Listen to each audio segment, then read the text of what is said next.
Happy Mamdani Day and happy GOP Meltdown Day. It's a good day to be alive. It's always a good day to be alive. Good morning, everybody. Welcome back. Wherever you are, however you may be listening, thanks for making us part of your day. If you were wondering what the background is today, that's just Mamdani harvesting the bald head of Donald Jeremetrius Trump, which is great.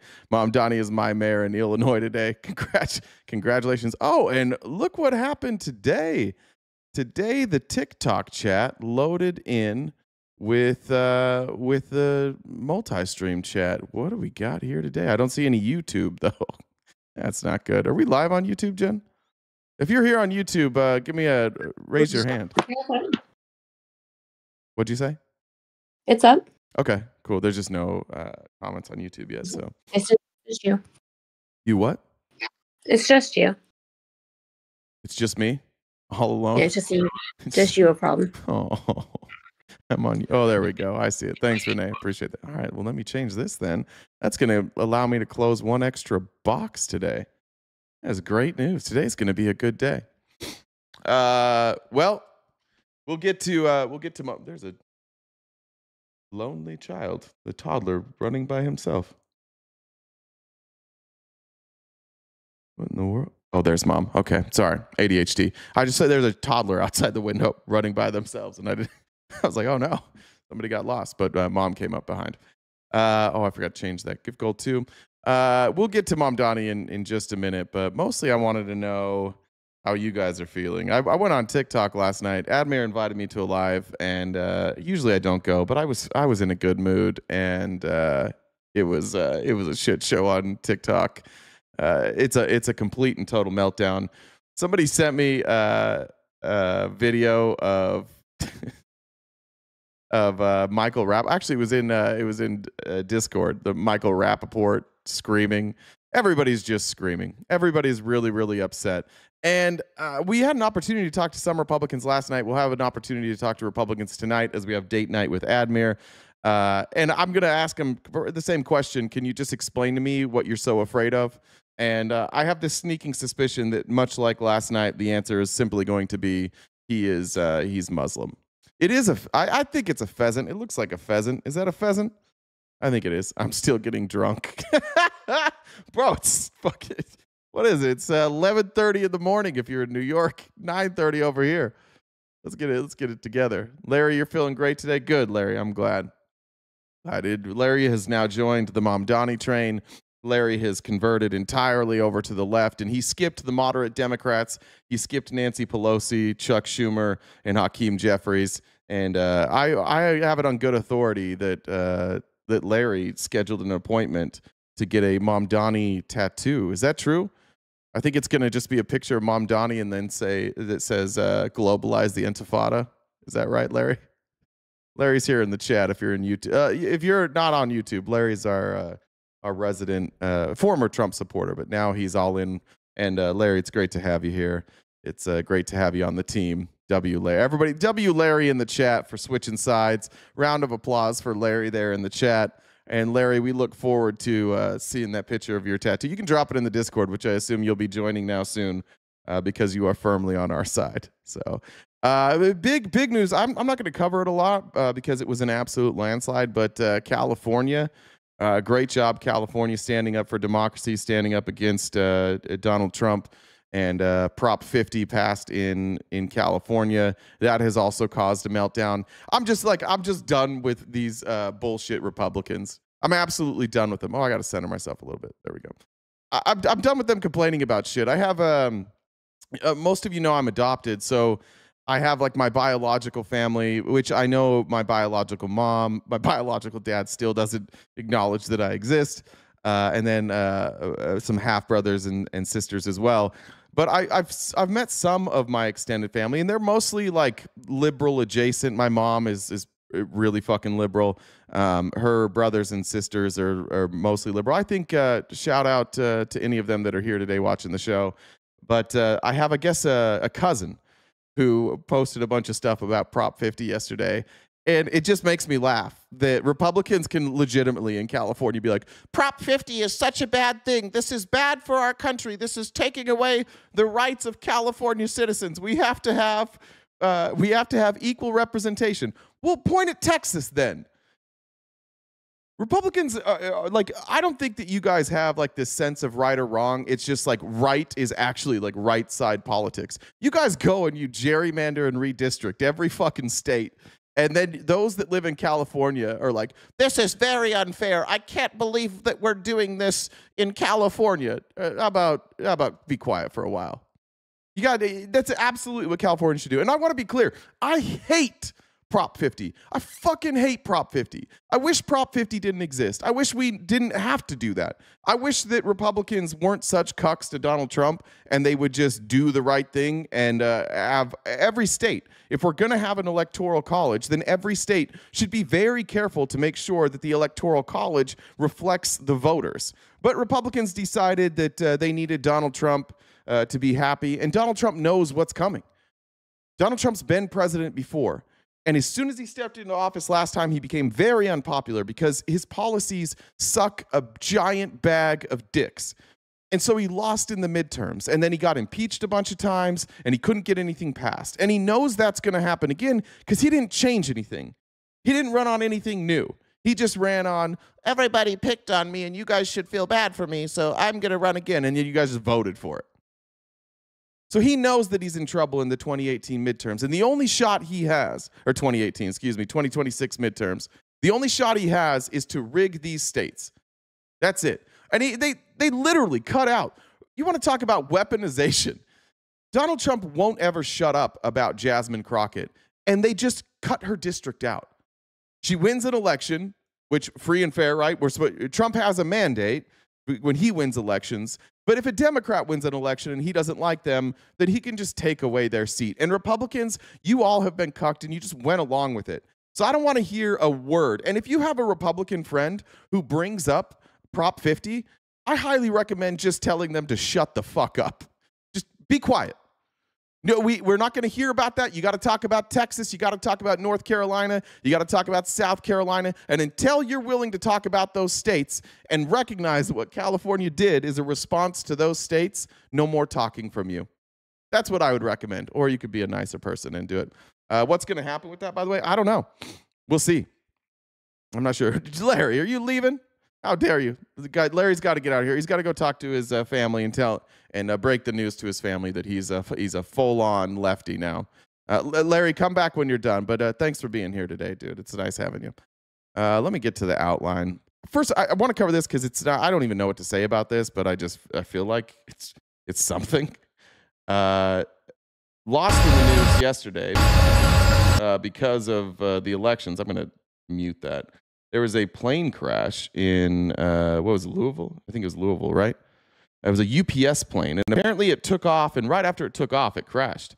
There was clearly a fire, and I just want to show some videos of this. It's been crazy. So this is the plane already on fire, and it's hard to get good. It's hard to get good footage. Down. I don't know about any fatalities. I can't imagine the pilot survived. I don't know about the people in the buildings. I haven't checked that yet. Here's another angle here of the plane crashing. Right there. See it coming across. You can see that it's already on fire, whatever happened. Apparently this plane is like 30 years old. And it was no longer useful for commercial flights, so they turned it into a UPS plane. By the way, UPS just cut like 30,000 jobs, I think, too. Here's another one here. This one's crazy. This is from just one of the lots outside. You can see it.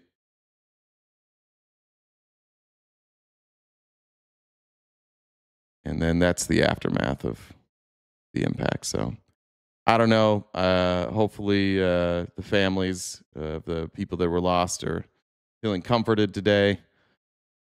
We got problems with air travel. I gotta be honest. I'm flying for my birthday, so I'm flying out on the 17th, And I am very concerned about flying, not only because of shit like this, but also because TSA is walking out, which we support. If I was TSA and I wasn't getting paid, there's no shot I'm showing up to work. So I don't blame any of the people. I know in Houston, there was just a full-on walkout. Everybody just left, and the passengers didn't know what to do. So we fully support that, or at least I don't want to say we. I do. Jess Mother Runner won her Virginia seat. Hell yeah. Is she here? Is Jess here? Probably not. She's probably celebrating. Congratulations to Jess Mother Runner. You can find her on TikTok for winning her Virginia seat. That's amazing. Thanks, Marty, for bringing that up. I didn't even know that. I didn't even know she was up. That's how obsessed I've been with these races. I want to show you our guy, Patrick Bet David. We haven't talked about Patrick Bet David in a long time. Just a reminder: Patrick Bet David is a very, very rich person. Patrick Bet David got very, very rich by taking a scam insurance and turning that scam insurance into an MLM, which is even a bigger scam. And he pretends that he has helped people. And so he went into his car after Mamdani. I think this is this morning. It looks like he's got some tired eyes, and he's going to tell us all the details on what's going to happen now that Mamdani is the mayor of New York. Once again, I really hope we can get some Republicans to come in tonight for date night with Admir, but it seems to me that most of their frustration is that he's a Muslim. Now, I know that Patrick Bet David is, I think, Syrian. I don't know what his religion is. I can look that up. I don't know how he feels about Muslims. Let's see. He doesn't really mention it here, so I don't think it's forefront for him. Does anybody know with Patrick Bet David? Not Muslim. He identifies as Christian. He was born into a Christian family. Oh, not Syria. He's this Syrian and Armenian descent. Reconnected with Christianity later in his life after, when he got political, he got Christian. I think Patrick Bet David's going to probably run for office at some point. But listen to the hysterics here from Patrick Bet David. And by the way, I see some people are talking about me starting at a different time. I apologize for that, and I apologize that all of your states are dumb and you guys still do daylight savings time. We don't do that in Arizona, and because of my daughter's school schedule, I just can't change with daylight savings. So I apologize for that. And in April, we'll run into the same thing. Iran, is he from Iran? Okay, I thought Iran too, but then it said, anyways, doesn't matter. Listen to these predictions. It is all hysterics this morning. So now that Mamdani won New York City mayoral race, here's a question I got for you. Who do you think's moving to New York City? Who's actually moving? Not forget about the people that are moving out. 756,000 families are definitely thinking about moving out of New York City. No. Who's moving to New York City? You may say nobody. You're wrong. Oh. A lot of people will.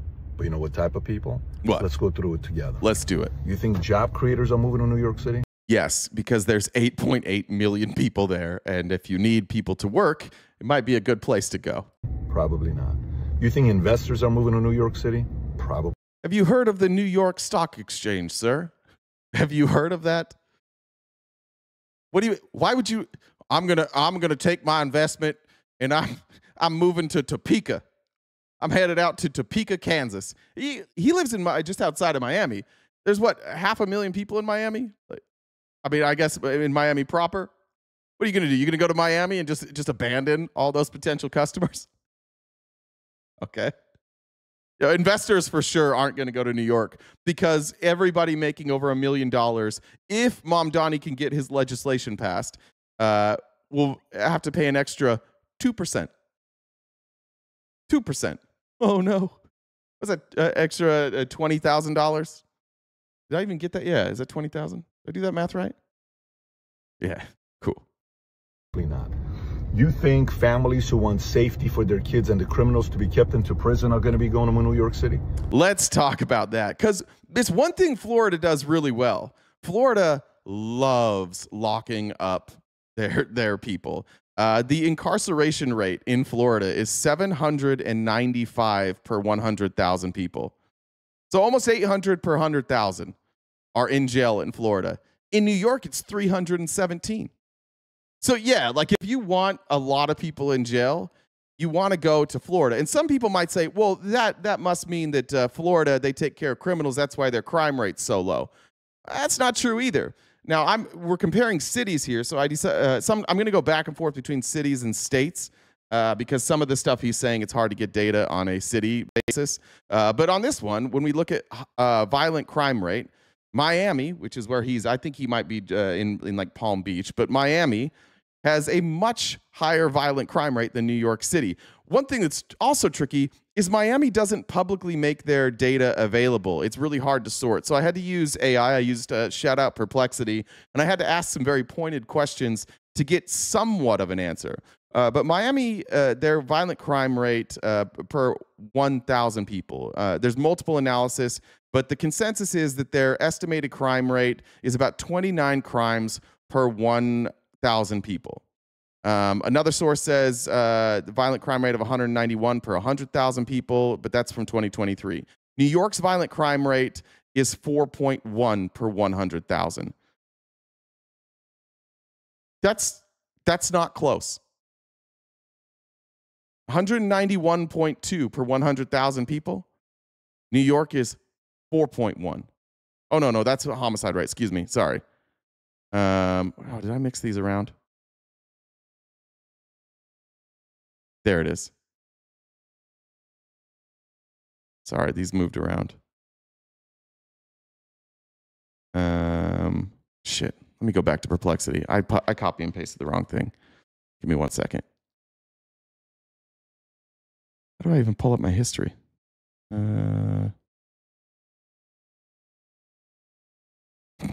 This is a good start. Sorry, guys.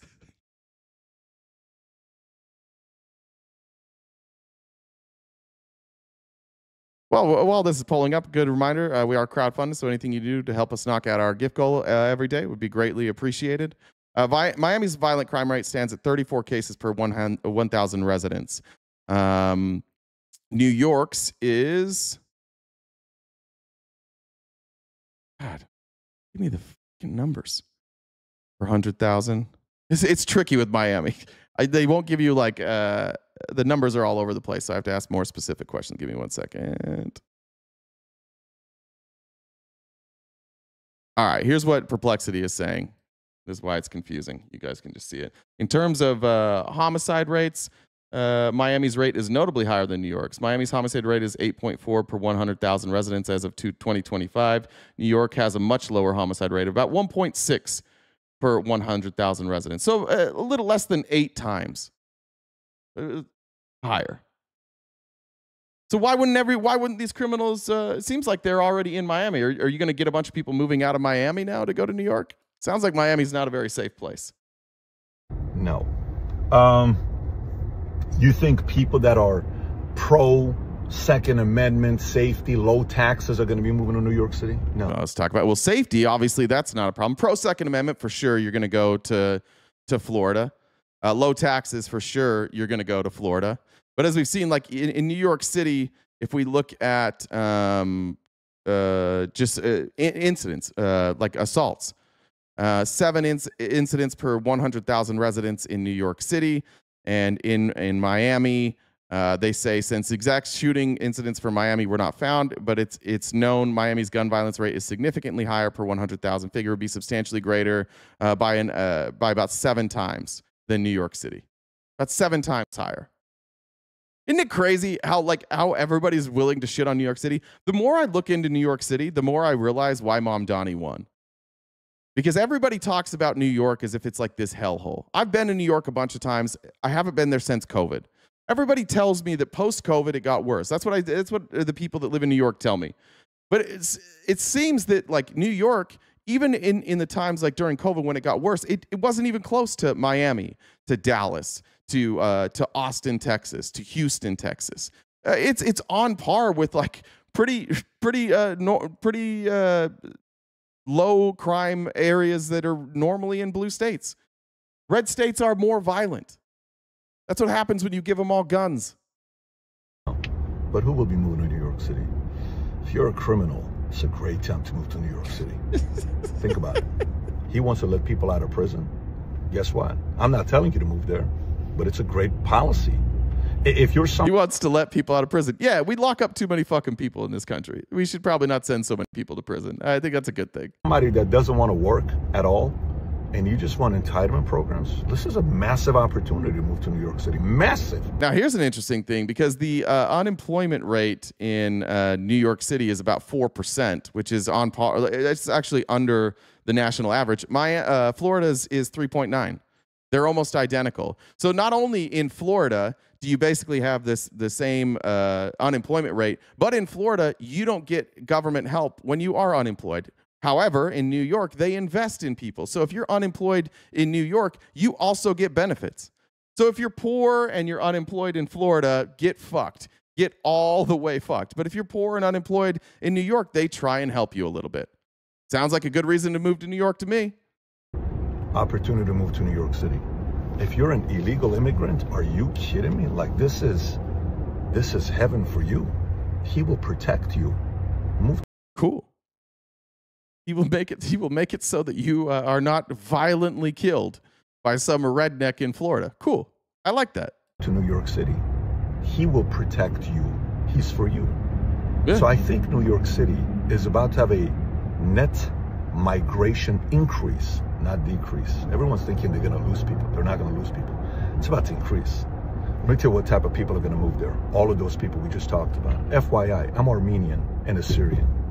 You know when Armenians left Iran or Lebanon? Good call, whoever said Iran, by the way. Oscar Sophia said, Zohran is my kind of mayor. Good job, New York. Corvette Girl Robin said, breaking news, Trump's personal library just burned down. The fire consumed both books, and he hasn't even finished coloring the second. Or Armenia, where they moved to? Glendale. And we all moved because we felt safer there. You know what type of people are going to move to New York City? Who? People who are democratic socialists. Oh, no. People. Oh, no. Only the most peaceful countries in the world that are democratic socialists, not those peaceful democratic socialists that try and take care of each other. Oh, no. Who are Muslims? I would feel safe there if he's the mayor. Oh, no. Muslims are going to feel safe. Yeah, if you're Muslim, you may not, just judging by the conversations we had last night. Yeah, if you're Muslim in a red state, you probably don't feel safe. People who are... Thanks for the sub. Wanting entitlement programs. Oh, no. No, not education, not healthcare, not public transit. Whatever will we do? Raised by a rich family. Mom made money, dad's made money, and entitled. It's kind of cool. So guess what? Wait, what? That's not what entitlement programs are? Wait, if you that's a Nepo baby. This guy legitimately gets millions of people watching his show. This sucks. Sometimes I get really frustrated by who watches shows. I understand some of these people with a big audience. Patrick Bet-David not only is void of a personality, he says nothing. And yet millions of people tune in to watch Patrick Bet-David. I'd imagine a lot of those are botted accounts. He has an enormous amount of money. And if you know anything about like Ben Shapiro or Steven Crowder or Charlie Kirk or Benny Johnson or even Tim Pool, largely those audiences, actually I'll take Tim Pool out of that because this was pretty organic, but largely those audiences were built by botting accounts and getting themselves forced into the algorithm. That's how Patrick Bet-David did this. He was just a scammer, and then he hired like Kobe Bryant and Tom Brady and all these famous people to come sit on a stage with him while he asked them questions, and then he clipped that and he put it out, and everybody's like, oh, who's this guy on stage with Kobe Bryant and Tom Brady? He must be somebody, not realizing that he paid them, $250,000, $300,000 to come sit there and answer questions, and then he became popular, and now he's talking politics. To all the criminals, those who want entitlement programs, and illegal immigrants, you officially have a great city to move to. It's called New York City. Yeah, people who are down on their luck, people who have immigrated here, so now that Mamdani people who don't want to live in prison their whole life, you now have a place to go, and that's New York City. What a ringing endorsement from PBD. Somebody said, I can't wait to see the government-run grocery store. Let's see if do they even have a clip on Florida there, on the Florida one?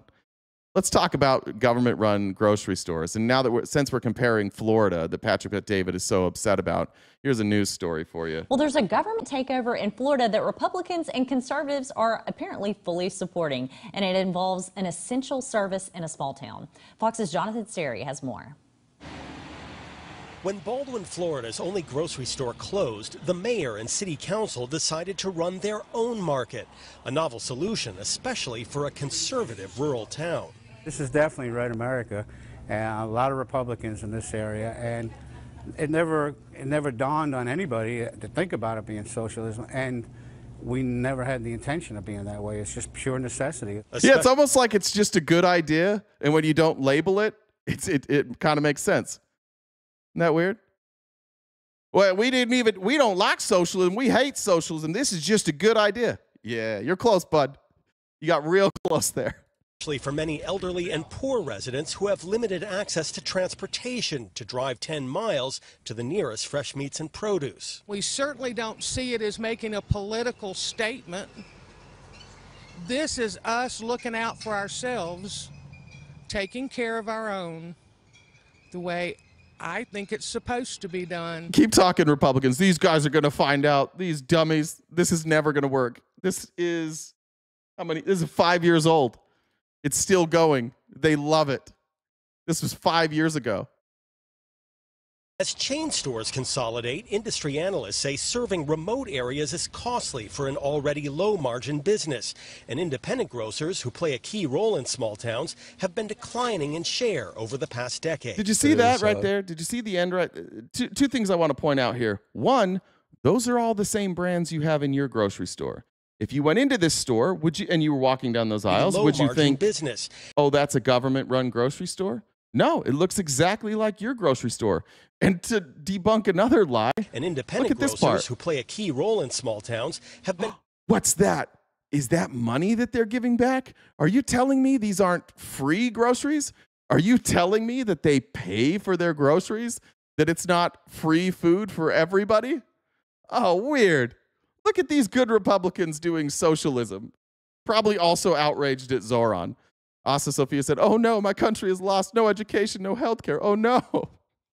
Declining in share over the past decade. It is just increasingly difficult to find sole proprietorships, private entrepreneurs to come into town and take that kind of risk that grocery stores pose. While residents in some food deserts have turned to co-ops or nonprofits, the city of Baldwin is running the store much like a public utility, where food is the basic resource. The same as your water and sewer. You know, we pull water out of the ground and we sell it to the customers, and the store's the same. City officials say they don't plan to stay in the grocery business indefinitely. If a reputable entrepreneur wants to take over the store, they'll step aside. But that's my favorite part about Republicans. We don't want to keep doing the socialism that's working. This is great, but we are morally opposed to socialism. So if this starts working and a capitalist comes in, we will gladly hand it over to them and they will fuck it all up. But for now, we're stuck with it. Until that need is met, the mayor is also the grocer. In Baldwin, Florida, Jonathan Seri, Fox News. All right. So when you guys freak out, just remember Baldwin, Florida, they're doing socialism. It seemed to work pretty well over there. 5 years later, they're still doing it. All right, let's get into this. I know we're going to talk about Zohran a lot, but I do want to bring up Abigail Spanberger. She mollywopped Earl Sears in Virginia. And this is, for Republicans are going to tell you this isn't a bellwether state. It absolutely is a bellwether state. And one of the concerning things in the last couple elections is watching Virginia get closer. Virginia started getting a lot more Republican votes. And so that trend, it was a trend from 2016 to 2020 to 2024. And I think Republicans expected to continue riding that momentum, but they slid back. I don't know what the final total was when it was called.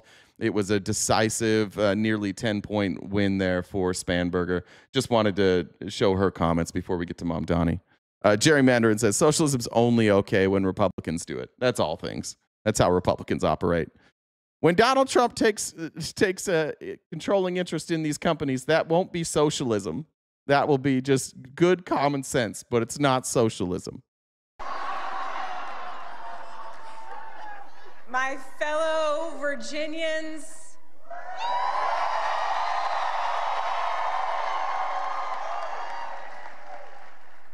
tonight we sent a message.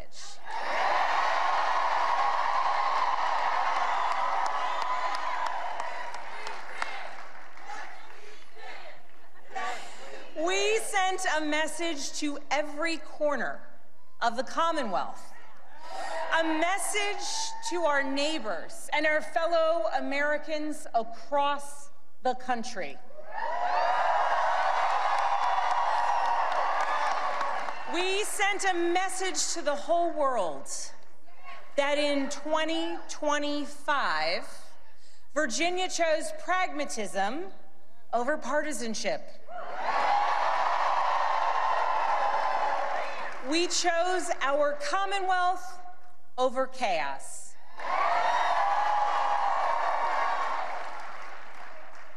You all chose leadership that will focus relentlessly on what matters most: lowering costs, keeping our communities safe, and strengthening our economy for every Virginian.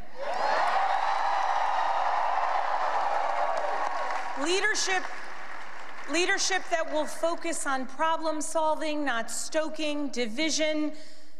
We chose leadership that will always put Virginia first. And Virginia, I cannot wait to get to work for you.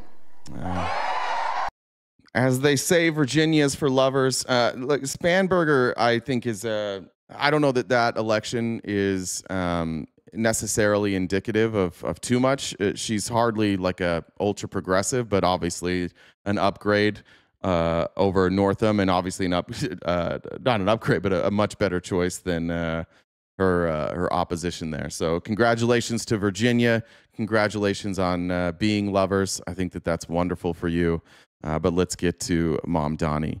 The story all across, though, every one of these elections is women voters. This is from Rachel Janfaza through NBC's exit polls. In New York City, 81% of women under the age of 45 voted for Mamdani. 80% of women under 45 in New Jersey voted for Mikie Sherrill, and 78% voted for Spanberger in Virginia.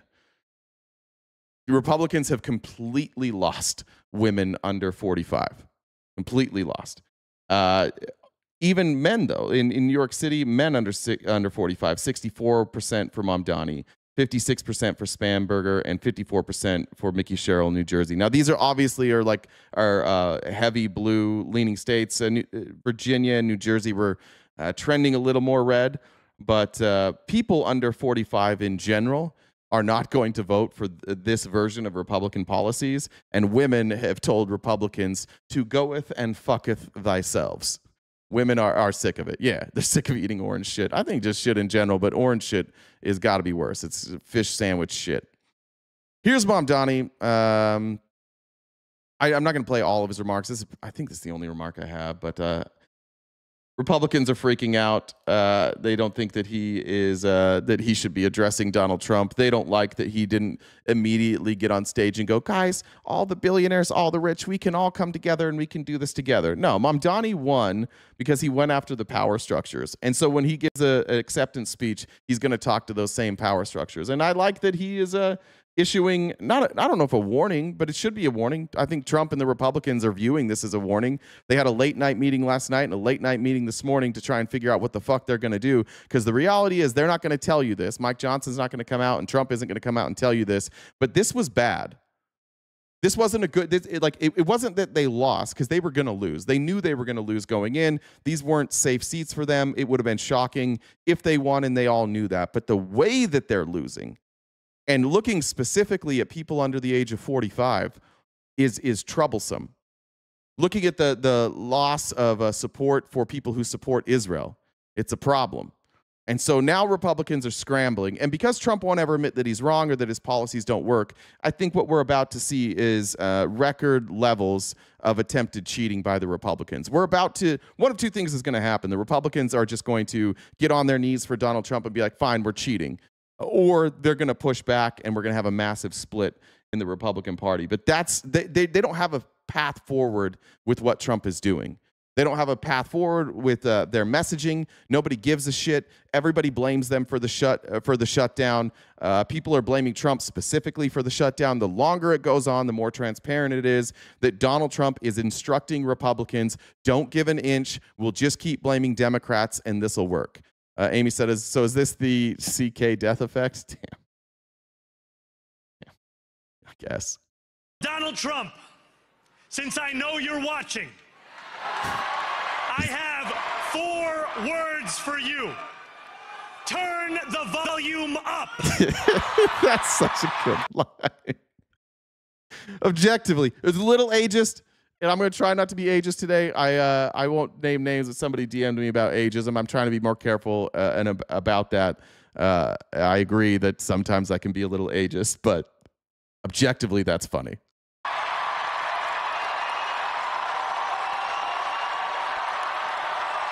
And you know Trump goes, what did he say? Can somebody turn it up? They're like, fuck, we're not going to tell him what he said. He said you were handsome, sir. Ah, that makes more sense.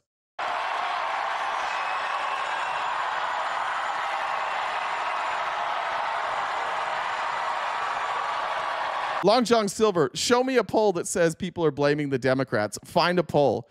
You're in full cope mode today, and you're named after a dog shit fast food restaurant.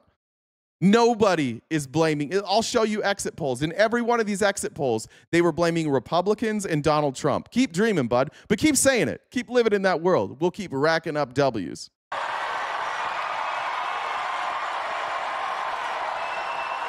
We will hold bad landlords to account because the Donald Trumps of our city have grown far too comfortable taking advantage of their tenants.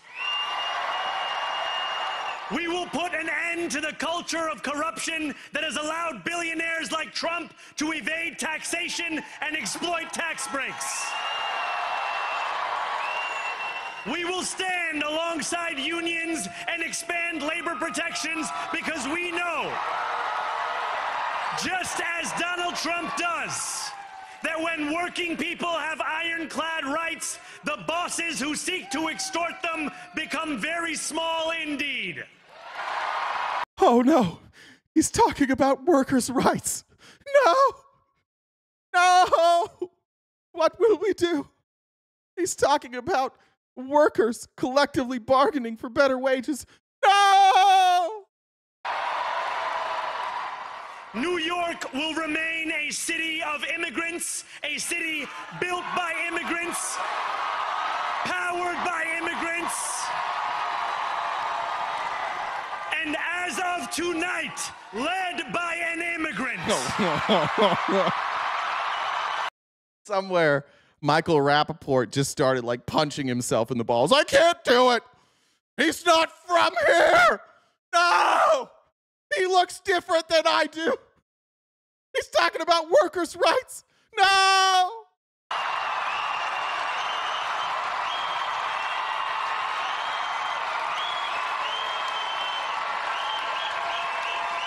You know what, Tim? Yeah, I do think this guy, I know you're not talking to me, Tim, but yeah, I do think this guy cares about people. You know why I think that, Tim?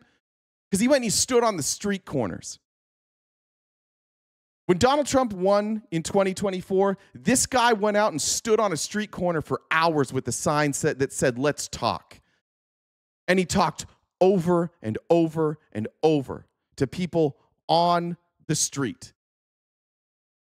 When taxi drivers in New York City went on strike because the medallions, basically their license to be able to be taxi drivers, when that was commoditized by wealthy investors who saw an opportunity to take a commodity and raise the price, and they were helped by the politicians that they had bribed so that ordinary people couldn't afford a license to drive taxis, this guy went on a hunger strike. He didn't get a goddamn thing out of that. And he went on a hunger strike. And when he campaigned, he walked through the city in the middle of the summer in a suit. He sweat through all of his clothes, and he walked through the city and talked to people one-on-one. Yeah, I agree with you. Most politicians don't give a shit about you. I think he does care. And the people of New York thinks he care.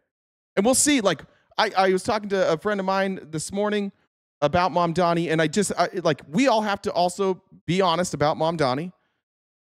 And if he flips, if he capitulates, if he does what every New York City mayor has ever done, which is take bribes and cater to the rich, then we all need to turn on Mamdani. But right now, as of today, Mamdani is speaking for the working class people of New York. And what we found out is the working class people of New York, their voice is louder, their energy is higher, and they care more, and they think he cares about them. So you can be somebody who says, no, politicians don't care about you, but you're a Republican. That's the reality you live in. And you have to say shit like this because you don't have anybody like Mamdani. You don't have a single solitary person like Mamdani. Not one Republican is speaking for the people. And you say it to him, he will too, give it time. They all do. Yeah, that's, yeah. Like, yeah, I agree that you think that. But what if he doesn't? Are you going to change your mind? Are you going to say like, hey, maybe this socialism thing's all right. Maybe we should hire more people like Mamdani who speak for the working class. Because the thing is, when you speak for the working class and you build that as your base, you see what they will do. You see how quickly they will turn on you. The second you fuck up, they'll turn on you. So we'll see. I agree with you. But I think people in New York City and people all across America have every right to look at what Mamdani did and feel hope. I'm not inspired by Spanberger. I'm not inspired by the New Jersey. What was their goddamn name? Mikie Sherrill. They don't inspire me one bit. I'm happy that they won. But they're not inspiring. This is an inspiring person. When I see what Mamdani did, I want to be a little better. And like I said, I hope that I'm right, and I hope that we're all right, that this is like a good one, the rare good one that runs for office. Lord knows the whole world was against him, and you guys couldn't find any dirt on him. He stood up to probably the most dangerous country in the world. He stood up against Israel. He put his life on the line. There are people that want to kill him. And he did it, and he didn't do it like Cuomo, where he drove around in a private car with bodyguards. He walked around the city. It's refreshing. If you can't look at what Mamdani did, and whether you think he's sincere or not, if you can't look at what he did and say that's different, no other politician ever does this, then I don't know what to say about you. You're so jaded that you get what you deserve. You deserve Donald Trump. If you can't tell the difference between Zohran Mamdani and Andrew Cuomo, then you deserve it. Hey, forget about it. How low have I gone? Let me just say this on the record for the millionth time. Forget about it. Fuck Benjamin Netanyahu. Fuck the government in Israel. Fuck the genocidal maniacs in the government in Israel. Fuck the IDF. Unequivocally, fuck them. I don't want it to be unclear here. I don't want you to think that like, oh, he's changed. He doesn't like Israel. Fuck Benjamin Netanyahu. Fuck the IDF. Fuck the government of Israel. I don't want it. Clip it. Send it out. I don't want anybody to think like I pussyfoot around that. Fuck them. That's why Mamdani won. The whole country has turned against Israel. And it's not because they're anti-Semitic. It's because they don't like genocide. It's because I hate turning on my computer every day to prepare for this show. And in between political clips, I have to see another child dead being put into a mass grave. I have to see another video of a mother tightly holding her child while they've been burned alive in a bombing. And all you can see is two corpses, one obviously of a mother and a child, and that mother desperately trying to protect that child. If you have humanity, fuck Israel. If you don't, keep praising them. But the audacity to say, how low can you go for criticizing Israel? How low can you go to run interference for genocidal maniacs? So hear me, President Trump, when I say this. To get to any of us, You will have to get through all of us. It's a great message. Yeah, Gigi, we covered Sudan. I'm still kind of playing catch up on Sudan, and I'll get to it after the election stuff, probably later this week. But we spent an hour and a half or so with Athena here explaining. Admittedly, I'm not as up to date as I should be, and covering politics is kind of hard. But I will get to that, and we'll be covering that a lot more. When we enter City Hall in 58 days, expectations will be high. We will meet them.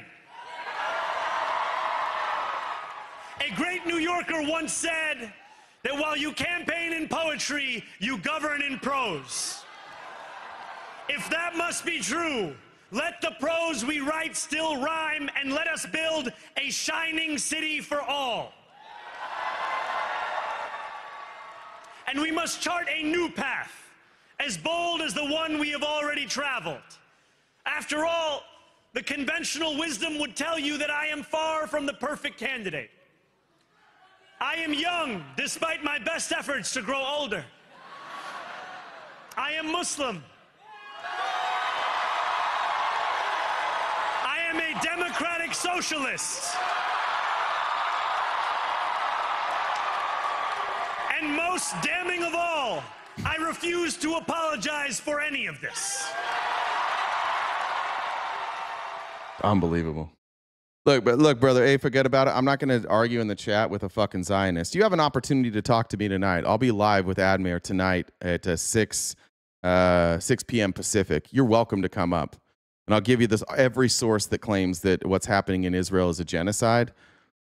Whether it's a genocide or not, you can call it whatever you want. You can call it pickle juice. I could give a fuck. Every day I turn on my computer and I see dead children. Every day I turn on my computer and I see innocent people being murdered at the hands of Israel. Fuck it. I don't even have Israel on today. But let me. Here's what I had to see today. Let's see if I can find it. I'm gonna add it to a live later this week. Let's see if I can find it. I know I tagged it. God, I tagged a lot of shit today. I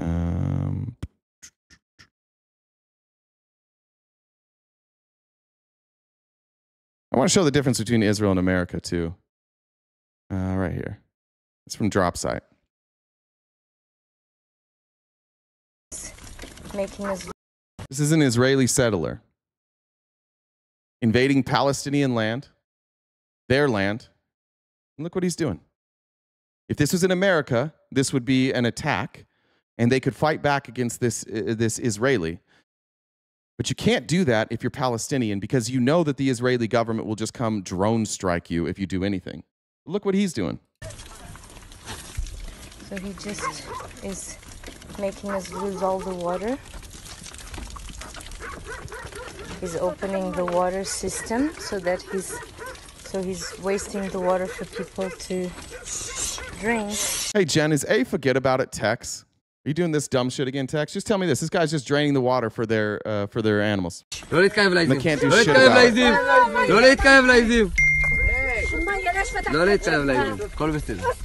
has a gun, and he's wasting all the water for people to drink, to give, and he put his foot there so that we cannot forbid him to do it. Hey. And when this woman tries to step in and stop this from happening, intimidated by a man. Bitch. Zionism is evil. Benjamin Netanyahu is evil. Anybody who supports this, you support evil. I don't give a fuck. You can call it whatever you want. It's evil. And you're evil if you support it. And America has decided that. The American people have. Not this dumbass government we have that can be bought and paid for. Not them. But America doesn't agree with this anymore. Republicans don't agree with this anymore. Democrats don't agree with this anymore. Almost nobody does. Only people who think the response to October 7th here, raise some goats in a land that's been absolutely decimated. You're telling me they deserve this? Every day, there's 100 videos just like this that I have to watch. If you can watch this and defend it, you're kind of a piece of shit. What are we doing? Why are we doing intimidating women? It's no wonder that some of you on the Republican side like this. You lie. It makes you feel big, makes you feel tough when you go after women. It's no wonder. That's why 80% of women in those primaries or in those elections yesterday voted against your dumbass party. They're tired of you. They don't like you. That's why you guys are lonely. That's why nobody will have sex with you. We might have to reinstitute polygamy in this country. You men are fucking things up so bad. We might have to do that if we want to get birth rates back up. I don't know what we're gonna do, but you guys are fucking this whole thing up. All right, let's get back to Mamdani. Here's Scott Jennings. Scott Jennings is obviously going to have good opinions here. Look how outraged he is. As the politics, and you've done this, so I'd love your opinion. I'd love to give it. This guy did not sound like a mayor. He put every old guard national Democrat on notice. This man sounded like a national candidate. Half the speech was talking to Donald. Goddamn right he did. Actually, I don't know who this dude is. I agree with Scott Jennings. He didn't sound like a mayor. He sounded like he was putting the Democratic Party on notice and Donald Trump on notice. I agree with that. Good. That's what we want. We're going to hold most of our live today is going to be about Mamdani, and almost everybody here doesn't live in that city. That's how important this was to us. We want that message. We want that message to be loud and clear. Trump. Listen, I agree with everything that Vance said about that speech. I was disappointed by it because this was his big introduction to the city as the new mayor, and I think this is why none of us give a fuck about what anybody on CNN says, right? We show clips from CNN all the time, but like, I just don't understand why he wasn't reaching out to the Cuomos, to the Republicans. Why would you? Why would you right now? Why would you turn to them and be like, hey, don't worry, rich people, come together with it. Join us or don't. It's fine. We're going to take care of poor people. If that upsets you, sorry. If it upsets you that we're going to make transportation more accessible, sorry. This is what we want. This is what the American people want. Because if you are under the age of 45, look at your future. It looks bleak. And we see all of these people. All they want to do is keep pumping these corporations full of money because they don't understand any of this. And they're looking at an investment portfolio. And they're looking at a 401k. And they're being fear-mongered on a daily basis that if Mamdani takes over, everything is fucked. Americans are the most selfish people on earth. Our stock market is a fucking Ponzi scheme. It is a scam. It makes no goddamn sense. It doesn't operate on market principles. It operates entirely now on speculation. But because people have invested in it and they're too afraid to ever lose their money, at this age, they're like, oh, we have to keep it going. They don't give a fuck that we don't have the ability at our age to like get what they got. They don't care. They're closing the door behind them. That's why I went on the rant the other day about boomers, which I was admonished for, and I want to be clear on that. Fuck the boomers who don't understand this. There's great boomers. There's people in their 80s that understand. Bernie Sanders understands this. He's 80 years old and fighting for the working class. He's not worried about his 401k. And fair enough, he's set. He wrote a book. He made some money. He's got a nice salary. He has benefits.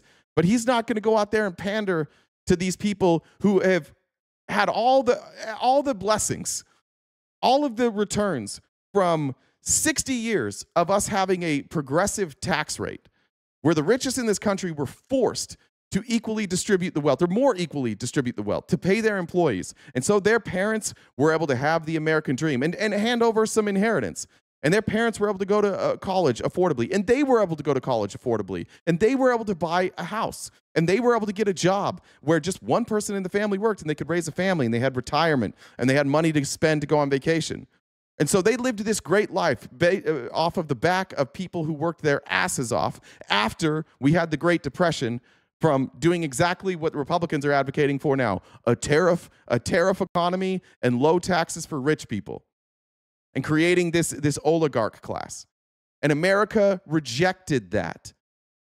America said enough is enough. And then you guys lost power. Conservatives with your ideology lost power for 50 years. And it wasn't until enough people died from that era that Republicans' messaging worked again because nobody remembered. And Americans are lazy, and we have a terrible education system. And so nobody was taught the warning signs. Nobody was taught that this thing, this trying to generate all our money through tariffs and letting rich people keep as much of the money as they want and dictate everything, that it doesn't fucking work. And it almost ruined our country. But they're the ones that are paying for these politicians.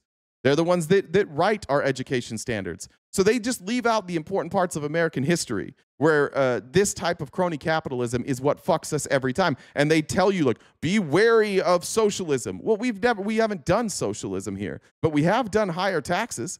We have done tax the rich more money, and that worked. It was the biggest expansion of the middle class. It was the greatest middle class in the history of the world, and it's gone now. We no longer have the greatest middle class. In fact, you know who's catching up to us and passing us? China. Go look at these democratic socialist countries. Their middle class is in a much better place than ours. And what don't they have that we have? Billionaires. They don't have that. They don't capitulate to billionaires. Because billionaires don't really provide that much value for us. They provide value for themselves, and then they artificially raise like how much Americans think they're making. We didn't learn that lesson. So it's no surprise that a bunch of like Van Jones and all these people who are working at Republican-owned CNN, where their bosses every day are telling them, be centrist, be centrist, be centrist, be capitalist, be capitalist, be capitalist, free market, free market, free market, stock market, stock market, stock market, 401k, 401k, 401k. So yeah, it's not surprising that you're finding uniformity here on CNN, which is, I think, probably the best sign that they're wrong. If this was any other topic, every other Republican would be like, oh, CNN all agrees, this whole panel agrees, they must be wrong. I agree with you, Republicans. If the whole panel on CNN agrees, they're probably wrong. He could have, if he had approached it the way he did so much of his communications, this was a shouted speech, not a talk with the city on the night of his election, ushering. I said democratic socialist countries, MVP. I said China has an expanding middle class, and then I moved on to look at the democratic socialist countries. Try and keep up, bud. Bring in a new era, but let me. I swear to God, Republicans just like they can't listen. None of you can listen. No, I talked about China, then we left China, and we were talking about mostly Scandinavia. They don't have like this billionaire class like we do. Go look it up. Say that, and I was happy to hear him with a full-throated denunciation of anti-Semitism. I was happy to hear him talk about working side by side with the police to reduce crime and violence. But the one thing that I will say that I'm happy about is to hear Scott Jennings talk about how he is repulsed by divisive speech. and I think that everyone should note this, and I think you should carry it forward and use that index to judge all of our leaders. I'm repulsed by socialist speech, is what I am repulsed by. Not incendiary speech, just socialist speech. Jillian said 1 year after one of the saddest days for this country, the sun is shining a bit brighter today. I agree with that. As divisive as you want. But you gotta admit, by spending the back half of the speech screaming into the camera at Donald Trump, that is the mark of someone who has national ambitions. I think you're trying to be cool. I hope so. I hope he does have national ambitions. What's wrong with that? Well, if it works in New York, why wouldn't we expand it? Like Republicans are having a hard time like finding a criticism that lands. What is that criticism? I have no idea. I have no idea what that criticism is. He might run for national office. All right, cool. This was the turning point of the election, and not to get back to Israel, but this is what I believe. This is what won the election for Mamdani. And mayor of New York is always considered significant. Where would you go first? Left to right, Ms. Adams. First visit, I would visit the Holy Land. Mr. Cuomo? Given the hostility and the anti-Semitism that has been shown in New York, I would go to Israel. Mr. Tilson, where would you go? Yeah, I'd make my 4th trip to Israel, followed by my 5th trip to Ukraine. I got to help this guy real quick. I brought up China first, and then I moved to democratic socialism. See, the way that words work and the way sentences work is they go in order. So first I brought up China expanding their middle class. And if we want to expand on that, it's because they invest in their middle class. They invest in education. They invest in affordable living. They invest in mass transit. They try and make things easier for their middle class. And then, after I talked about China, I pointed to democratic socialist countries. The reason that those two are similar is because both of them invest in their middle class, and both of them charge high taxes. Now, China's taxation is a little bit different than the democratic socialists, because what China does is China takes ownership in corporations, and they use that money rather than specifically taxing the individuals. They're taking those profits from the organizations or the corporations, and they're reinvesting it into their people or other sectors. If I talk slowly, will you understand it now? I know we gotta really dumb it down for them. I didn't know that we had to dumb it down that much, but there you go. China is a far left, liberal, fascist country. You can't be fascist and far left and liberal. None of you know what any words mean. It is unbelievable. They could be authoritarian. China is an authoritarian mixed economy that has used both principles from capitalism and socialism to build an expanding empire. And they are absolutely authoritarian. We'll get to that later. And I don't recommend our country following that path. But you don't know what words mean. You cannot be fascist on the left. It's like putting on a glove and calling it a shoe. Sure, it does the same thing. It covers an appendage, but one's on your hand and one is on your foot. Fascism is far right. You just need to come up with it. Words mean things, guys. Just use them correctly. Two of our greatest allies fighting on the front lines of the global war on terror. Mr. Mamdani. I would stay in New York City. My plans are to address New Yorkers across the 5 boroughs and focus on that. Mr. Mamdani, can I just jump in? Would you visit Israel as mayor? I will be doing, as the mayor, I'll be standing up for Jewish New Yorkers, and I'll be meeting them wherever they are across the 5 boroughs, whether that's in their synagogues and temples or at their homes or at the subway platform, because ultimately we need to focus on delivering on their concerns. And just yes or no, do you believe in a Jewish state of Israel? I believe Israel has the right to exist. Not as a Jewish state? As a state with equal rights. He won't say it has a right to exist. This is what's crazy. This is how he won. Somebody said, like, MAGA is leaving and embracing this. Sneeko was all over Twitter because Sneeko went down on the streets yesterday. Sneeko is a capitalist. Sneeko is a misogynist. Sneeko's not that bright when it comes to politics. But Sneeko voted for and advocated for Mamdani on America First principles. He said, I voted for Trump. I voted for these Republicans. They are Israel first.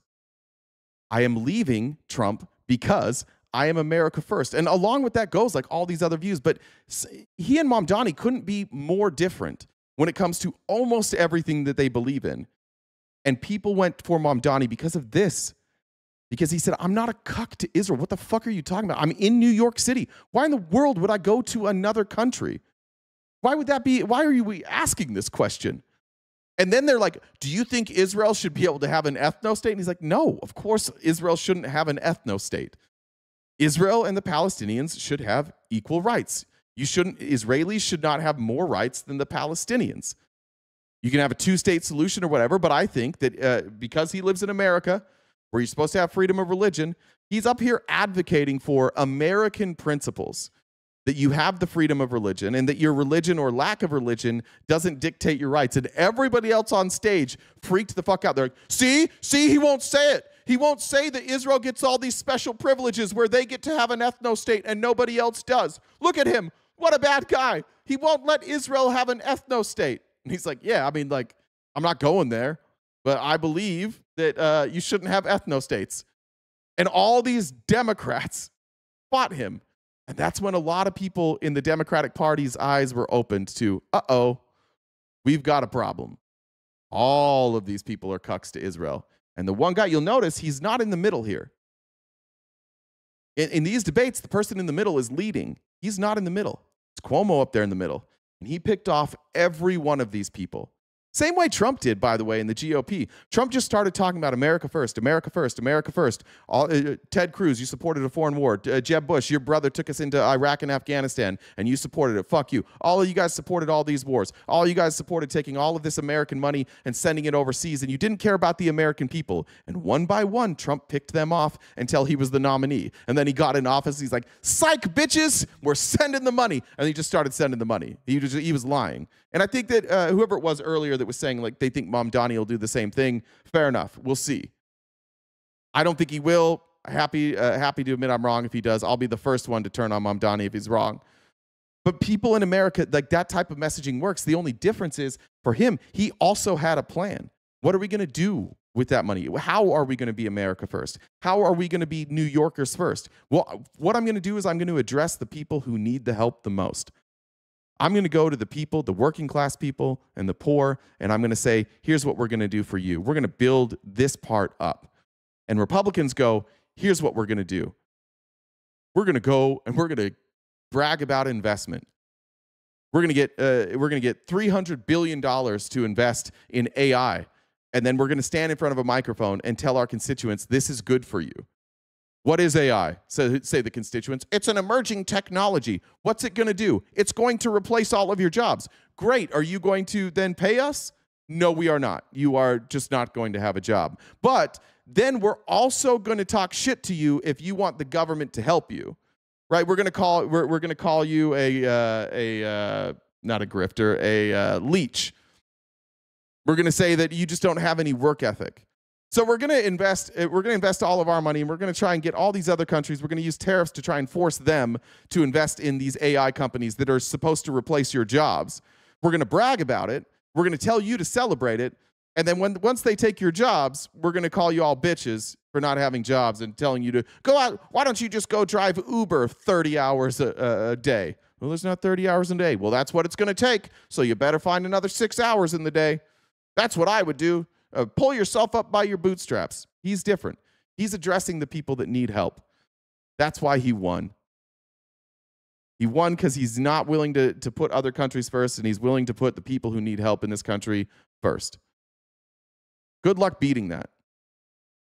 If Democrats don't learn from this and all of them immediately change their messaging, like they'll lose and they'll get primaried. Richie Torres is about to get primaried, and I think Richie Torres is going to lose. I forget the guy's name, but he was on the city council with Mamdani. And now he's going to primary Richie Torres. And Torres can't say, I'm America first, because he's Israel first. And he's going to lose. Every Democrat who takes AIPAC money is about to be primaried. And now everybody sees that the messaging works. Remember, New York City, for all that people want to say about New York City being ultra-liberal, please remember that they're like the economic driver of this country. Wall Street is in New York City. Financial corruption is in New York City. Capitalism is New York City. And New York City said, pass. We're going to go a different direction. This isn't Cal Berkeley. This isn't a bunch of hippie socialists. These are wealthy people. I have a cousin that lives in New York City. She does very fucking well. She lives in Brooklyn. She does very fucking well. She's an interior designer, and I can't remember what her husband does, but he also does very well. They are affluent on top of affluent. They're probably not, they're the top 1%. They're the people that are about to be taxed by Mamdani. Her children, and her husband were out knocking doors, campaigning for Mamdani.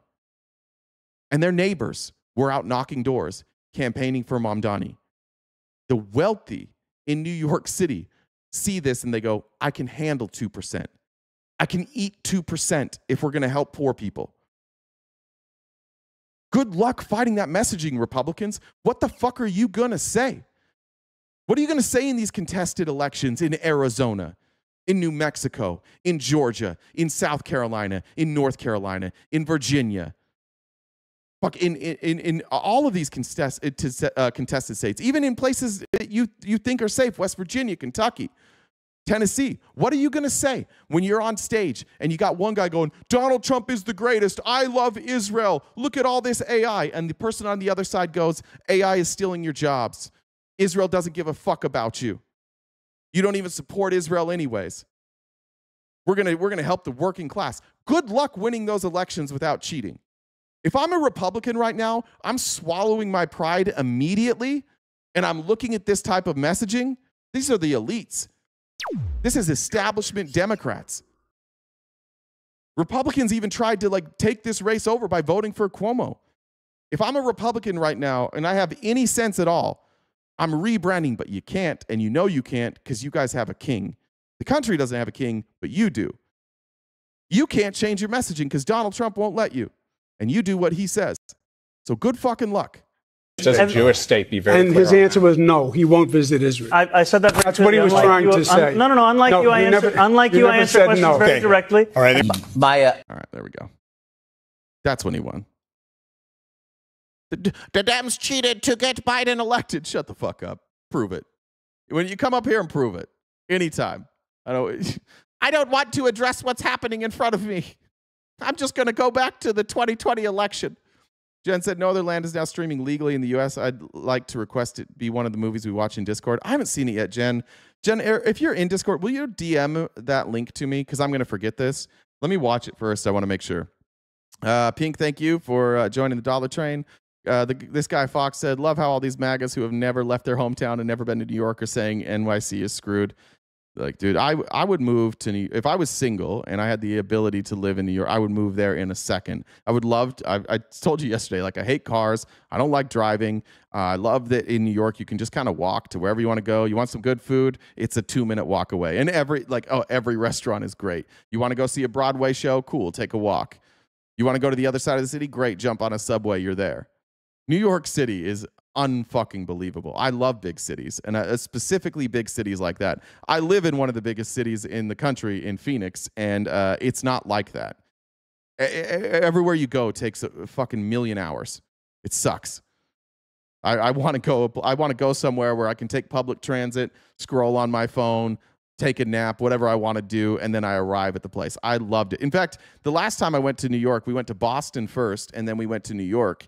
And so we flew into Boston, and then when we left Boston, we just took the train to New York. We sat on the train, we played cards, we got drunk, and then we popped up and we're at Madison Square Garden. We walked with our bags like a block. We were at our hotel. We were good. Then it was time to go to the airport. We hopped on the subway. We went to the airport. It was great. It was unfucking believable. I hate driving. I don't like car insurance. You don't have to pay car insurance. You don't have to pay car payment. I would love that. New York is unbelievable. Mindless Pursuit said, channel finally popped up on my feed today. Hot damn. Thank you. And welcome all the new subscribers here. It's great to have you. As a reminder, we are entirely crowdfunded. So if you can help us knock out our daily gift goal, that's how we keep the lights on here. That's how I can pay my bills and also pay Jen. And we would love to keep growing. As a reminder, also on Monday, we have our movie night. We're going to watch Newsies, which takes place in New York. Great timing. If you want to watch the movie in the Discord with us, make sure you're a paid member either on Twitch, YouTube, or TikTok, and we'll get you into the Discord. And then you got to join the Discord, of course, which is free. And you can watch Newsies with us on Monday night. Every other Monday, we'll have a members-only event, and we're working on some other members-only benefits as well. So if you can help us out that way or by daily donations, that would be greatly appreciated. I'll read damn near anything you say.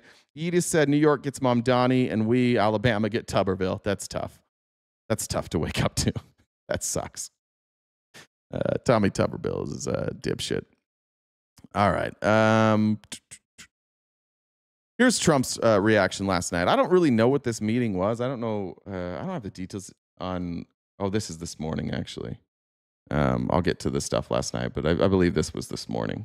Here's Trump. Here's the response. And this tells you everything you need to know about Republicans right now. Republicans are nervous about this. And Republicans know that this is a winning message. Donald Trump knows that. His political advisors are telling him that. Everybody, all these other people who have midterm elections coming up are telling Trump this is a winning message. We're in trouble. So naturally, Trump's response to that is not an alternate message. It's we got to figure out how to cheat and pass a whole bunch of new laws before the midterms. But I thought we'd have a discussion after the press leaves about what last night represented and what we should do about it, and also about the shutdown and how that relates to last night. I think if you read the pollsters, the shutdown was a big factor, negative for the Republicans, and that was a big factor. Uh-oh. Uh-oh. Where was that dude that was saying it was the Democrats' fault? Is that Donald Trump admitting that the shutdown is being blamed on the Republicans? Whoopsies. Now, if you were a politician who gave a fuck about the people, and if you were a politician who took data and made good decisions, you would say, let's end the shutdown, let's negotiate it. But if you're Donald Trump, what you have to then say is the people are all wrong. They're actually all wrong. It's still the Democrats' fault. So now I have to start strong-arming people because I'm incapable of negotiating. He's legitimately the worst negotiator we've ever had as a president. He can't negotiate a trade deal to save his fucking life. He can't negotiate with Democrats. He's just a petulant little child. And Donald Trump got this reputation as a good negotiator, not because he was a good negotiator, but because he used lawfare and he used money. And so anytime he got into a dispute with somebody, he just used his high-priced lawyers to threaten to sue them, and they caved. He never negotiates good deals. How could he? The guy can't form coherent sentences. He doesn't make any sense. He doesn't seem to know what's going on most of the time. So naturally, the response by Trump and MAGA is, we got to change the laws. The people have spoken. Let's change the laws. And they say that I wasn't on the ballot was the biggest factor. But I don't know about that. But I was honored that they said that. But I thought we'd have... Hey, soy person, I'm glad you're still here. Take it up with Trump.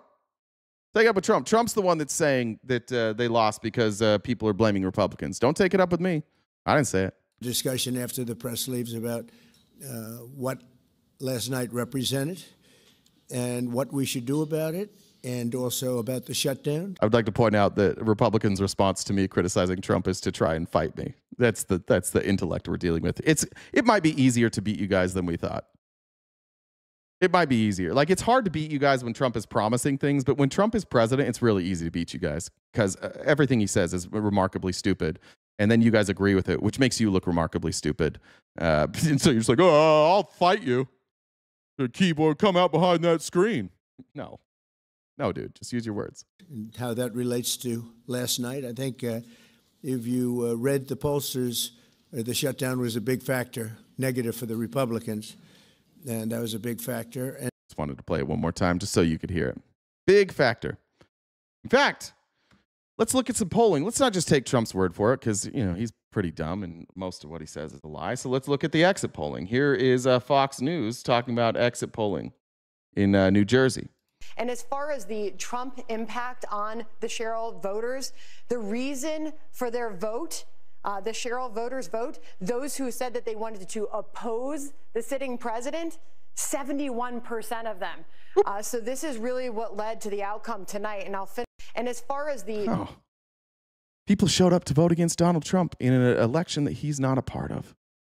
He's doing really well. That's why his approval rate is in the 30s. Unless you're, by the way, I'm going to show you some polls here in a little bit. Is this the one? Look at these exit polls here from NBC News. Let's go here. So this is from New Jersey and Virginia. Let me close this real quick. How do you feel about the way Donald Trump is handling his job as president? 43% in New Jersey approve, only 41% in Virginia, of course 29% in New York and 36% in California, while the disapproval numbers are all above 50%. Okay, so people don't, just all of the vote, that's all the voters combined. Don't approve. Now, that makes sense in New York, that makes sense in California. Virginia and New Jersey, he was making gains. He's lost those gains. And Virginia specifically there's a lot of federal workers in Virginia as well. So these are a lot of people who have lost their job and they can't figure out what they're fighting over. It seems like if I'd lost my job and I lived in Virginia and I understood what was happening at all, and I said, wait a minute, okay, so the government shut down and the Republicans and Democrats are arguing over whether or not to fund ACA subsidies, to help people whose subsidies are about to, premiums are about to skyrocket, including a lot of these people. Their premiums are also going to skyrocket. So I'm looking at that and I'm going, well, I don't mind if these, I would like my neighbors and myself to be able to afford health insurance. And I don't know why the Republicans say that they shouldn't be able to get that. So yeah, of course. Of course I'm not going to approve of Donald Trump. You see the people calling it fake polls. These are exit polls. Your numbers are off. I live in California since 1949, and we love Trump. Well, then how come you guys never vote for him? How come Prop 50 passed overwhelmingly? Because all the votes are fake. Only what I believe and feel are the things that are true. What a crazy fucking thing to say. California loves Trump. Since when? He gets his ass kicked every time. Every time. If your health care and man up. Keep talking, Joel. Keep talking like that. All you Republicans. Keep acting tough. Fuck you, man. Just deal with cancer.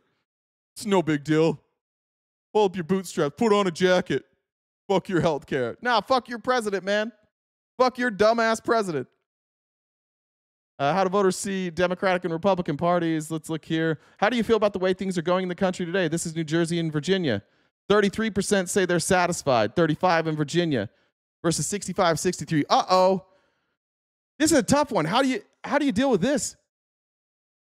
You run the executive branch, the legislative branch, and you own the judiciary. It's tough to blame that on Democrats. Economic concerns and the cost of living. Look at these polling. In Virginia, what's the question here? Oh, who would you vote for as president? Or who did you vote for as president in 2024? 97%, let's see. Oh, these are Spanberger. Okay, so 97% of Spanberger voters had voted for Harris, but she picked up some people. Picked up some Trump voters. 6% of people, lost 2%. But she picked up 6%. So she had a net positive of people that switched their vote from Trump to, or I guess Republican from Democrat. People that voted for Trump voted for her at a +4 rate. 6 minus 2, that's +4. People that voted other.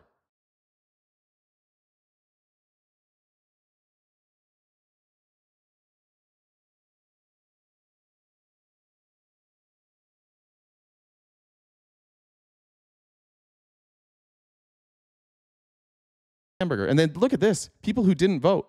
Of the people who didn't vote in 2020, did you find one? What happened? Did I freeze?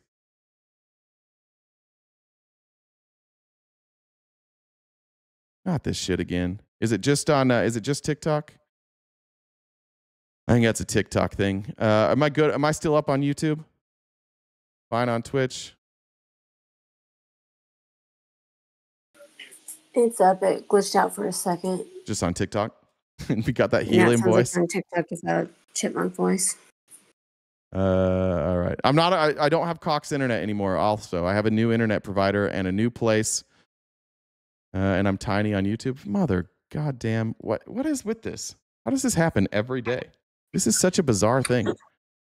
On YouTube, if it's small, rub it a little the app bit. and come back. Oh.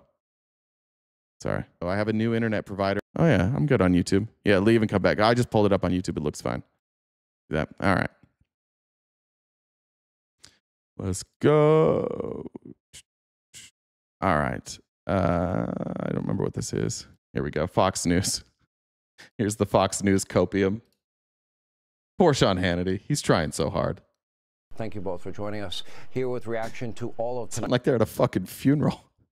Thank you guys so much for joining us. I'm so sorry that you're here. Thank you both for joining us here with reaction to all of tonight's results. Pollsters Matt Towery, Robert Cahaly.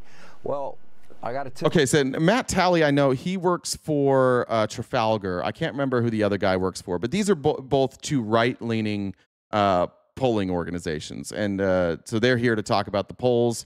Did they fare accurately? For Republicans, what you want to see is you would want to see obviously all the polling said that this was going to happen, not necessarily by these margins, but you would want to see smaller margins. For Republicans to walk out of this night and feel good about how things went, you would have wanted to see closer numbers. But that's not what they're seeing, and so these pollsters are going to explain it. my hat to you. Both of you in your last poll showed the bottom dropped out for Winsome Sears. I believe it had a major impact on the AG race there. Matt Towery, what happened? Well, it's bigger than that. I'm going to go very quickly because I know that we don't have much time. Shutdown, shutdown, shutdown. Oh. That had a big effect on this election. Now you've got Donald Trump, all the exit polls, and the Republican pollsters saying the government shutdown hurt the Republicans. Where's that dude? Where are you back again? Where's Soy Man or whatever your name is? Every single, without fail, it's unanimous that the American people are blaming Donald Trump and the Republicans for this.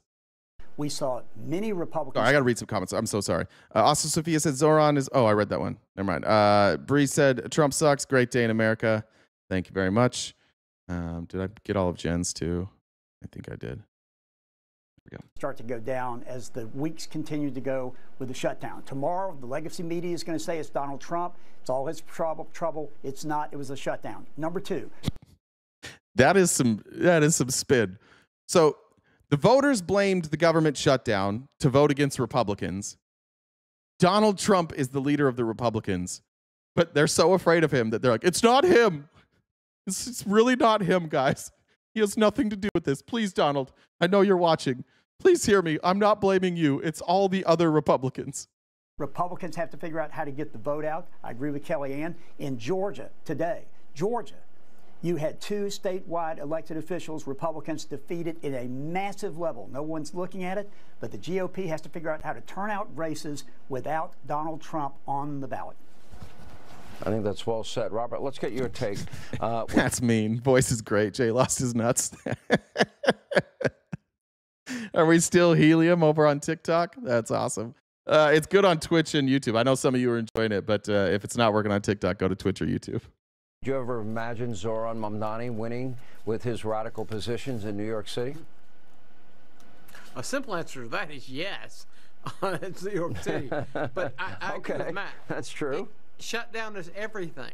I mean, you know, when that's the second Republican pollster also claiming it was the government shutdown, and that people are blaming Republicans for it. You have a country Robert, let me stop you. Are you talking about when you say shutdown, are you specifically really referring to Virginia, considering in Northern Virginia so many people were impacted by this government shutdown? And why didn't they blame Schumer? Because I would argue he shut it down. Well, absolutely. But here's the thing. You've got so many people who depend on the government for either aid or a paycheck. Why didn't they blame Schumer? We all told them to blame Schumer. It's because they have eyes and ears. That's why. They hear what Schumer said. They hear what the Republicans say. It's clear that the Republicans refuse to negotiate. That's why. Any sensible person would look at what our government's doing right now and say, Democrats are willing to negotiate. Republicans are not willing to negotiate. And nobody gives a fuck that you say the words clean CR. Nobody knows what a clean CR is. And by the way, you guys can't. Mike Johnson said, once Trump is president, we will no longer use continuing resolutions. We won't do CRs anymore because we're going to have total power. So the days of the CR are gone. And then a few months later, here they are with a CR because they can't pass anything. That's why. People have brains. Not everybody just lets Donald Trump do their thinking for them. But what they're talking about here, I don't know why Sean Hannity can't figure this out. Why are they not blaming Schumer? RTP took no nut November, literally. It's a devastating page. Check. And when that is stopped, they're going to blame the party in power. And when Republicans have the House, the Senate, and the President, they don't understand all the details of filibuster. I mean, they understand the Republicans are in control, and that check's in jeopardy. Yeah. And so when that check is in jeopardy, when that aid is in jeopardy, whether it's actually in jeopardy or they just perceive it's in jeopardy, they're going to vote their pocketbook, even if they're ideologically feel it. Is he in a wind tunnel? Like, why are his eyes so open? What is going on here? Da da da da da. I'm loving your eyebrows. Different way. That's what they were talking about earlier. Kellyanne said that all these numbers said they were going to vote one way based on how they felt about issues like crime, but they voted the other way. I think people are voting their pocketbooks, and Trump was right. The shutdown needed to end, and filibuster, whatever it took. Is that what it is? Is that a brow lift? Is that what that is? Is that why his eyebrows are that way? Let me show you this guy, the same guy a week ago. Now, Sean Hannity is not going to say it because he's like, oh, you guys are great at polling. But I want you to, like, this guy a week ago was dead fucking wrong. They're not going to cover it on Fox. These are the polls. Like, the Republicans keep using Trafalgar polls. And there's a reason for that. They oversample Republicans, and the way that they do their questioning, it allows Donald Trump's numbers to look better than they really are. They are the only pollster I'm aware of that has Trump anywhere near 50% approval rating. I think last they had him at like 50.1. Everybody else is in the low 40s, some in the 30s, but not Trafalgar. They're like, actually, he's doing great. And like you said, 4 years ago, we had the best poll in New Jersey. He's got to own a KFC chain. Come on. Thanks for the sub.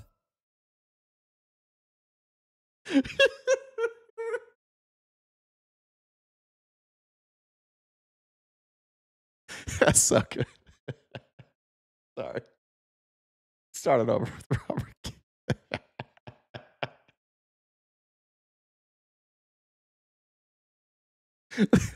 That got me. That was good. And like you said, 4 years ago, we had the best poll in New Jersey. We saw this thing close then. We see it close now. And what you said is also very important. So he's talking about the New Jersey race with Mikie Sherrill. He said it's close. Sean Hannity had said it was a 1-point race. The day, like on the day of the election yesterday, he said it's a 1-point race. It's a toss-up. And Trafalgar said it's a close race. Look at who has this race close and who doesn't. Okay. The pollsters that have good records, like us, like Emerson College, like Coefficient, and like Qantas, they all have this race extremely tight. The ones that consistently fail at elections, they're the ones skewing the averages. So it's important to pay attention to the pollsters who get it right. Let's pay attention. All right, let's look. I think this was, I think it wound up being 56-43 in New Jersey. Absolute landslide. Let's look at their polling. He works for Trafalgar. So this was their final poll. Where did it go? Oh, wait, no, they're the ones that didn't do New Jersey. Sorry, excuse me. Trafalgar did, I don't know what happened. So you just heard him say New Jersey, right? We all heard that. Let me go back real quick. They all have this race extremely tight. The ones that consistently fail at elections, they're the ones efficient and like Qantas.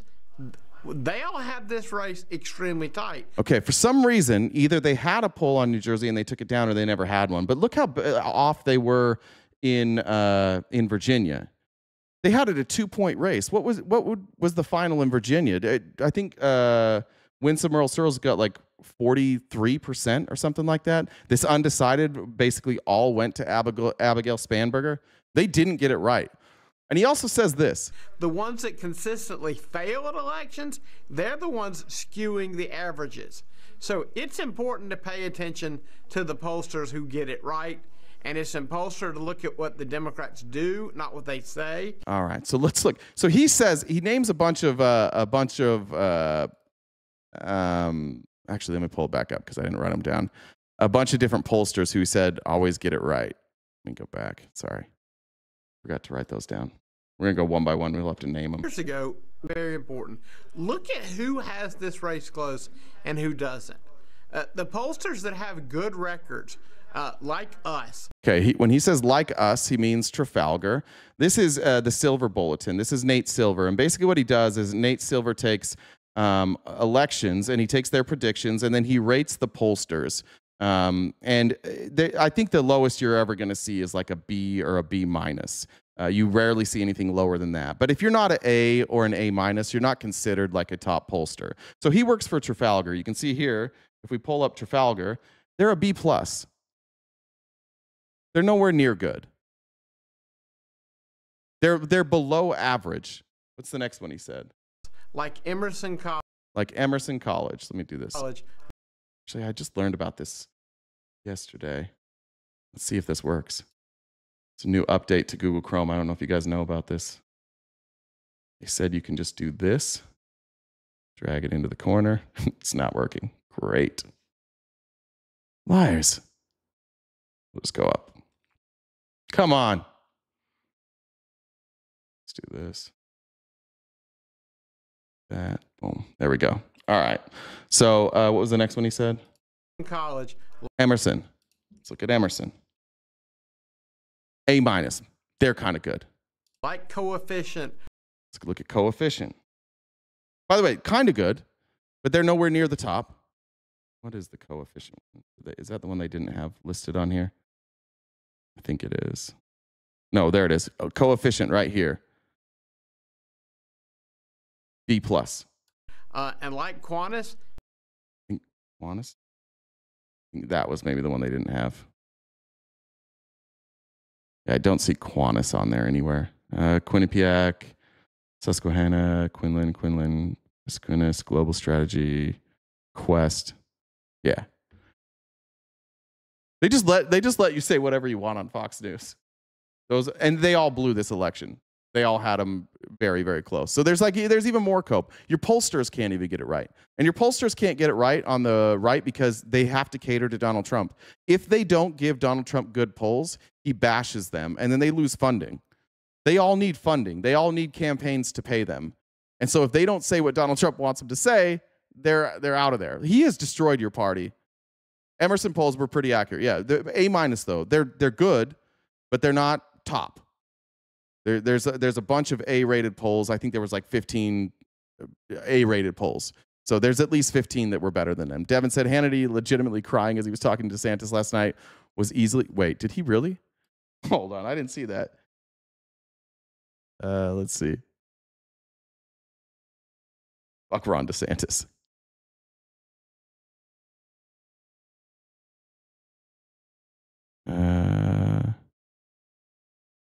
This? I'm literally in tears. I'm having a hard time keeping a straight face, only for this reason. I have really funny friends. Just a reminder, guys, if you're on TikTok and you're tired of the helium voice, I can't change it. There's nothing I can do, but we are on YouTube and Twitch. You can go over there where our voice is normal. Funny friends are sending me, one is a meme of the Statue of Liberty, sitting down, smoking a cigarette. F it, I'm going to move to Florida. The other one. Nothing better than explaining in word form a meme that you saw. That's hilarious. Has a picture of Mamdani, and it says, Realtor of the Year in the state of Florida. It's cracking me up.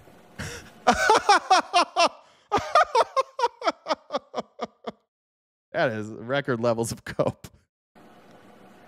Well, first, Sean, I'm glad you cleared up that you're not going to Ireland. Because if it was a trade where Florida had to give up Hannity in exchange for Rosie O'Donnell, I would veto that trade on behalf of this free state of Florida. Don't you worry about that. Listen, I'm grateful I have a good governor. There you go. This is a guy, Mamdani. He wants to take down the Columbus statue. I've already said. Oh, no. Why the fuck do we have... Can somebody explain to me why the fuck we have a Columbus statue? He didn't even go here. He's not from here. He doesn't go here. He didn't visit here. Why do we have a Christopher Columbus statue?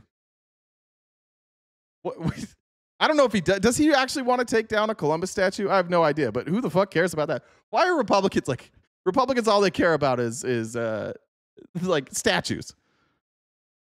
Fuck Christopher Columbus. Fuck that guy. That guy sucked. I know we learned about him in school like he was like this hero. Fuck Christopher Columbus. They were looking for land to take over, and they didn't care if there were people already on that land. He brought disease that wasn't here. Yeah, he went to the West Indies. Why do we have a That's just like, that's peak America. For years, we told people that Christopher Columbus came to America, and then we know that he didn't, but we just never corrected it. We're just going to keep going with it. And then Republicans get upset when you correctly point out that he was neither American nor responsible for the founding of this country, and also was kind of a piece of shit. And he was from another country. He didn't do anything for us. Christopher Columbus literally didn't do a single thing for us. He was just a colonizer. Yeah, thank you. Trying to figure out some more places they could go steal resources from. I can't believe he wants to take down that statue of Christopher Columbus. I would have liked to be there when they decided to put that up. And I would have liked to just say, why? Why are we putting up a Christopher Columbus statue? Oh, we're firing up the Republicans now.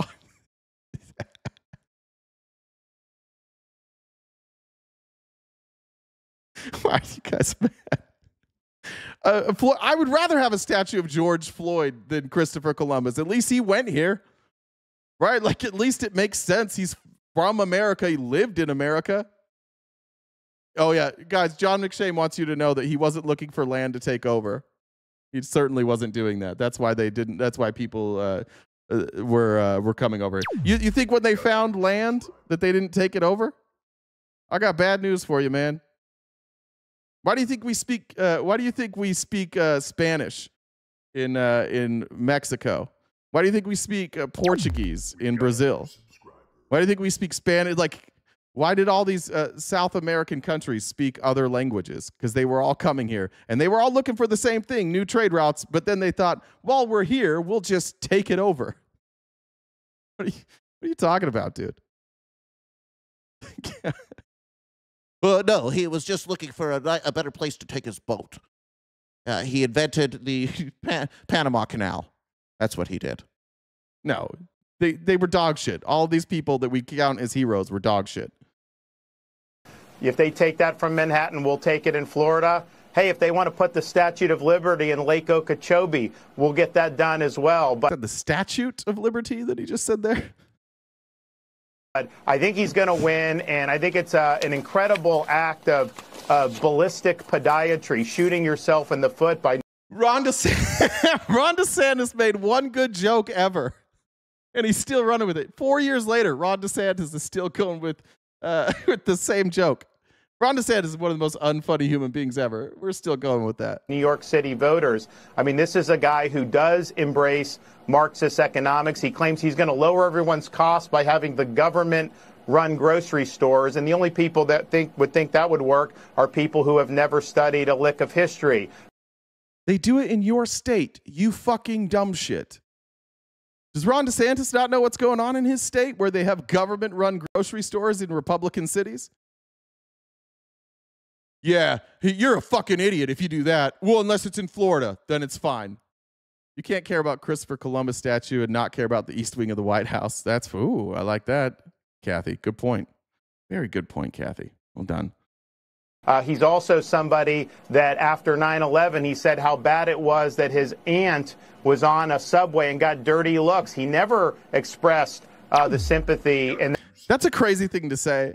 This one's one of my favorite ones. Republicans, I think one of the, a clip of mine that was perhaps the most viral was me talking to my friend Steven. Steven, if you're out there, how are you? Sorry about your night last night. I think he lives in Virginia. Tough night for Steven.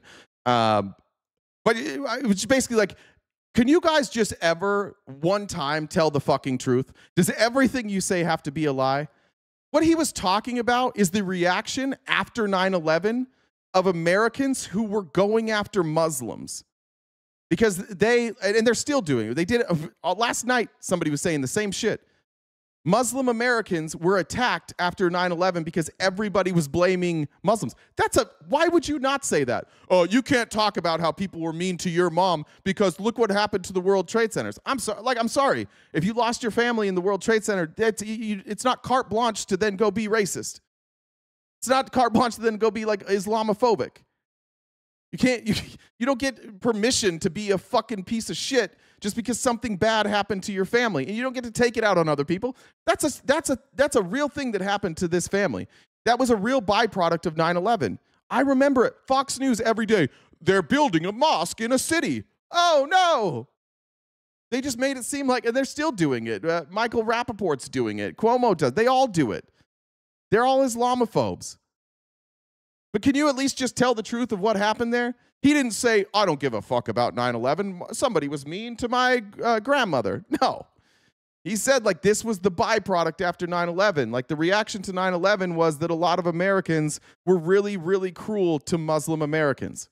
That's true. We all watched it in real time.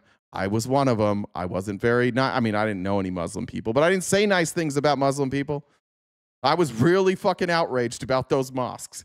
Because every night, Sean Hannity and Bill O'Reilly told me and my family that I needed to be scared. And when I got in the car to ride to soccer practice or basketball practice with my mom, I heard Rush Limbaugh just tell me how all of these people were about to replace me and how the Muslims were coming here to institute Sharia law and take over. We can't have mosques because then we'll have Sharia law. And here I am. That's 24 years later. Do you guys have the same goddamn... When's Sharia law coming? It's been 24 years and we still have it in 0 cities, in 0 towns, in 0 places. How much longer do you guys have to, are you going to be duped by this idea that they're coming to replace our Constitution with Sharia law? You guys, you got to be a little bit better than that. You can't just keep recycling the old shit, right? Thank you, Kelly. Kelly said, load. Oh, that's Purple Kitty. Thank you very much. That was generous. Allison said, are you Alvin, Simon, or Theodore? Doot. I don't know. Which one? I don't know. Who would I be? Sheila said, Garrett almost rented in Manhattan for $7,000 a month. Jesus Christ.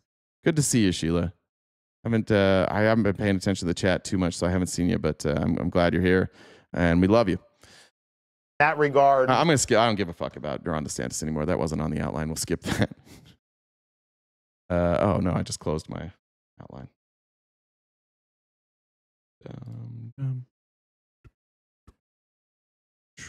Sorry.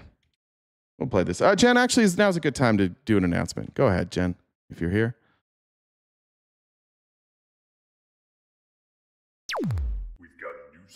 I am here. So I can have the chipmunk voice too. Oh yeah, I want to hear it while you're going. I'm gonna mute. I want to hear it while you're going. Oh, okay. Yeah, no, it's. I screen recorded some of it. I don't know why it does. It seems to go when it glitches out. I don't know why it just does something weird with the voices. You sound so good. You sound so pleasant. It's nice. It's nice. It's like your Fundy voice. Makes me sound nice. Is that what you're saying? Yeah, you sound much nicer in chipmunk form. Well, we can't have that. Anyways. Don't get used to it, people. This isn't her real voice. No. Yeah, no, definitely not my voice. I'm much meaner. But anyways. So we've got a gift goal. I know that total's not right. You're just enjoying this. You're just laughing, having a time with it. I love it so much. I know. Awesome. I mean, it's all right. Anyways, gift goal, top left-hand corner. The total does need to be updated. I know we're a little bit behind on that. So Venmo, Cash App, PayPal, Super Chats all go towards knocking down that remaining balance of the gift goal. This is our job. We do this each day, Monday through Friday. Now, currently 8:30 a.m. to noon Pacific time. So if you don't watch us regularly, we'll be back each day. That's why we set our new schedule, because Arizona doesn't do the time change. So if you haven't subscribed, please do so. We have a members only event, paid members event coming up this upcoming Monday. We're going to be watching Newsies in the Discord. So if you are a paid member on one of those, join, and you're not in the Discord, any mod can send you a link. You can join us for that. You'll have to link your Discord to your Twitch, YouTube, or TikTok, so that we can recognize your membership. So yeah, if you guys disagree with RTP and you actually want to come up and have a conversation, how you can do that is the Venmo username is my Discord. You can send me a message on Discord. I can bring you up to have a conversation with Jay. Check out the link in the bio. We're on most social media platforms. We've got merch. Jay's on Cameo. And we upload these episodes to Spotify.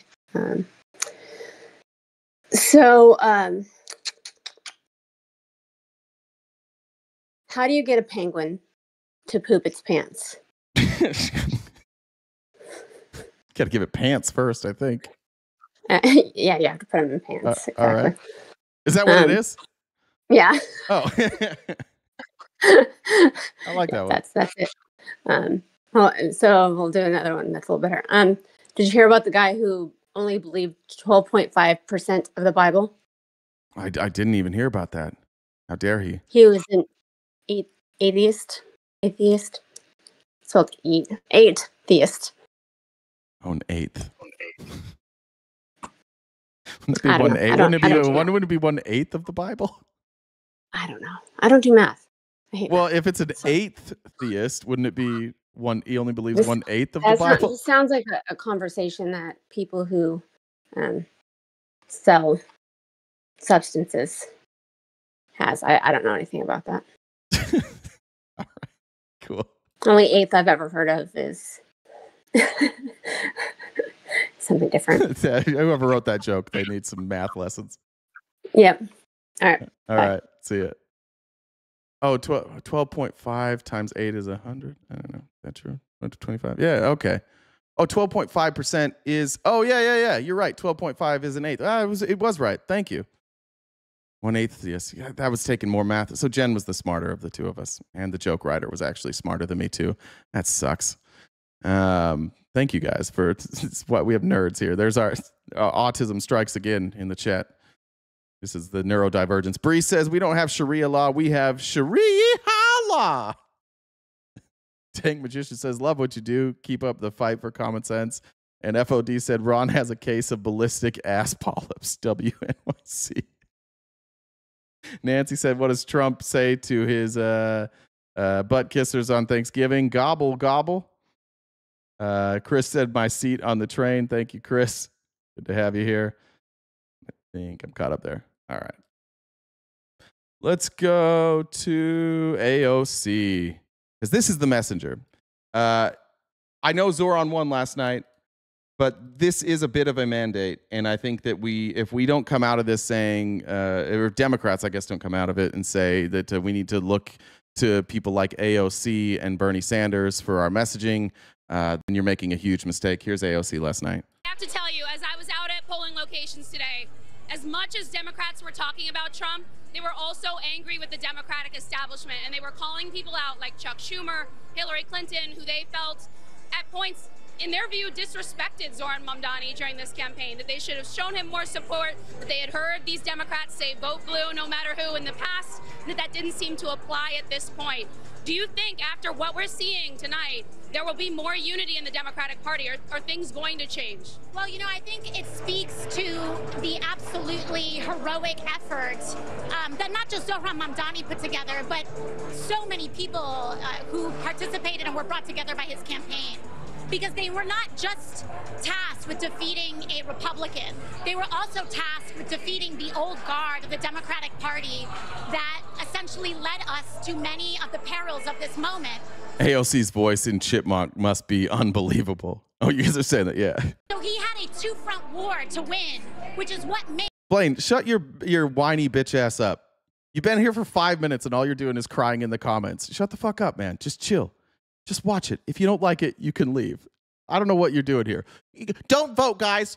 Everything's bad. I can't believe you make your money this way. Well, then leave, bud, because your views help me make money. So if you don't want me to make my money this way, Blaine, take a hike. Makes his victory so deeply impressive.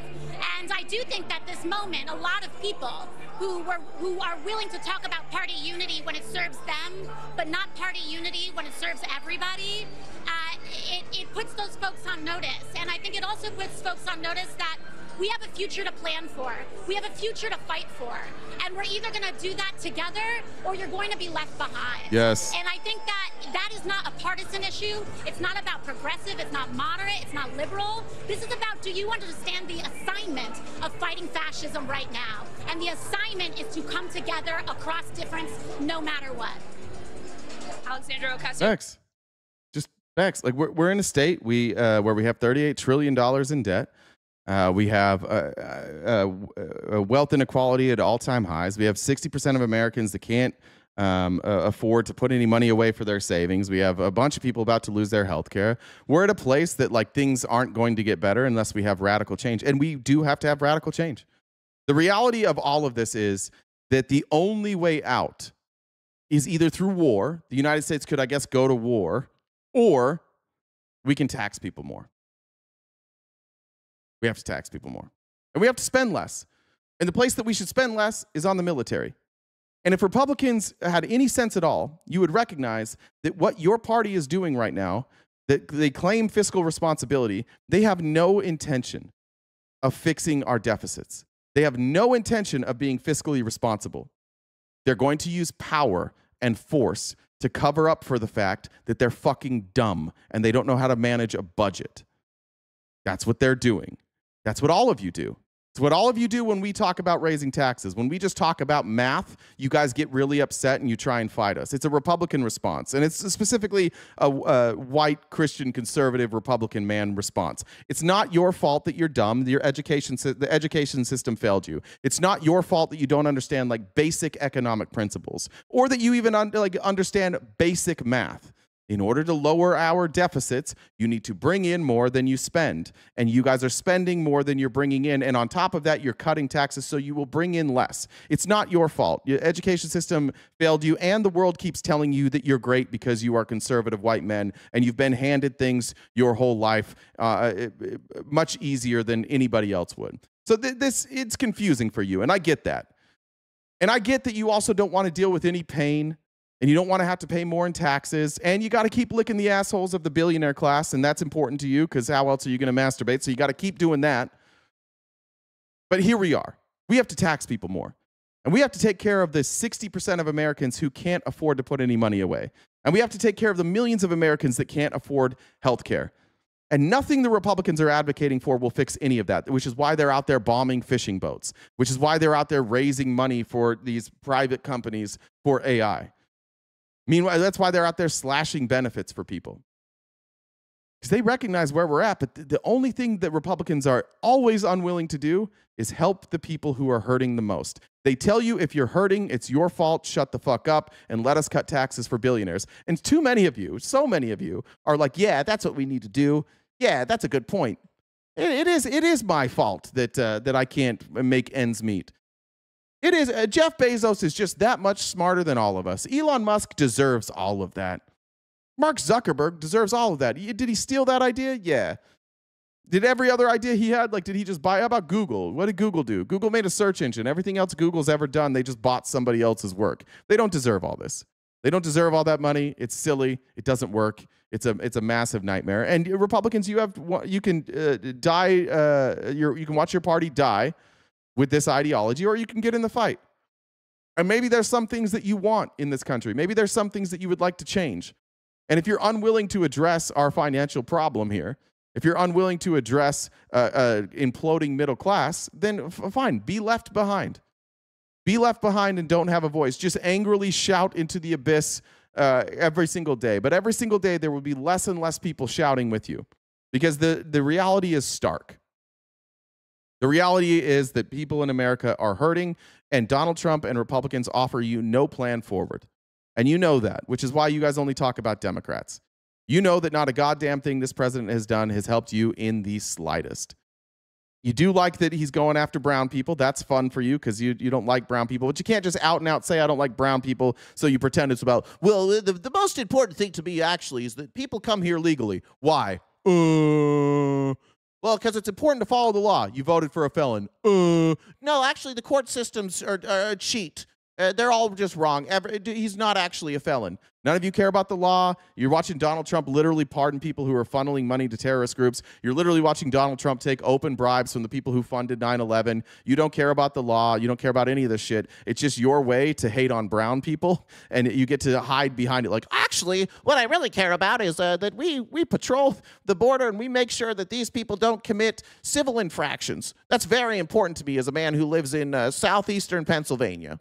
It's very, very important. Boy, the wide open border has really affected me. I've talked to all your people. I've talked to all your best debaters. I've talked to all the people on your side. I've asked you to explain to me what the problem is. You just explain to me how this has impacted your lives. And none of you can tell me how this impacts your life. All you ever say is, look, there are some people that got some free stuff. Look, they're in hotels. Wide open border. Then you might point to who's that person that they stand on their grave all the time? What's that girl that was killed by an undocumented immigrant, whatever her name is? You all do that. But none of you can actually explain how this has impacted your lives. None of you. Because it hasn't. That's why. It would be easy. If it had really impacted you, you could explain that. But none of you can. So it's clearly like your whole party is just like, we hate everybody that's not white. Clearly, that's what it is. This whole administration, you're just ripping black people out of office. How many black people have been fired from their career jobs for no apparent reason? Why do we change grooming standards that, like in the military, that will just only affect black people? Why are we renaming ships? Like Harvey, the USS Harvey Milk. It's too woke. What was woke about that ship name? Well, Harvey Milk was gay. He was also a soldier. Well, we don't want to celebrate him because he was gay. What else are you doing? Well, we're going to rename some of our bases after Confederate soldiers. Oh, okay. Not racist, though. Not at all racist. Has nothing to do with that. We'll get rid of all people of color. We'll go through, in fact, we're going to go through everything. And anytime it mentions like people of color or LGBTQ people or women, we're actually just going to pull that out of our handbooks. We're not going to talk about that anymore. And then when we hire just white people, there's no guardrails there. That's why you guys are struggling. Your entire struggle, the things that you think are happening to you, are not happening. If you can't afford to pay for something, guess what? It has nothing to do with black or brown people. It has to do with rich people. You don't like that you can't afford a house right now? Maybe you should advocate that we don't let billionaires buy up, in my state, 40% of the new homes. Maybe we don't let them drive up the price. Maybe corporations don't need houses because they're not people, right? So a corporation doesn't need a house. Oh, but we got to have them make a lot of money because that's capitalism. I can't afford a house, but that's just because I'm a big dumb bitch, and these capitalists, they're all smarts, and I need to just be more smarter so that I can get it. No. But I really do hope that you guys keep showing up. I really do hope that you keep showing up, and I really hope that all of your politicians keep trotting out these same tired-ass lies, because your party's in the middle of a civil war right now. I think you're kind of lucky that this has come up, this election's come up, because the reality is your party is a fucking disaster. Half your base that came out, the young base, the young men that you were like, young men are turning conservative. They're turning to Jesus. And by Jesus, of course, we mean Donald Trump. They're all abandoning Donald Trump right now because Donald Trump appears to be Israel first and foreign countries first.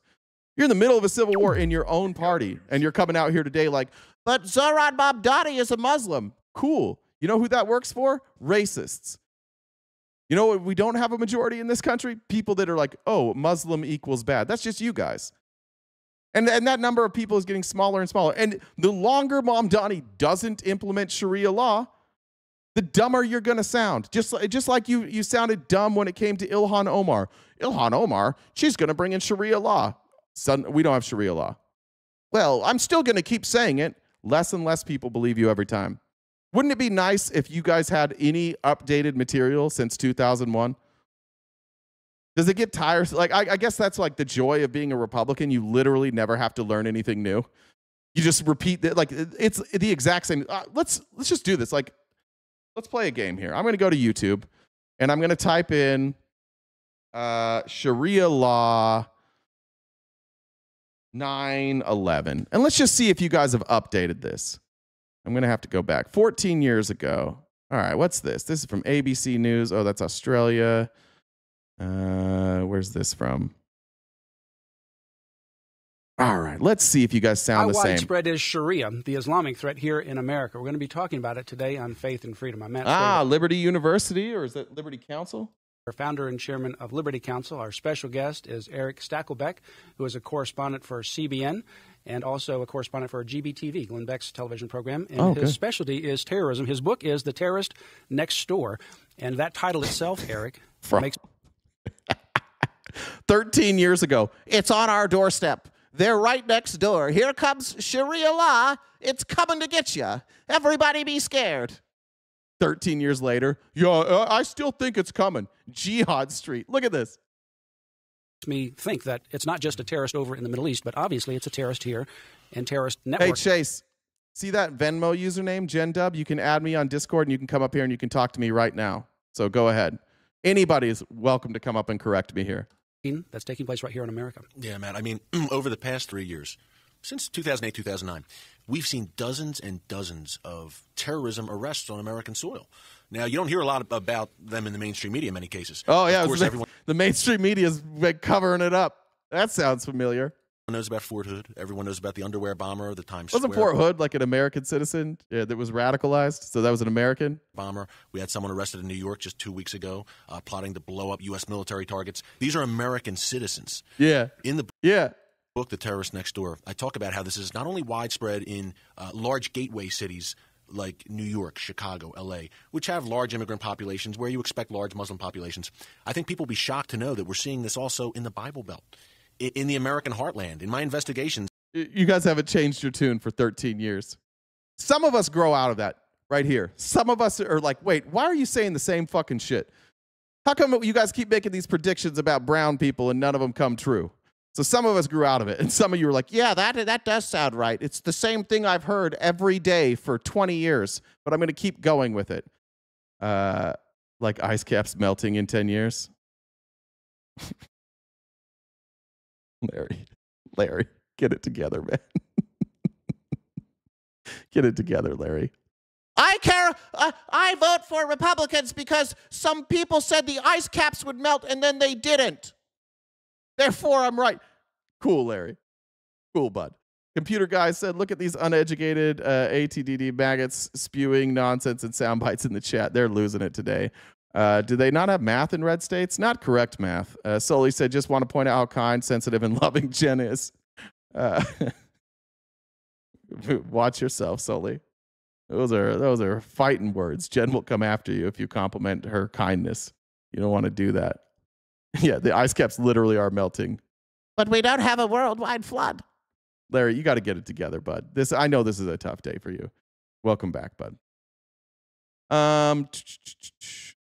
Listen to this spin from Kellyanne Conway.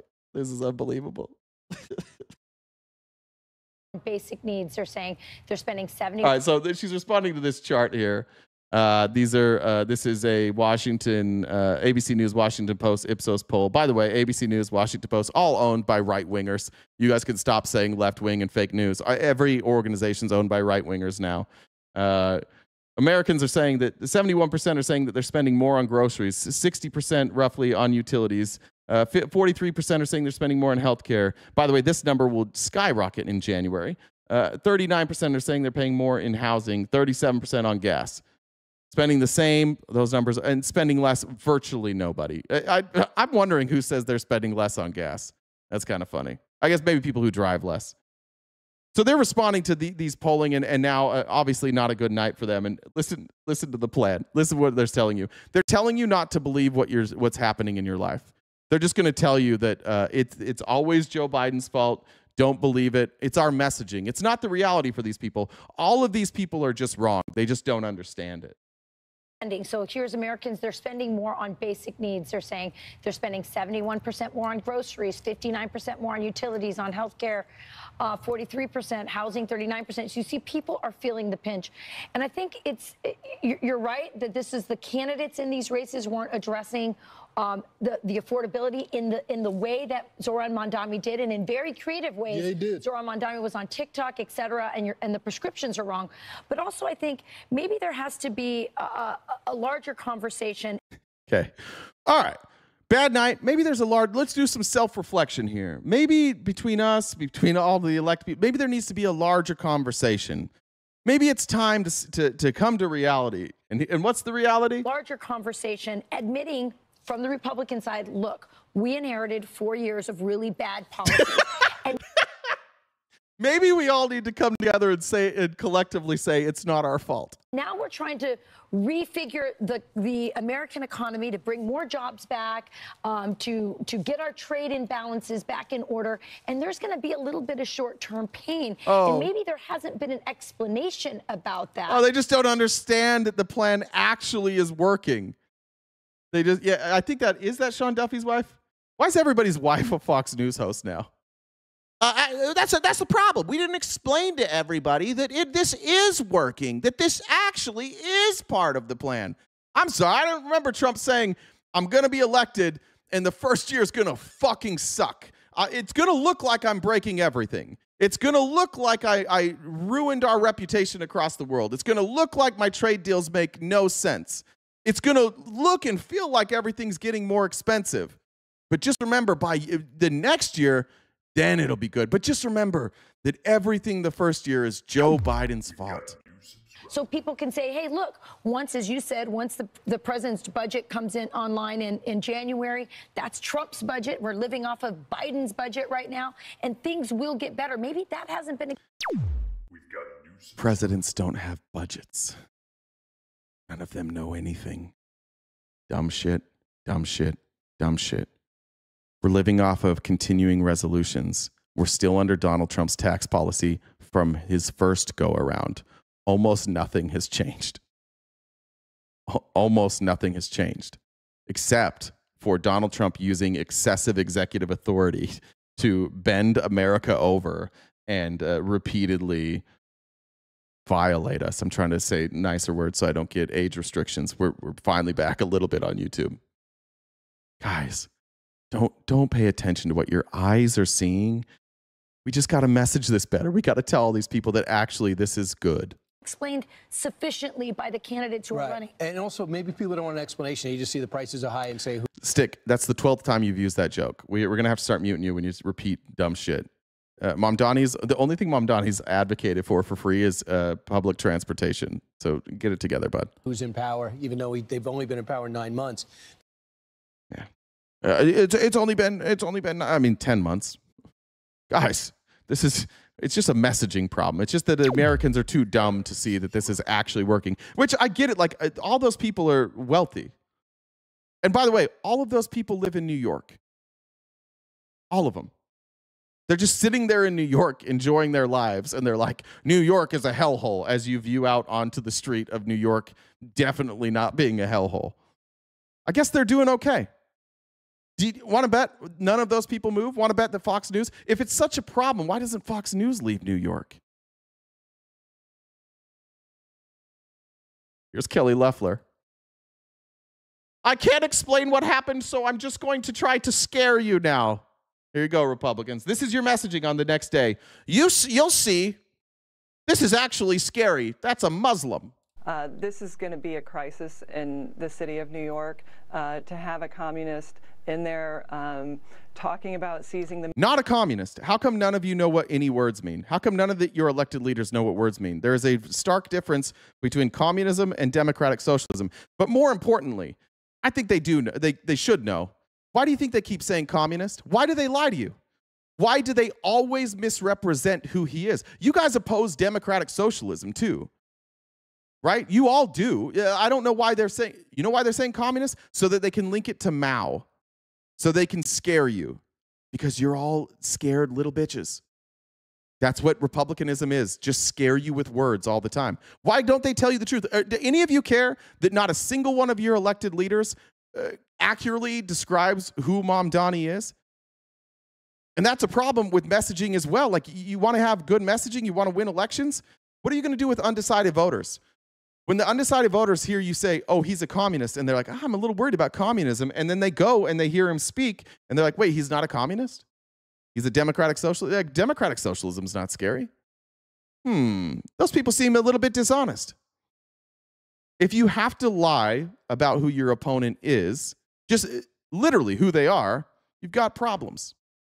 Now, Republicans ran on this too. They're like, they were lying about Donald Trump. He's a fascist. And admittedly, like, just so we can be honest here, it was hard for us to prove that Donald Trump was a fascist because he wasn't in power. So when we said he was a fascist, and then you heard him speak and you heard him denounce fascism and call Harris a fascist and say, no, Project 2025, what's that? Then calling him a fascist didn't work. But here we are, and he is a fascist. And now a lot of those same people who didn't think he was a fascist now are saying, oh, he is a fascist. So we were right, but like that's how he was able to manipulate that. But you're going to watch Mamdani. Mamdani can't be a communist. He can't be a communist mayor. He can't apply the principles of communism as a mayor, but also he's not a communist. He's a democratic socialist. Why do all you guys lie? Find me one Republican who accurately describes Mamdani's positions. I'll wait. Talking about seizing the means of production. Excuse me? Mamdani's talking about seizing the means of production? Where? Is she talking about unions? Where is Mamdani talking about seizing the means of production? I think that's what Trump is doing. Trump is taking ownership in private companies. I haven't seen any Mamdani proposal about seizing the means of production. Yeah, Lisa, she seems to have read a book. She's actually talking weirdly about socialism while calling him a communist.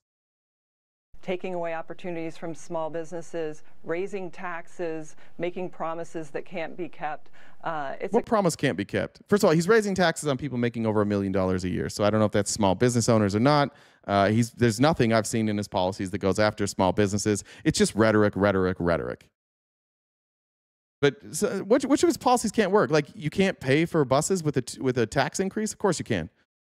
You can't do a small tax increase and pay for government-run grocery stores? Of course you can. All of those things can work.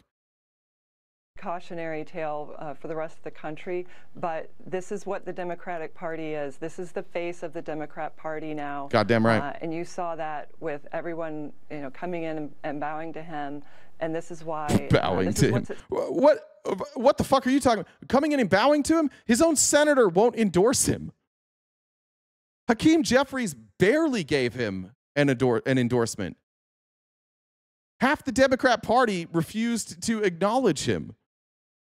Kiss the ring. Like, this is projection. This is you guys.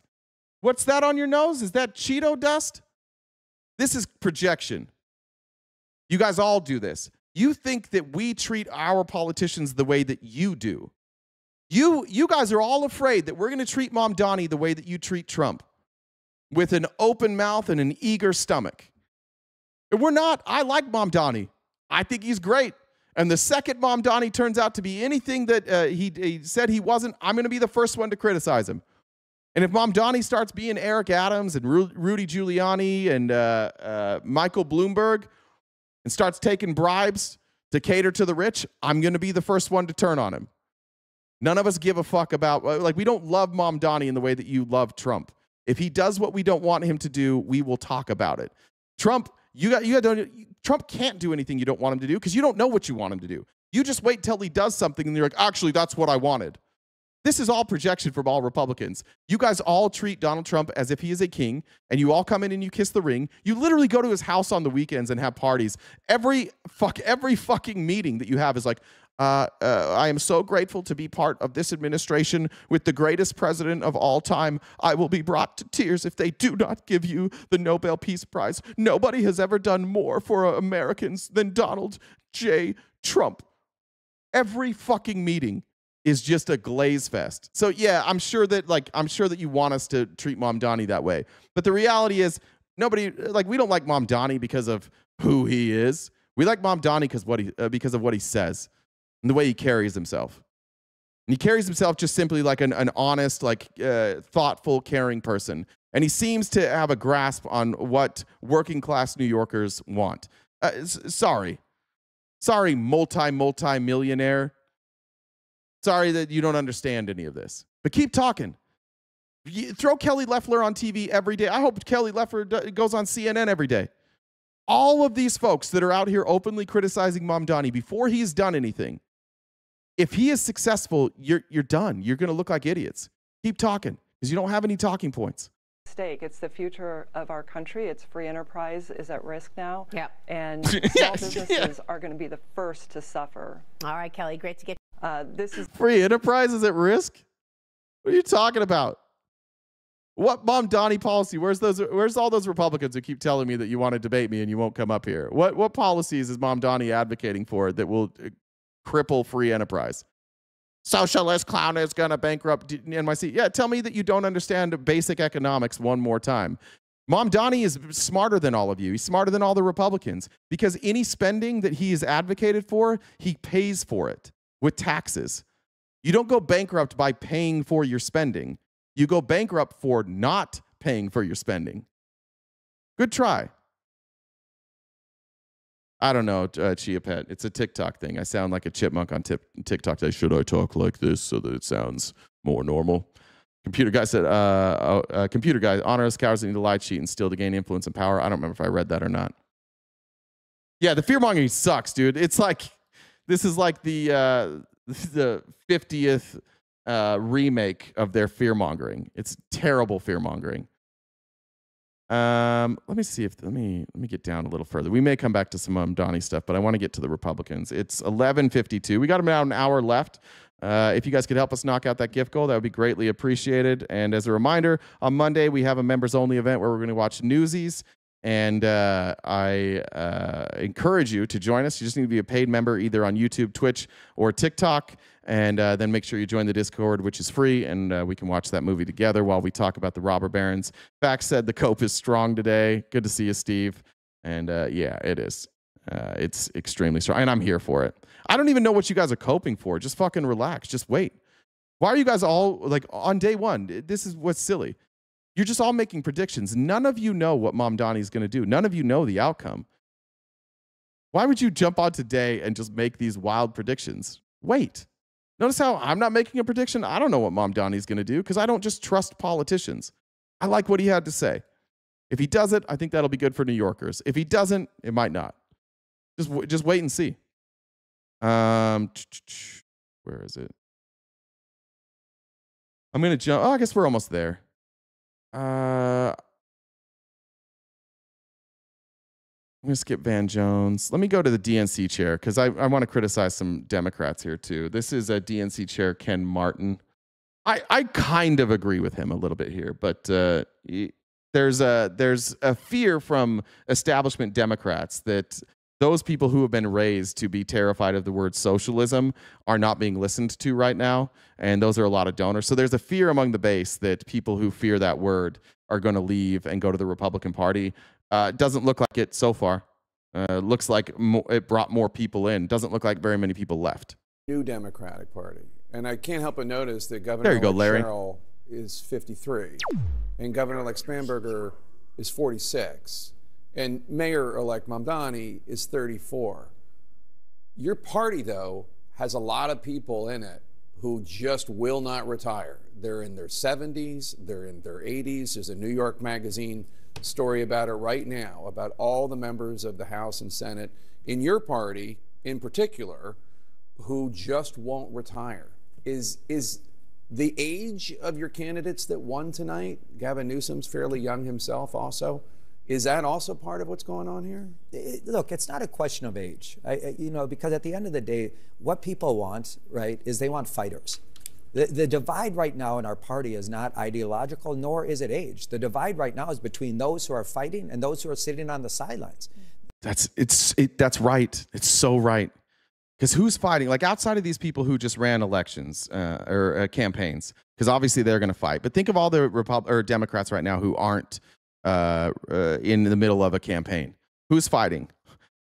One of our oldest people, Bernie Sanders, and one of our youngest, Pelosi. Now they pretend they are, and they like to act. They're fighting in Congress affordability, progressive people in this country, and he's out there actually fighting for the working class. It's about who fights, not the age. I reject this idea. There's plenty of older elected officials and older candidates, frankly, who are fighting. And what Democrats want, and frankly what Americans want right now, is fighters. People are going to stand up and use the power they have to actually fight for their communities, fight for their families. That's the true divide right now. So I reject this ageism that's out there, right? There's plenty of young people who are elected to office who are doing nothing, right, with the power they have, just like there are plenty of older candidates and elected officials who are using the power they have to make a difference. So look, I understand what you're saying. What people want is fighters, and we need more fighters in the Democratic Party, and you saw those fighters emerge tonight in races across the country. Ken Martin. Perfect. So Johnny said, listening to from home. Good to hear, Johnny. I appreciate you checking in with us, letting us know how you're doing. Hope the recovery is going well, and we love you. Hearts in the chat for Johnny. Rory said, sending lover and respect. I bet you meant love, but if you're sending a lover, I'm fairly certain that's illegal in my state. Please don't. I don't want to go to prison for that. I'm not interested in going to jail, but I appreciate the thoughts. All right, here's Trump. Here's Trump's response. Remember, Trump can't adjust. Trump can't change. Trump can't learn new things. Trump is an egomaniac. He's a sociopath, and he believes that his way always has to, everything has to go his way. And he can't ever change course because he's not capable of admitting that he was wrong. So naturally, Trump's response to this as an obvious authoritarian and as an obvious fascist is to be an authoritarian and to be a fascist. And here he is talking to his Republican friends, trying to convince them, hey guys, we need to, number one, be more fascist. But number two, we need to forfeit the future of the Republican Party because I need to win. It's time for Republicans to do what they have to do, and that's terminate the filibuster. It's the only way you can do it. Your president's dumb. That's a problem. That's a crazy thing to say. The day I'm not. First of all, Rob, I appreciate it. Thanks for being here. I'm not a gay guy. We cover this every day. I'm only gay when I'm fucking your dad. So let's clear that up. He wants to undo the filibuster after they just lost. If this pace continues, you guys are going to lose the midterms. And if you lose the midterms and there's no filibuster, you have no power. Say goodbye to literally everything that you hate, or say hello to everything you hate from our party. You guys are fucked if you get rid of the filibuster. But Trump wants to get rid of the filibuster because he can't admit that he lost this battle in the government shutdown. So instead of adjusting to that, he's like, let's just make it so that I can win. I am not a submissive bottom. I am a power bottom. Ask your dad. Try again. And shout out to our submissive bottoms. Good for you. We need doms and we need subs. And we love our submissive bottoms here at RTP. And if you don't terminate the filibuster, you'll be in bad shape. We won't pass any legislation. Oh. There'll be no legislation passed for 3.25. We have 3.25 years, so that's a long time. But when they can't do an extension. Holy fucking low energy, by the way. This is a guy who just took a fat L and is like, guys, just undo the protections, please. John, I think they've done an extension every single time they've ever been asked forever. This is the first time they haven't done an extension. Extensions are supposed to be easy, but if they won't do an extension, they won't do any bill, even a simple bill. You know why? You know why Republicans or Democrats don't have to cave here? Because it's popular. Only gay. When you're fucking my dad, you earn my respect, bro. Thank you. Appreciate it. That's why. If this wasn't popular, if the American people didn't want to keep these ACA subsidies, they would all be blaming Democrats right now. And last night would have been a bad night. I think Democrats still would have won, but these numbers would have been a lot closer. You guys have to come to you guys need to come to grips with the fact that your president has no ability to check the pulse of the American people. He thinks that everybody's just going to do what he says, because that's largely what you guys have done, is whatever the fuck he says. He's now trying to bury you. He's trying to destroy you. You lose like the Republican, I've said this and I still believe it. I think your party is fucked for the next 40 or 50 years. Just if history is any indicator, the Republicans are about to lose power for decades. Because while Americans are demanding some help, Republicans are telling them to get fucked. This doesn't work well. It never ends well for you guys. This is a problem. If while Americans can't afford health care, you pass legislation that skyrockets their prices, they're not going to vote for you. It doesn't matter how much they like you, how many MAGA hats they have, how many times they've come to your cutouts. They don't care. They will get rid of you if they can't afford things. That's the one part about your party that I don't think any of you seem to understand. This affordability crisis is at everybody's doorstep. For some, it's already hit. For the middle class, it's there. For the upper middle class, it's knocking on the door. And for the wealthy, you're next. And when that happens, the American people are going to stand up and suddenly these heroes that you guys all think are great, the Elon Musks, the the Mark Zuckerbergs, the Jeff Bezos, those are now going to be targets. And Americans are going to look at their bank accounts that are empty or negative, and they're going to watch Jeff Bezos take his store-bought girlfriend and her friends and taking them to space for the fuck of it and go, I don't think so. Yeah, we're not doing this shit anymore. You can't just go to a picnic to fucking Mars while I'm out here eating bugs. We're at the let them eat cake stage. It's been a joke forever about Republicans. Like, we've always joked that because of the tax cuts and their sympathies towards billionaires. But it's in this chat today that said, fuck your health care. Toughen up. Fuck your fridge. Sorry you don't have SNAP benefits anymore. Go out. Your guys screwing over your party forever. And I think you all know it. And I think everybody in this room knows it. This is the first time so far, because they're not going to undo the filibuster. And it's going to start a war inside your party. Donald Trump is going to continue to demand the filibuster, and his minions, Stephen Miller, are going to go out there and they're going to start picking fights with Republicans like John Thune. And Republicans know that if the filibuster is gone, they're cooked forever.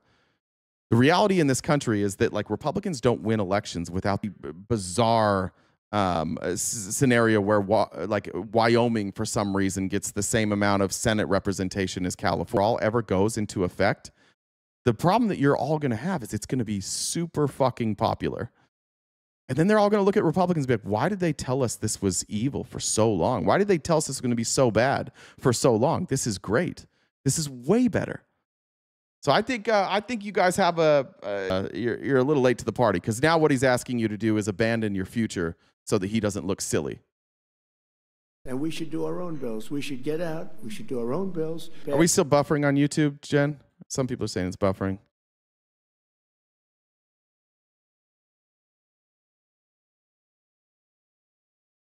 Welcome to TikTok. Voter ID. Go back a little. Tonight, with the country's open, congratulations. Then we should pass voter ID. So undoing the filibuster, fucking Republicans forever, and then two things that are massive federal overreach. The states have control of how they run their elections. That's kind of like you like saying that, but he's talking about undoing the Republic now. He's saying that the Republic has no rights, that we now get to dictate how people vote. The response to losing elections, you probably need to figure that out. Election secure and safe, because California is a disaster. Many of the states are disasters. But can you imagine when they vote almost unanimously to give ID? You go to a gas station, you give ID. Never. I actually went to the grocery store and the gas station yesterday. Not once did they ask for my ID to vote. You can't vote. You can't register to vote without ID. You can't vote without ID. This wouldn't actually fix anything. The leader of your party is fucking clueless. None of this would change anything, by the way. He has no clue what to do right now. He just campaigns on grievances. He campaigns on, it's all unfair to me. No fucking clue what to do. The response from your leader, this brainiac here, end the filibuster and do voter ID. Congratulations on your vote, guys. It's going well. But for voting, they want no voter ID. It's only for one reason, because they cheat. We would pass that in 15 minutes. If you don't get it, you'll never pass that. You'll never talk about mail-in ballots. Mail-in ballots make it automatically corrupt. If you have mail-in ballots. He votes by mail-in ballot, by the way. Florida, where he lives, does mail-in ballots. How come all these states, how come all these Republican states, if you want to prove this theory, how come a single Republican state hasn't banned mail-in ballots? You guys, is that a fair question to ask? I'd like the Republicans that are here. Let me know. Why haven't you guys banned mail-in ballots? Weird. Even the Republicans don't agree with Trump. They're just afraid to say it. It's deeply unpopular. Automatically, it's correct. Even it's time for. This also doesn't make sense. Mail-in, if there's mail-in ballots, it's automatically corrupt. This guy just says like whatever the fuck he wants with no backing. You elected a dumb guy. Yeah, I might cry a lot, but not as much as Donald Trump. It is crazy to hear. Like, what kind of person's like, dude, you complain. Donald Trump's entire existence is complaining. What? Let's go to Twitter. If I go to Twitter and I type in Donald Trump and we go to his videos, what percentage of his videos are going to be him complaining? What do we think? We'll go straight down the list. There's video after video after video of Donald Trump. Got to find ones of him speaking. Hey, that was me. He's not even on there. Let's press conference. Let's try that. All right, video one. They had 18. Okay? Because it's driving them loco. It's driving them crazy. Complaining about windmills. There's one for one. And I just sent a picture from somebody that wants to be there very badly. He's been very respectful of me and of our country, but not so respectful of others. But he'll, I'm going to sign this for him, but I was sent one, and I thought you'd all like to see it. That's a man named Vladimir Putin, who I believe will be coming. Look at my friend. All right, so we got one complaint and one showing you a murderous dictator and bragging about how they're friends with a hat that says, "I'm right about everything." All right, let's go here. Thank you. All right, no words there except for thank you. How about here? David Muir said exactly, I quote, "President Trump, as you know," this is after I made the statement that crime is at record numbers. Lying about crime being at record numbers? Cool. President Trump, as you know, the FBI says overall violent crime is coming down in this country. Now, anybody that says it's coming down, when you look at all of the migrant crime and all of the other... Complaining that people are accurately citing violent crime stats. All right, so we got jacking off Putin and 2 complaints. Azerbaijan, if you look at just take a look at that one. That was going on for, I think, 38 years, right? And President Putin called me. He said, "It's amazing. It's amazing. Putin again. Get that war stopped." So we have complain or bragging about Putin. All right, I think that's the one we just saw there. That's 48 minutes long. We're not going to watch that. So this is a Democrat hoax. Whiny bitch. Untold suffering, misery, and death. It's going to be everyone. $1,300 for a shot of like an Ozempic or... We have 59 countries that agreed to the deal. We have a peace in the Middle East for the first time ever. Sure. We made a deal with Hamas that, you know, they're going to be very good, they're going to behave, they're going to be nice. And so it seems like he's either bragging or whining every time he's in front of a microphone. You want me to keep going with this? How many more of these clips do we need before we all realize Trump is just like he just whines all the time? Don't tell me I'm crying. I'm just covering Donald Trump. That's probably why you think it feels like crying, because I have to cover Donald Trump, who is a whiny little loser. Like, how'd that go for you? Marianne, thanks for the super chat. Both of them. Amy Lynn said, red states, tie those bootstraps on tight. Blue states going to stop paying your way. Thank you, Angel, over on him winning last year. Did he really? Leanne says, you're the best part of my day is your show. Thank you, Leanne. I appreciate that. Let's pick here. Rejection out of you folks is pretty wild. This is just further proof, though. Like, there are no standards for Trump. Trump can do no wrong. Everything he does is great. If anybody ever acts like Trump, Republicans freak the fuck out. If anybody criticizes Trump, they're like, yeah, all you do is criticize. That's all he does. This dude's the president. He can't keep Joe Biden's name out of his mouth. For Kentucky, for your... Those balls? What the hell is that? I don't know what that is, Terry. Terry. Those might be balls. I'm not sure. All right. Now, yesterday before the Prop 50 thing, of course, the Republicans went out there to try and smear it and call it fraudulent because they knew they were going to lose. Here's Caroline Leavitt yesterday saying that this was going to be fraudulent in California. And then when pressed for proof, she gave her proof. Caroline, the president posted on Truth Social that the voting underway in California is, quote, rigged. What evidence does he have of that, and what does it mean that mail-in ballots in that state are under legal and criminal review? By whom and why? And also, in this vein, does the White House still plan to issue an executive order banning mail-in voting, and what legal authority do you have to do that? The White House is working on an executive order to strengthen our elections in this country and to ensure that there cannot be blatant fraud, as we've seen in California with their universal mail-in voting system. It's absolutely true. What the fuck is that? Universal mail-in? You can't. If it's universal, that means everybody has to do mail-in voting. What is she talking about? Why do they use these words? Do you guys get tired of being lied to every day? Everything they say is a lie. Every fucking thing. They are incapable of just accurately stating something. What she could have said there is, there's a lot of mail-in voting in California, but they can't say that because everything has to be hyperbolic. So universal mail-in voting. What the fuck does that even mean?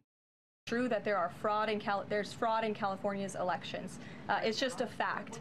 It is. What's the evidence? She said it's just a fact. then what's the evidence of that? Fact. It is just a fact. They have a universe. It's just a fact, guys. This is how stupid our fucking voters are. We don't have to give them evidence. We just can say dumb shit like it's a fact. And when you ask for evidence, you go, it's a fact. Remember last night, if you guys were with us on TikTok, whoever that dipshit was, that racist, misogynistic dipshit that Jen rightfully kicked, every time I answered a question, he would just go, "Are you serious? Are you serious? You disagree with me? Yeah. Can you explain why I'm wrong? No. You're dumb, dude. You just lie. That's all they ever say. Don't you get tired of them never giving you any fucking evidence? I live in Arizona. It costs the taxpayers like hundreds of millions of dollars to do 5 fucking audits. And out of those 5 fucking audits in Arizona, you know what we found out? Republicans tried to cheat a little bit, and a couple of them went to jail, and that's it. There was no widespread voter fraud. They were just mad Trump lost, and all you guys are such cucky little bitches that you're just like, we'll just keep spending money until we prove that Donald Trump actually won the 2020 election, and you never did. Every time you went to court, you lost. 100% of the time, you lost. Does it not get tiring for you guys to never be given an answer to anything? Mail-in voting system, which we know is ripe for fraud. And if you want to deny that, I'm happy to provide you all of the evidence for it. I'd be glad to send that to you after this briefing. Rigged. Fraudulent ballots that are being mailed in the names of other people, in the names of illegal aliens who shouldn't be voting in American elections. If you mail in a ballot with the name of somebody who's undocumented, the vote doesn't fucking count because it won't match with the rolls. The votes don't count if they don't match with the rolls. I could send in 855 million fucking mail-in ballots with fraudulent names, and none of them would count because they don't match the rolls. That's how this works. Every election, we get a list of people who that aren't on the rolls that voted. You know why we have that list? Because our elections are safe and secure, and we catch those. Every year in every state, there's a list of people who voted twice. You know why we have that? Because our election systems work, and they catch fraud. You know what they never, ever catch is widespread voting fraud. You guys have based this entire idea that the 2020 election was stolen on a video from Dinesh D'Souza called 2,000 Mules. And Dinesh D'Souza had to come out and publicly say it was bullshit so he didn't get sued into oblivion. They had to admit that they were lying to you, and none of you care. You just keep saying the same thing because you didn't care about the evidence in the first place. You just didn't like that you lost, and you're all bitch-ass sore losers because your president is a bitch-ass sore loser, and he gives you permission to be a pussy. And so all of you are like, yay, if he's a pussy, I can be a pussy. I'm never going to accept the truth about anything. I'm just going to lie to everybody else and myself, and you have all become cucky little bitches. That's the reality. If it was the reality that those elections were stolen, that mail-in voting was a problem, you would have some evidence, and you have no evidence. That's a problem. It's not like you have a lot of evidence, but it's not like you can't quite prove it. You have no evidence. In fact, the best evidence that I've seen, and I've looked at all the election fraud from 2020, all of it. I followed every court case. I was deep in. I followed all your dumbass creators that tried to prove it. I watched 2,000 Mules at least 10 times. The best evidence I've seen of election fraud came from the 2024 election from the Election Truth Alliance. And even then, I'm unconvinced. But it's the best evidence I've seen. I think it should be investigated. The best evidence we have won't be investigated because Republicans only care about election fraud if it's tied to Donald Trump's name. So they're not going to demand any election or any investigation. But I'm just wondering at what point you guys are going to be tired of your leaders standing in front of a microphone, obviously lying, then when asked for the evidence going, it just is. Just believe it. Stop questioning the king. Elections. There's countless examples, and we'd be happy to provide them. As for executive action the White House is taking, yes, we are looking into that. And like any executive order, of course, any executive order the president signs is within his full executive authority and within the confines of the law. Now, here's their plan. They're going to do exactly what they did in 2024. Basically, what the Republicans have decided to do is go through the state legislatures and try and pass anti-election fraud bills that are actually just like backdoors into cheating in elections and voter suppression. This is Representative Lindy Brill, a Republican from Sheboygan Falls representing the 27th district. and she's introducing a bill that obviously was written by this administration, and she's going to admit it. She's going to admit that she's just doing what the administration tells her to do. And when she's confronted with evidence, she's just going to say, I don't like your source. It doesn't count. So I don't care. I'm going to do this. And at the end, of course, because she is a MAGA supporter, you are obligated to glaze Donald Trump. Could you tell me your source on the 2020 municipalities that claimed that there were no fraud? It's an Associated Press survey. You can find it, and I don't have my computer in front of me. Then I don't know that I consider that a valid source. So the Associated Press, which it's crazy to say that's not a valid source, but they did a survey from a bunch of different municipalities, specifically in Wisconsin, and they were just said, like, is there any evidence in your municipality? And these are the people that ran the elections of voter fraud, and unanimously they said no. 100% of them said no. The AP then reported on that. She doesn't like that, so she just says, "I'm going to discredit it. I don't count the AP." And then she's going to do her little Republican thing. Let's agree to disagree. I've got some information. You've got some information. So let's just agree to disagree. No, where's your information, lady? Associated Press? Yeah, I don't always see everything from the Associated Press being absolutely valid. But that might be where you and I find truth in different spots. This might be where we're finding facts in different locations. But these are the elected officials. It's a survey. It's not reporting. It's not a story. It's a survey. If you want to find out if that AP story is true, Republicans, let's see, I want to test something. So the AP reported that all of these municipalities said there was no evidence of election fraud. This is only for Republicans. Please do not answer this question if you are not a Republican. Republicans, how would you go about deciding whether or not the AP was correct? How would you figure that out? Because I don't know if any of you know how to do this. And I don't think she knows how to do this. Only Republicans. How would you find out if the AP was reporting correctly? Who do we got here? We got I'm looking up through the names. Who do we have here that are Republicans? The AP is a joke that runs cover for Dems. Yeah, there you go. See, they don't know. They don't know. Only Republicans, or only Republicans. I only want to hear from Republicans. They don't know. Yeah, where's Larry?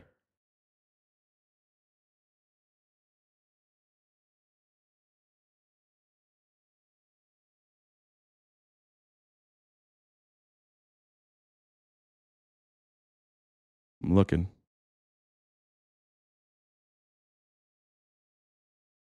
I do believe Trump is our president in 2024, Joseph. See, this is projection again. You can't answer the question, but like, I do believe Trump is the president. I'm not an idiot. Put cash on it. Cash on. No, you call each district. How the fuck do you guys not know this? You guys are legitimately like media illiterate. If she wants to know if the AP's reporting is correct, she calls each one of those municipalities and talks to the election board and says, did you say this to the AP? Is this true? Do you have no evidence? You're lazy. All of you are lazy. And it's proven. You don't know how to get correct answers. You have no fucking clue. And maybe that's what we should do. Like maybe we can start a club for Republicans only. You guys can join. And what we'll do is every Saturday night, we'll walk through how the fuck to figure out if something's true. Because it doesn't seem like you know. She's introducing a bill claiming election fraud. Every fucking municipality, every fucking precinct in her state says there was none. She says there is. And her refutation is, oh, the AP isn't always right. Well, then check it out. You're an elected representative. You have access to these people's phone numbers. Call them. She doesn't want to call them. She doesn't want to call them because she knows the answer. But none of you know how to get a right answer. That's why you're all so confused. That's why when we tell you something, you can just be like, oh, fake. You guys don't know anything. It's because that's how you work. You hear something, you believe it, you move on. If it sounds like something that you like, you believe it. If it sounds like something you don't like, you don't believe it. But it seems to be that there's millions of people in this country who have no fucking clue how to get the answer to something. You can verify all of this. This is not an agree to disagree. This is not we have different sources. The source is the state election, the people who were elected by the state to run the elections. That's the source. The AP reported it. It doesn't fucking matter if you like the AP or not. Go to the source. The source is these people. Nobody knows what a primary source is on the Republican side. You guys have no fucking clue how to do any of this. If a poll comes out that doesn't confirm what you believe, you just say that it's fake because it doesn't. Because how could anybody believe differently than me? You never go into the data. You never look at how the polling was done. You have no idea if a poll is fake or not. You just decide it based on the answer. And there's less and less of you dummies. Just so you know, like, you're not in the majority. You're in a minority, a big minority. A lot of people know, but none of you know how to get right answers. So I appreciate you coming here. Maybe we can teach you a thing or two. I think that the issue is that I am basing my concern on this bill with the facts, is that incidences of tampering of absentee ballot drop boxes is very minimal. Based on the Associated Press. Based on the people who work the elections, who investigate, who provide oversight. All of these votes, every time they certify these elections, it's a Republican and a Democrat sitting together, and they have to agree that these votes are valid. In order for all of your conspiracy theories to be fake, you also have to have a significant amount of Republicans who Republicans chose to represent them. Chose them, by the way. They're chosen. It's not like you just like, I'm a Republican, and they're like, oh, we'll draw from a hat. They're chosen.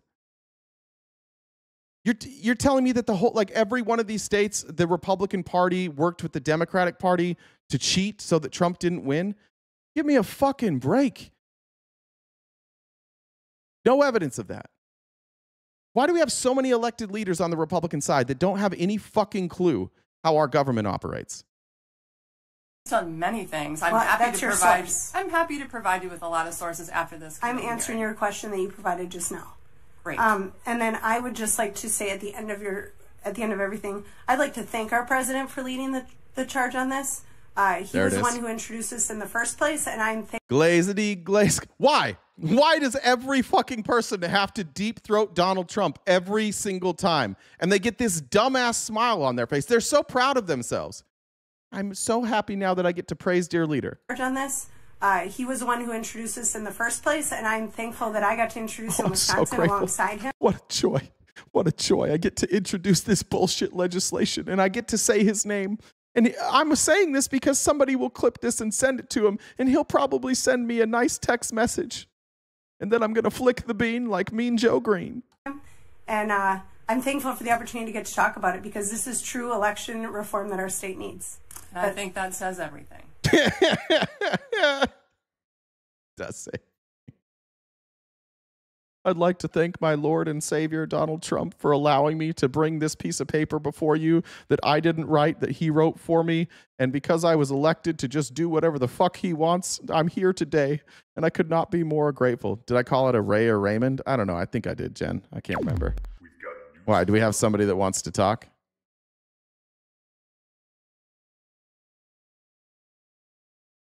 Let me check the message real quick. Belinda, thank you for the super chat. A dirty dude said they are sick people. That sounds like Trump. FOD, if Trump had a therapist, we may all be better off. It was good hanging out with you last night. FOD. Thank you, Marianne. I think I covered that one. Let me check Jen's real quick. Don't miss. Tim, thank you. Let me do some quick math. Jen, are you there? Is there somebody like waiting? Is there someone waiting to come up? There's someone who you talked to before. I don't remember him exactly, but he I went back and looked at the comments that they claimed that you lied. Go for it. Yeah, they can come up. About life expectancies and lost all credibility, and you can't take accountability.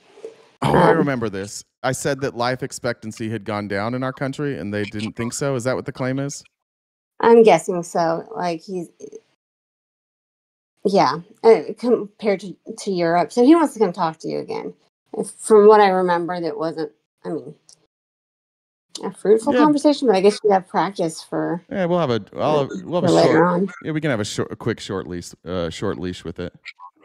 All right, Ray, I'll send you the link here in a second. What'd you say?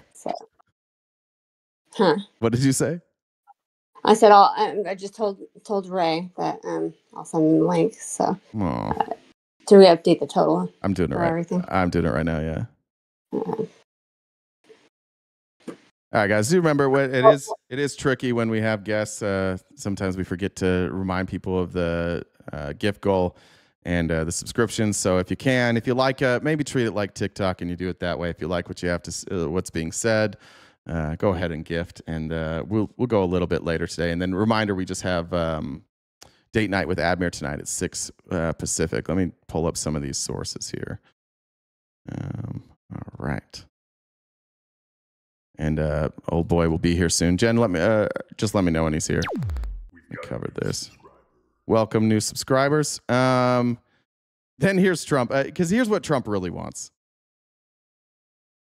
Remember, he's using this time of an election, and he tells this story. Trump doesn't like think about. He doesn't like write out speeches. Somebody else writes his speeches. When he's off the cuff, these are just the thoughts that are coming to his mind. I'm a lot the same way. Like I have an outline here, but a lot of the stuff I say is just what comes to my mind. Listen to Donald Trump yesterday after all this happened, as he sees like his votes slipping away, as he sees power slipping away, as he sees the country kind of openly defiant of him. Here's what he went with to tell his Republican friends.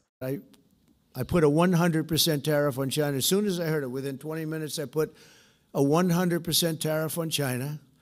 On President Xi, who's really a friend of mine, as much as he can be a friend. He's a tough man. He's a tough man. Smart man, actually. Very smart. The press doesn't like it when I call him very smart. Why? He's either lying or glazing a dictator at all times. I don't know why TikTok ended. I don't know. Smart, you know, they think I'm not supposed to call him smart, but he leads 1.4 billion people without question. In fact, during the meeting we were there, and a couple of you were there, and some of you saw it. So he's here, and he's got about 6 people on each side, and every one of those people was standing like this. They were at attention. And I made a comment to one of them, and I got no response. I said, "Are you going to answer me?" I got no response. And President Xi didn't let him have any. So if there's any question, I said, I want my cabinet to behave like that. That's the way. I'm demanding that I want them sitting up like that, Tim, just nice and straight. I never saw posture like that. I've never seen men so scared in their lives. They have the equivalent of a vice president. He was. I said, "Are you going to answer my question?" And he's like, he doesn't move. I said, "What's wrong with this guy?" "I will answer all questions." Why don't you behave like that? JD doesn't behave like that. JD buds into conversations. I want to have that for at least a couple of days, okay, JD? He wants to be a dictator so bad. Long term, but a couple of days of that would. You know who's not impressed with this? Look at Rand Paul. I just bought, as this goes like full screen. There's a lot of people like the dick writers. They're laughing because they'll laugh at anything he says. But the people that like actually care about the Constitution buds into conversations. Rand Paul is not pleased. Just watch him. There's John Thune back there too. Notice the people that aren't smiling. I want to have that for at least a couple of days, okay, JD? We'll keep you long term, but a couple of days of that would. I also want you to notice, I forget this guy's name. This is common in cults. When you're laughing at something that's like kind of bizarre, and you know this is a bar, you start looking around to see if everybody else is laughing with you too. You'll see right here. I want to have that for at least a couple of days, okay, JD? Who else is laughing? Long term, but a couple of days of that would be very, very nice. Yeah. You're the wannabe dictator. All right, we got our guest here. It was so much sunny rays. Let's see, jump over there. What's up, man? Hi. Thanks for having me on. Sure. So I don't remember what you were talking about. You're gonna have to refresh me. Yeah, no worries. The last time we had talked a little bit about fascism because you brought up the campaign of Mussolini and compared it to Trump. Mm-hmm. But you know, I pop in on the videos every once in a while, and the thing that got me was, you know, about a month ago. I think you mentioned that you kind of remember the topic that you had discussed, which was about life expectancies, and he made the point that healthcare in the U.S. wasn't that great as Republicans make it out to be. Correct. Because life expectancy in the U.S. Was trending downwards when everywhere else it was trending upwards. And what bothers me about that is that, you know, we had the pandemic, you know, and the pandemic impacted life expectancies, but it impacted life expectancies basically across the board. And I don't think that's true. It affected us way differently than it affected other countries, comparable countries. Well, in the UK, for instance, right, their life expectancy was already a little higher. In 2019, it was 81.37. In 2020, it dipped 80.65, and it took them. Why do you think their life expectancy is higher? Well, I'm not sure. There's a lot of different factors that impact life expectancy. Like what? But what things impact life expectancy? Well, hold on. Like, I'm trying to make the point that it did dip in the UK because of COVID, and it's back up to pre-COVID levels and continues to increase. Of course it dipped. It dipped everywhere because people died. People died young. So that, like, everywhere that had COVID, there was a dip. And that's what I'm saying. So in 2019 in the United States, the life expectancy was 78.79. It dipped in 2020, obviously. And then in 2024 and 2021, it went from 77 in 2020 to 76.4 in 2021. And by 2023, our last year of available, I mean, I don't know what 24 looks like, but by 2023, it was 78.4, which is still lower than 2019. Well, I was going to say 24, it's up 79.25. Okay. So we're from 2019, which was available a year ago. And it's just odd because yes, there was a dip, but it's been recovering and going up since that time. Yeah, but why is our life expectancy lower? Why is the U.S.'s life expectancy lower than other countries? Yeah. How are we the richest country on earth, but we have a lower, so I have a chart. I don't know if you can see the screen or not, but I have a chart up of comparable country averages of life expectancy from 1980 to 2023, and we are significantly underperforming. But in about 1980, it was a lot closer. But we're significantly underperforming. And the comparable countries are Australia, Austria, Belgium, Canada, France, Germany, Japan, the Netherlands, Sweden, Switzerland, and the UK. And they all, every single one of them, they all have some form of universal health care, and they all, without fail, have better life expectancy. Well, again, you know, my point is saying, oh, it's going down in the U.S. is not accurate. It's been going up. The trend has been up over time. I certainly think that there are issues in the United States that are kind of relatively unique to the United States. Obesity is a large factor in America because a lot of obesity leads to what? It's correlated with chronic conditions, heart disease, earlier mortality. What's the best way to avoid heart disease? Well, I'm not a doctor, so I'm not really sure what that is, but I can tell you that it's correlated with those things. Do you think early detection plays a role? It certainly could, but again, because we do have a wait, hold on. Could? Again, you know, you're challenging me on kind of how health outcomes, but my point here is that the U.S.'s life expectancy is trending up over time despite the COVID dip. Well, when we last talked, I was looking at these numbers from 2023. So if you're saying that 2024 now is up, then you might be correct that 2024 is. But I was basing it off of this chart, which said since 2019, life expectancy in the United States is lower. So we were at lower life expectancy in 2023 than we were at 2019. Sure, but that's also true for the UK, which is also a social, you know, a universal healthcare state. So it's disingenuous to compare the two on that notion and say, oh, because of the socialized healthcare, that's why it's higher. There's a lot of factors that impact life expectancy, but in most name them. You're not giving me any. I keep asking you for them. What are they? Well, I explained one, which is that Americans do struggle with obesity more than other countries. There certainly is also socioeconomic. But that's tied to healthcare. That's tied to access to healthcare. So someone's weight is tied to access to healthcare? Yes. I think that we have bigger issues in the country that impact people's weight. But what then? Then what is it? Well, let me make the point. No, I'm asking you a specific. You keep dodging this question. You keep making claims. Listen, if you make a claim, because you keep making this claim that there's other things that affect it more. I'm trying to figure out what those other things are that would affect it more.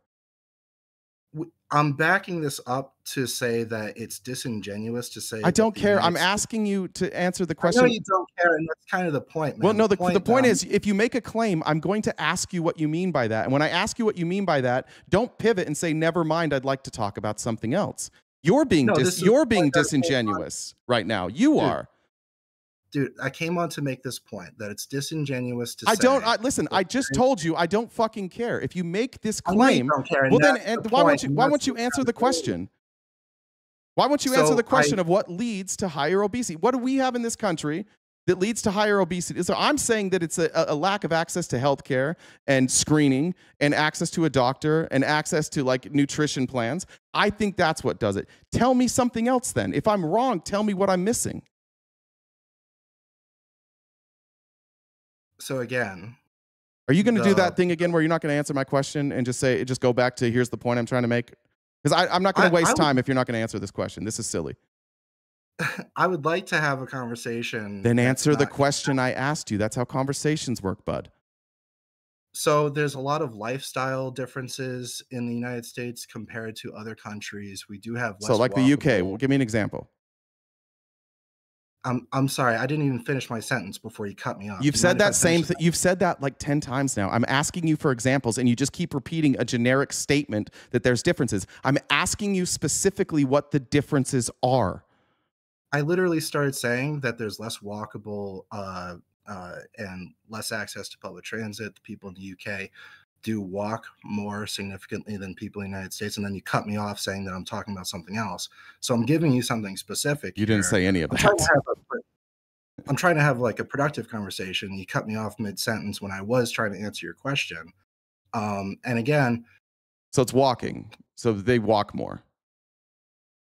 I think that you said name one thing that's different. I named one thing that's different, and now that's not good enough. And I think that's not good enough because you knew that I'm right that there's other factors and that health care and access to health care, sure, certainly could play a part, but health outcomes over time are increasing. Life expectancies over time are increasing.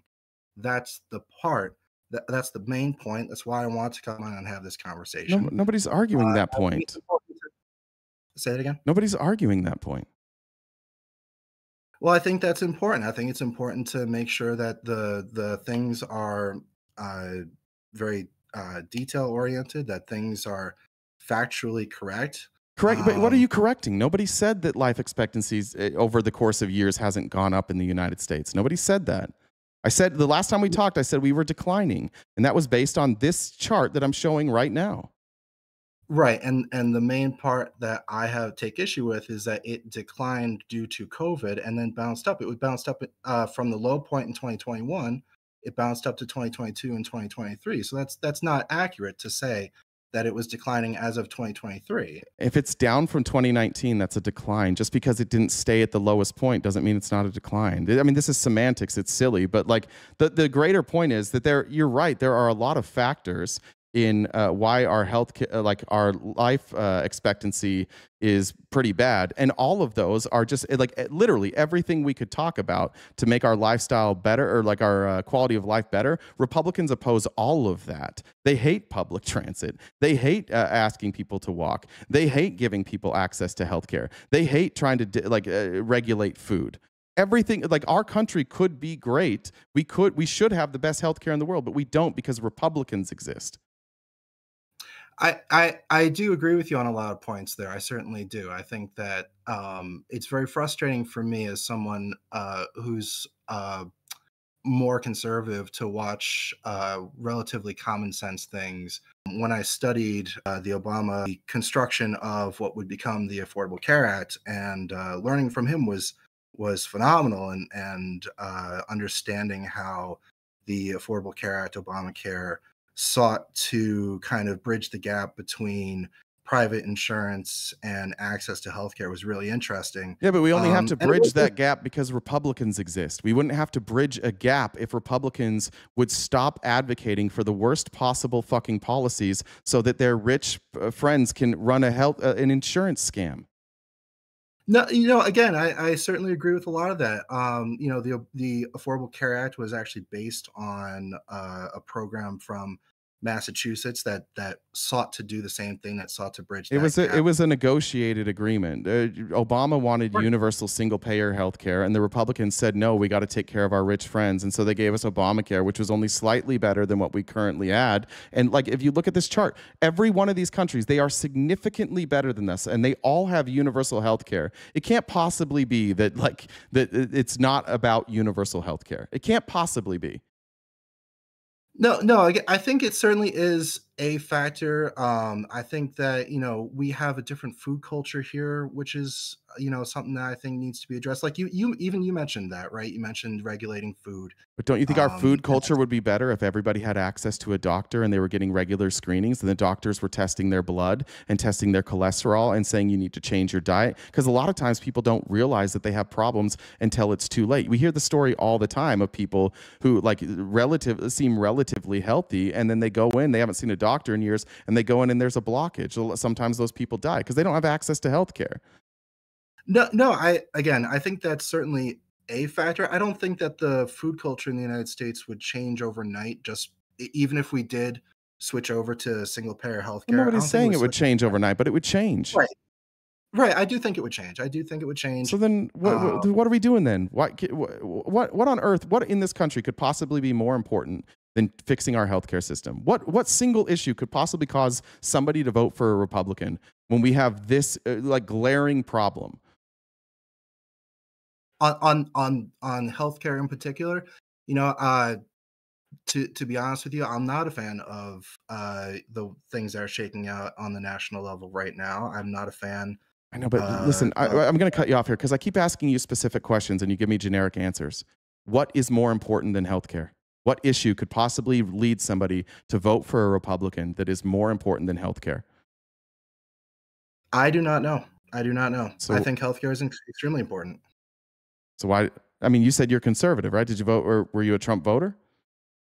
No, I'm not a MAGA Republican, to be completely honest with you.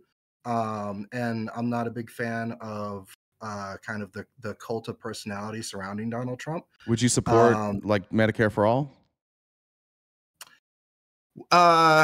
So like the single payer model. Yep. When I studied healthcare policy, I thought that the Obamacare model was relatively good in that it kept a lot of the frameworks that we do have in place while providing for the social safety net. So personally, and that's very quick. I know, but the question, listen, you got to speed up these answers, man. I just simply asked you if you would support Medicare for all. I didn't ask anything about Obamacare. Sure, I would prefer the Affordable Care Act to have remained in. Because again, I thought if you want me to speed up my answers, that's a detailed answer that I'd have to give you. Yeah, I'm asking for a specific answer. You can give me a specific answer. I just need the answers to be on topic. Why would you advocate for the ACA? It's obviously not working. Well, I think the ACA isn't working now because Trump and Republicans attacked the individual mandate and found that to be unconstitutional, and therefore that kind of removed the base of the ACA.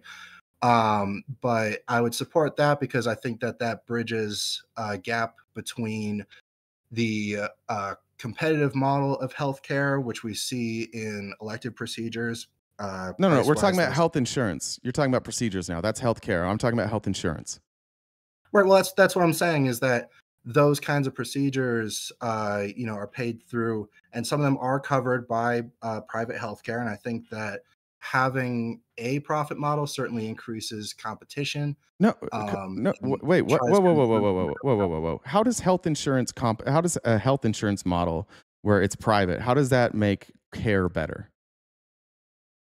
Well, again, so generally speaking, when there's competition, you're looking for increased services at reduced prices because you're trying to compete with other providers. No, you're talking about service. You keep conflating healthcare and health insurance. Health insurance doesn't give you services. They write a check to the doctor.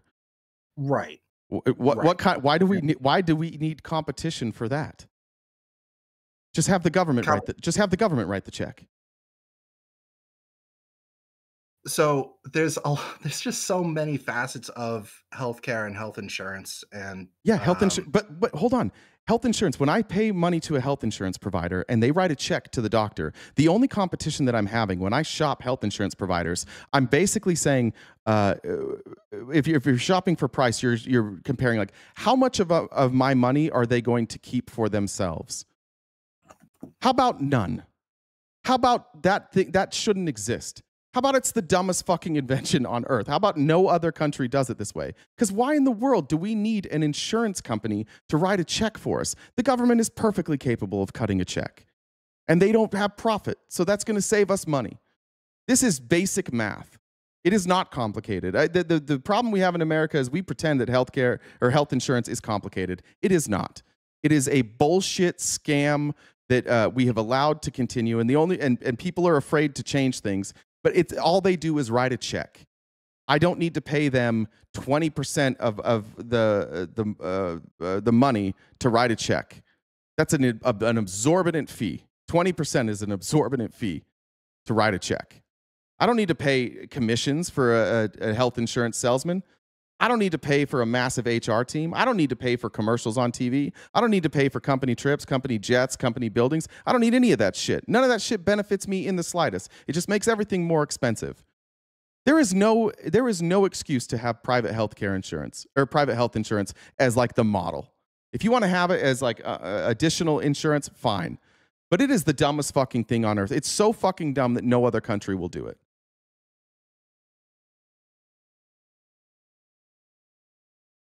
Look, there's a lot there that I certainly do agree with. I experienced frustration with insurance myself. So get rid of it. Wouldn't that have been nice to not have to deal with that and not pay a copay and not pay a deductible? You just went to the doctor and then you went home and you didn't have to think about it anymore. That's what we could have if we got rid of private healthcare insurance. But instead, we have to like add all this stress on people's lives just so these people can make hundreds of millions of dollars. No, I do think that it could certainly be improved. If getting rid of it would be the best thing, I think, more power to us. It's my overall goal, really, for me, is I do want people to receive care. I don't need, some third party deciding whether or not something was necessary or whatever. But, I do think all that's important. I think that there, may be steps that we take to get to a situation where the government has complete control. I myself, not control. They have no control. They just write a fucking check. They just pay the bill. That's it. It's not control. It's none of that. And Bernie Sanders' plan rolls it out. You take what we already have, which is Medicare, and you expand it, and you do it in phases. So first you first drop the age to 55. So everybody 55 and older is going to be covered for Medicare for all. And then in the next 5 years, you drop it another 10 years, and you just slowly evolve until everybody is covered. So yeah, you're not going to turn it on overnight. It's impossible. It's too expensive to turn on overnight. But you have to slowly do that. And every day that we don't do this is another day that people are dying, that we're falling further and further behind. Like, of all the comparable countries, you said we're at what, 79? Like, every country is at 80. Like, Germany's the lowest. They're at 80.6 life expectancy. Every comparable country is better than us. And there's just this thing in America where the conservatives in this country don't believe in math, don't believe in science, don't believe in truth at all. It's just ideology. They're ideologically opposed to universal health. It's in punches and defending the very system that is causing their life to be worse.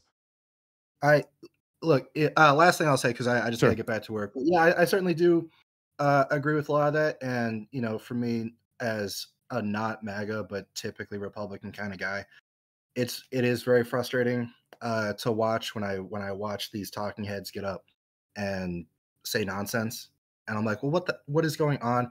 I'm sure we experience a lot of the same frustrations, but I just wanted to share that. And I appreciate you having me on, man. I appreciate the conversation as always. And you know, it's been good. I really do appreciate the discussion on the life expectancies in healthcare. Sure. I think it's an important thing. Hey, as a non-MAGA Republican, I do want to get to a point where everyone in this country has healthcare and they don't have to worry about shit. You're gonna have to stop. You're gonna have to stop voting for Republicans for a while. Then you're gonna have to stop being a Republican. Maybe, man, maybe, and maybe we'll get. I mean, to a what point where, can I just ask you? Like, what in the God's green earth? Like, what policy do any Republicans have that is good? We'll give you one, like, on the way out. What are name one thing that Republicans stand for or are fighting for that is going to benefit you at all? Right. Look, at the national level, I think I would have a hard time answering that, but I feel like I'd have a hard time answering that besides maybe healthcare for the Democrats too. But I think that there exists a lot more. I think there exists a lot more common ground in this country than I know, but to speed it up, I was just asking if there's anything. I think you answered it. There's right now Republicans are doing nothing. I appreciate your honesty on that. Like I agree with you. I don't know why anybody would vote for a Republican. I understand Democrats suck too, but like even you said, they're at least doing something about healthcare. There's at least something there. Yeah, and look, I'm a more local guy, so you know, on the more local level, for me, some of the more Republican candidates are trying to adjust things on tax bases and shit. But you know, I neither of us have time to get into where are you from and all that stuff. But we'll do it another time. I do appreciate it, man. I take care, and you know, best of luck, man. Yeah, good talking to you. Have a good one. All right, jump back in. How much time? We got a little time left. All right. There we go. I appreciate the honesty there, and I think that was civil. Did you notice that when I ask what Republicans are doing in the chat, they just start speaking party lines? Like, lowering costs, bringing back American manufacturing. Again, Republican, I don't know if you guys know how to get answers to anything. American manufacturing is not on the way back. Prices aren't going down. Just because Donald Trump says something doesn't mean it's happening. You can say that you're fighting for something, and you might think that you are, but like, look it up. Check the numbers. The Republicans are destroying this country, and they're handing all of our wealth over to a handful of people. Thank you, Alter Ego, for the gifted subs. Appreciate you.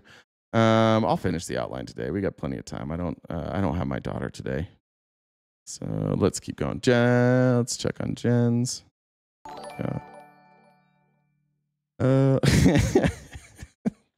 I can't show that, but thanks. Jamar said, I want a glaze fest. Thanks, Jamar. Tim, thank you for joining the dollar train.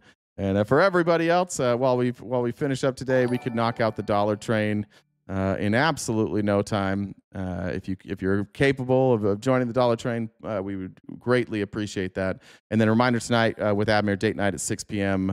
Pacific. And as always, our membership program is available, and you can join that, and you can watch Newsies and other movies with us together in the Discord. I actually have, I'm working on another one. I haven't checked my DMs. I may have an announcement tomorrow or the next day on a pretty cool update. We're gonna have maybe a special guest join us for our next, not the Newsies movie night, the next one. But I want to get back to the. I want to get back to the Republicans. This is Senator Blumenthal. He was on with Legal AF, and the Democrats are opening an investigation into all of these private donors. And Blumenthal said something that I didn't really think of, and they're starting to uncover more of these private donors for the East Wing. And we're going to continue finding more of the donors who evidently didn't want their names revealed. And let me name them. BlackRock for the dining room, for the ballroom. Exactly. Let's shame them now. Go ahead, Senator. BlackRock, Susquehanna International, NVIDIA, OpenAI. It is not Felice, and it will never be Felice. Thanks for asking. Vantive, Extremity Care. Vantive and Extremity Care are healthcare companies that have very significant interests in the Medicare and Medicaid area, where they want certain products to be covered there or other kinds of special treatment. OpenAI has very significant regulatory issues. I could go down this list, but you get the idea. And so we will use every possible. He's fleecing these companies. He's using our government and their need for regulatory relief to fleece them. That ballroom is not going to cost $350 million. Never. He's taking that money, and they don't care. Last night, what's his face? Who was the guy that spent all that money to go against Mamdani? Shit, what was that what's the billionaire's name that was throwing all that money against Mamdani? Somebody help me with Bill Ackman. These guys are all sick. They're all opportunists. They're gonna bail on Trump. I think a lot of them think that that they're never gonna have to pay this money. They're just promising stuff to Trump because they're gonna bail. But like here's on the War Room. I don't know who this guy is. Watch the Steve Bannon. This dude freaked the fuck out because billionaire donors are now trying to cozy up to Mamdani. Can you read what Bill Ackman, the big hedge fund guy, just tweeted out to Mamdani?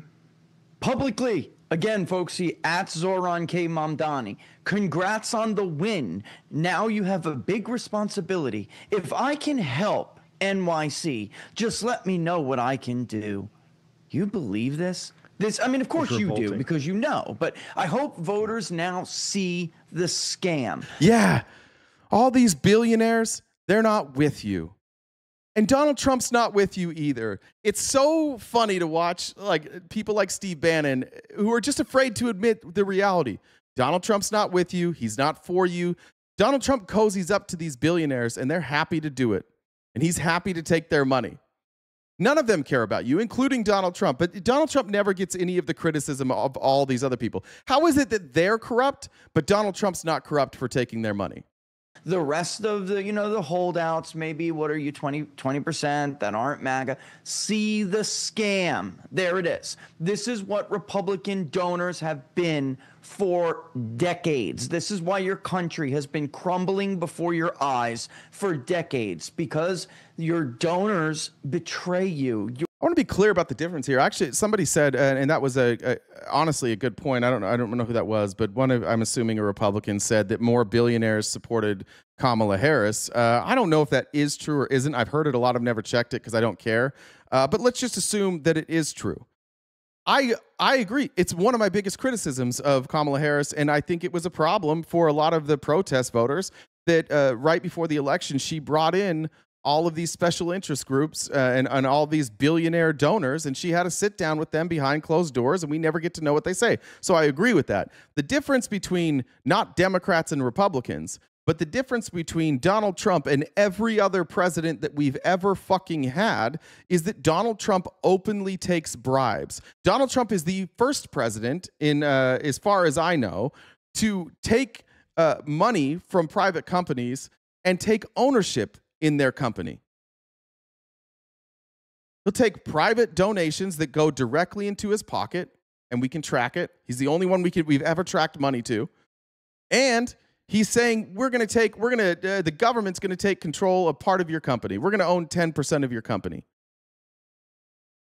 It's crazy. Like, you guys, how can you be, just out of curiosity, how can you be critical of Kamala Harris saying that more billionaires supported her, which may or may not be true, but let's assume that it is, but not be critical of Donald Trump openly taking bribes?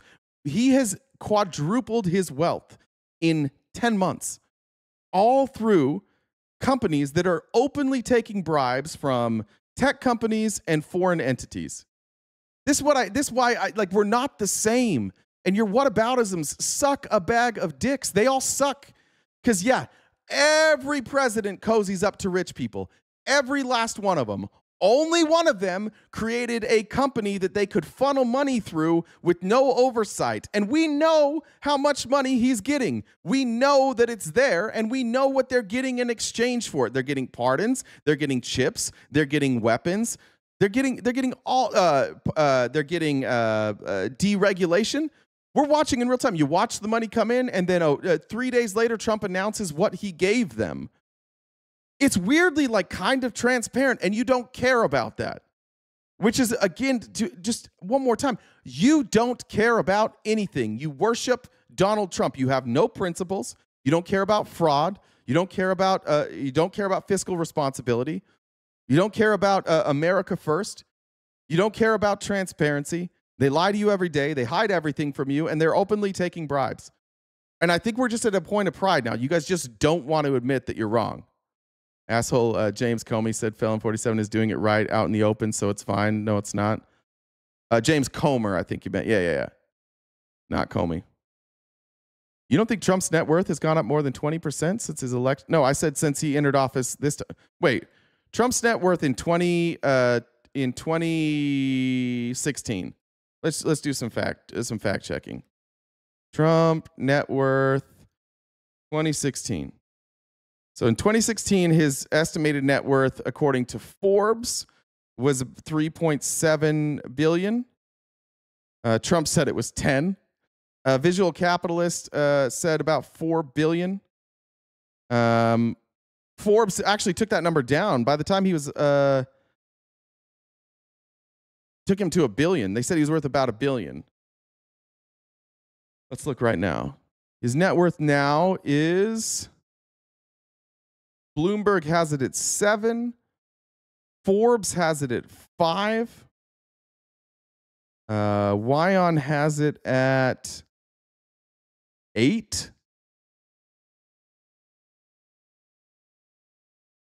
Let's see. I don't like Forbes. Problem with Forbes is Forbes takes a lot of self-reporting. Let me see if I can get a more. Look at not NASDAQ.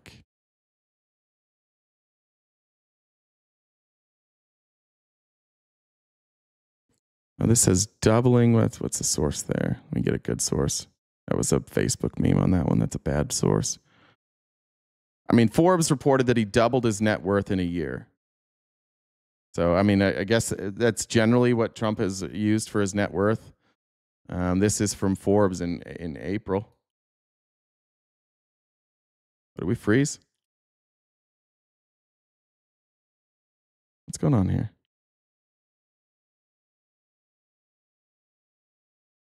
Are we frozen, Jen? Your senators betray you. Jen, we're not frozen? Okay, I just came. There we go. It's working now. Here's what Forbes is saying. Donald Trump doubled his net worth in a year. And how did he do it? Let's see. Despite owning golf courses, luxury properties, and winery, and Boeing 757, Trump faced serious financial pressure, $454 million in fines, which he doesn't have to pay now. Billionaire managed to boost his finances when he decided to take Truth Social's parent company public. Despite the platform's modest revenue and significant losses, investors, many of them Trump loyalists, drove its stock to astronomical levels. He got them to invest in his company, despite the fact that they were bleeding money. Those are bribes, my friends. These people they're investors. They're smart. They don't want to waste money. Those are bribes. Truth Social loses money. Then you have Trump, digital token. He made $350 million in fees. His $110 million is his after taxes. That $500 million basically was wiped out. That talks about Elon. The unexpected windfall came from the crypto world. Late last year, he launched World Liberty Financial, a crypto project targeting novice investors, including this. Look at this. A crypto project targeting novice investors initially overlooked. The venture exploded after Trump won the presidential election with hype from crypto entrepreneur and criminal Justin Soon, who gave him $245 million. You know, Justin, he's not allowed in the United States, or wasn't. I think he is now. He's a criminal, just openly taking money from criminals. And now this is from April. He has since gotten $2 billion from, was it the UAE, Qataris, I think, and then another $2 billion, I believe, through Binance. So yeah, I guess that's more than 25%, huh? Guess so. It's fair if you want to say we're more obsessed with Trump, but like we're obsessed with him for a different reason. We're obsessed with him because he's an open fascist and a criminal. You guys are obsessed with him. I don't know why. Because it's a cult, maybe? I'm not sure. Amy Lynn said, add the top 10 Dems together and they're worth less than one Trump donor. Yeah, I guess Elon has more money than all of them combined. And none of them spent $300 million. Amy also said, oh, that's the same thing. Trump's richer than all of them together. Thank you, Renee. Thanks, Belinda Bulge. Said, love our NHS in the UK. Jocelyn, thank you for the super chat. I think I read that there. Did I get this one from Allison? I think I read yours, Allison. There we go. All right. Go back up here. All right, I want to talk about this. This is a weird story. And this just goes to show like how these donors work. So do you guys remember Jared Isaacman? Jared Isaacman was Trump's NASA. He was his pick to run NASA. And it was largely understood that Jared Isaacman was Elon Musk's pick and that Trump took Elon Musk's advice to put up Jared Isaacman for the NASA position. But then when Trump and Elon Musk had their falling out, suddenly Trump said, oh, I'm getting rid of Jared Isaacman because he donated money to Democrats. And so they pulled that and they gave the job to Sean Duffy. They basically made him the interim administrator and said they were going to roll NASA up under transportation. So we all thought that was kind of a done deal. And then all of a sudden, out of fucking nowhere, Trump is saying that Isaacman now is his point. Oh, sorry, I didn't read that. Now Isaacman's back. It says, Sean Duffy has done an incredible job as interim administrator. This evening, I'm pleased to nominate Jared Isaacman, an accomplished business leader, philanthropist, pilot, and astronaut as administrator of NASA. Jared's passion for space, astronaut experience, and dedication to pushing the boundaries of exploration, unlocking the mysteries of the universe. I don't know who wrote this for him, and advancing the new space economy make him ideally suited to lead NASA into a bold new era. Congratulations to Jared, his wife Monica, and their children Mila and Liv. Thank you for your attention to this matter. So this is a handout. This is a person who's going to be put in charge of a massive budget, and they are going to give this budget to Elon Musk. They're going to give this budget to maybe some to Jeff Bezos, but they're going to take taxpayer money and they're going to give it to the private sector. That's what Jared Isaacman wants to do. He wants to privatize NASA. So whether you think that's a good idea or not, if there was private NASA, great, but I don't want to fund it. If it's private because the free market works better and capitalists run things better, then we don't need to fund them. But they can't make it without government funding. So we're now going to take taxpayer money. We're going to give it to Jared Isaacman and Elon Musk, and we're going to fund their new venture. Isn't that cool? The government subsidizing Elon Musk some more. Elon Musk did something kind of weird last week. There were a lot of people on Twitter who noticed that were left-leaning that suddenly they were getting more impressions.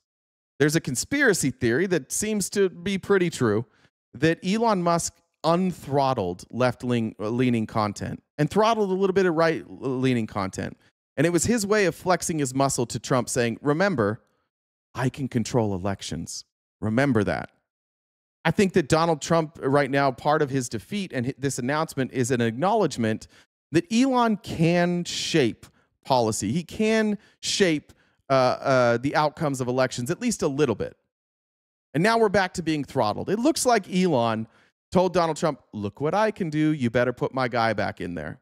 And now suddenly he's back. Again, this is his pledge. You can take it from his own words. But Jared, this is from a Politico article. Jared Isaacman was the nominee for NASA this spring. The billionaire entrepreneur wrote an opus proposing drastic changes to the agency. And that document, now that he's back in the running, could complicate his surprise comeback. The 62-page plan obtained by Politico proposes outsourcing some of the NASA's missions to the private sector. This is called Project Athena. It showcases Isaacman's radical vision for the space agency. It comes as he reemerges as a potential candidate for the position against acting NASA Administrator Sean Duffy. So this is before Trump made this announcement. See how this works? Trump just does whatever his donors say. Nothing for you guys. Isn't that so cool? You guys love that? He also doesn't answer questions. He actually went before Congress and they questioned him. You tell me if Elon Musk is in control of this guy. Was Elon Musk in your meeting when... Sorry, this is about the meeting when Trump offered him the job as NASA administrator. Was Elon Musk in your meeting when Trump offered you the NASA position at Mar-a-Lago? Senator, I was interviewed by the President of the United States. Was Elon Musk in the meeting when he offered you the job? Senator, my meeting was with the President of the United States. So Elon Musk was not in the meeting. Is that what you're saying? Senator, I was being interviewed and speaking with the President of the United States. You can just say he was not in the meeting. Was he in the meeting or not in the meeting? Senator, I'm trying to be as transparent as I can. I was being interviewed by the... Why do these people all use the word transparency while they're clearly lying to our face? Why can't you answer that question? Yeah, it's a yes or no. Yes, no. Nobody asked if Trump was asking the question. They just wanted to know if Elon was in the room. And the reason they're asking that question is because it looks like Elon hand-selected you to make sure that these NASA contracts go to him. That's why they're asking the question. It's a fair question, and we all deserve to know the answer to that question. Unless you're a Republican, in which case you just sit in that chair and you watch it happen. The President of the United States. It's not a difficult question. Was Elon Musk in the room when the president offered you the job? Senator, I was, again, my meeting was with the President of the United States. I'm assuming that you don't want to answer the question directly because Elon Musk was in the room, unless you want to dispel us of that notion. Senator, again, I was being interviewed by the President of the United States. It was Elon. Why do you guys like being lied to? You guys have a kink on Republicans. Do we have some here still? You guys have a kink, honestly. We're fine with it. This is a cool place. That's what's cool about libs. Like, we don't care. You can have your own kinks. We're not going to judge them. You can just tell us, like, hey, I just really like being lied to. We'll start lying to you. We'll do it for you. But the weird thing is that while you're being lied to, and then when we point out that you're being lied to, you call us liars. So it's like this weird kink where, like, you like being lied to, but then you also like lying about being lied to. It's a very confusing thing to deal with. I'm going to judge Color Caddy. Yeah. Like that. It's pathetic that you guys would watch that and be like, this is our guy. This just proves Democrats hate Trump more than they love their own prosperity. Well, let's talk about your prosperity then, salty colonel. Let's talk about it. Here is the FreightWaves CEO. Now, this is somebody who works in logistics. That's what his company does. And he's going to tell you how great things are going for him and for us. Well, we should be worried. The goods economy, certain portions of the goods economy are collapsing right now. So year over year, trucking volumes, this is really the predominance of freight that moves across the United States, is down 17%. It's important to unpack. Hold on. We seek truth? Okay, what was the truth then? That you were that was a Democrat asking that person for the truth. Tell me about Isaacman, 80 HD 777. We seek truth. Unless it's our people talking, then they lie to us. Explain it to me. Explain how did you just watch that video and then come out and go, this is what I'm talking about, guys. Like, I think I nailed it. They have a kink. They like being lied to, and they also like lying about being lied to. And we're watching it in real time. It's just like immediately, we seek truth. Exactly what we're talking about is read your trucking volumes. This is really the predominance of freight that moves across the United States is down 17%. It's important to unpack exactly what down 17%. That sounds bad. That doesn't sound like things are working for us. That sounds like things are getting a little worse. We're talking about is the retail freight, freight tied to the trucking market, which is really local distribution, is actually flat. So it's not seeing deterioration. It's probably why the Federal Reserve isn't overly concerned, because the consumer is staying pretty persistent. You see it in a lot of the retail earnings. But when you there we go. So now here's the part that you guys aren't quite ready for. Retail freight is it's down 17%, but then it's flattened. And so they're saying, like, the Fed's like, all right, this looks stable, but we got to keep an eye on it. If it gets worse, then we're going to have to adjust. But right now it looks stable, and he's going to explain why it looks stable. Look at the industrial sectors. The folks are the freight that moves over the long haul. This is here you go. There's been an epic collapse in freight demand. The U.S. trucking volumes have dropped 17% year over year. Expect to see more job cuts in logistics and an acceleration in trucking bankruptcy. That's what's on the horizon. Energy, automotive, housing, and manufacturing, we're down 30% year over year, which is very great financial crisis levels of concern. When he says it's great financial crisis levels of concern, what he's saying is when we hit these levels, our country goes into a recession. Historically, when you start seeing these types of numbers, the economy tanks. We're pro-prosperity here. We would like that. You guys don't know what prosperity looks like. You're watching the dollar slip away. You're watching companies fold. You're watching an economy that is contracting, and you're like, this is great, because you don't know what you're looking at. You just hear Donald Trump say things are going well.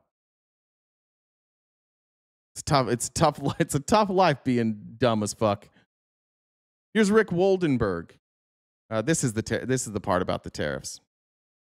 A lot of Trump. We covered this last week when, or maybe it was this week. Jerome Powell came out and he said that we've seen minimal increases in inflation due to the tariffs, but Lisa Cook from the Fed, she came out and she said what we're finding out and talking to these corporations is like it has not passed through yet. Like they've been able to go through goods that they purchased before tariffs, and so you've not yet seen the increases due to tariffs, but that's coming to an end. We expect to see that pass through very quickly, and if the tariffs don't end, you're going to see rising inflation. This is Rick Woldenberg. He owns a company called Learning Resources. They sell all sorts of learning materials, books, computers, I believe software, all sorts of stuff like that. Listen to what he says about tariffs. For your business? Oh, definitely not. Our expense on IEEPA tariffs in 24 was zero. Okay. So the last year of the Biden administration, he paid $0 in these tariffs. Zero. So then the next year, 2025. And our expected cash expense this year will be $14 million. And $14 million. An extra $14 million they had to pay. For what? For what reason? Why do we have tariffs? How are they helping? How is it making our country better? I expect next year $14 million, and I expect that the costs next year will double or more, but of course, who knows what the rates will settle down at. We're behaving. Double. Who was it that said we hate prosperity? Where's the prosperity happening, folks? The way someone would behave if they had a sudden and irreversible expense of $14 million. We're hiring fewer people. We're spending less money on CapEx. We're developing. Remember, we're seeing jobs. We're losing jobs everywhere. People don't have money to pay people. They have to shrink their companies. UPS is contracting. Amazon is contracting. Walmart is contracting. All of these companies have a choice to make. They have profits or their people, and because in capitalism, they always choose profits, especially if you're a publicly traded company. So now, thanks to Donald Trump's tariffs, everything's getting more expensive, and more people are going to lose their jobs. I voted for this. Fewer products. We're reducing our marketing spend. It's bad for business because it's diverting us from exercising our business judgment, which is how we got this far and what we want to do going forward. There we go. Thank you, Alyssa, for the blue hearts over there on Venmo. Appreciate it. I've got two more and then we're done. Let's see. I just want to talk about some immigration stuff, then we're done. There's, that gift goal's almost wiped out. If you guys help us knock that out with this ICE stuff, trigger warning in advance. I'm about to show you a video that is, especially if you have children, it's going to be tough to watch. If you're somebody who struggles watching ICE being violent and it affects you, I would highly recommend checking out, and we'll see you tomorrow. But I'm going to show you ICE being a bunch of psychopathic thugs. Let me close this one. All right, this is I don't know what state this was in. They've pulled this man out of the car who was driving with his child in a car seat in the back. Now, like all things with ICE, we're always late to get information. I don't know for sure if this person is here illegally or not. They regularly detain people who are not here illegally, so I don't know. Let's just assume, for argument's sakes, that this person is here illegally. And you just tell me if this is okay. Bro, there's a baby in the back. Yeah, bro, and the guy was doing absolutely nothing, bro. He was doing nothing, bro. He got the toddler in the back. And they're trying to take him off. I appreciate them blurring their face, but all this happening with a toddler sitting there in the back of the car, that's bad enough. It gets worse. Ask him if he wants us to call his family to come get the baby. Am I a threat to you? Am I hurting? Am I doing anything to you? Am I hurting you? Am I hurting you? And they about to drive. In the car seat, in the car. Look at that. Going in. And they're in there with guns. Wow. Their faces. Look at that in the car. Is he a U.S. citizen? Do we have that for sure, Jackie? Do you have a? If you have a source on that, will you send it to me on Discord? With guns with the baby. Look at this scumbag right there. Look at that. Look at that with a baby in the back. Look at that. Look, look. Look at this.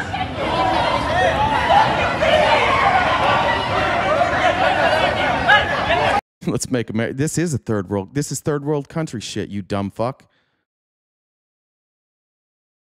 Ripping you out of your car without due process, taking your car with your child in it, and you have no clue where your child went. This is third world country shit. What the fuck are you watching? Honestly, what the fuck are you watching? Ugh, let's make it a third world country. You're just racist. You just think brown people equal third world. Well, get fucked, dude. I don't give a fuck if this person's here illegally or not. You're just gonna kidnap a toddler? Yeah, the child is in the car. What are you gonna do? Shoot? Hey, scumbag! Why don't you take off your mask? Get rid of ADHD. I'm just annoyed with him. I think you're a piece of shit. Go fuck yourself. Hey, you're real hard with the gun, huh? Real hard. Real.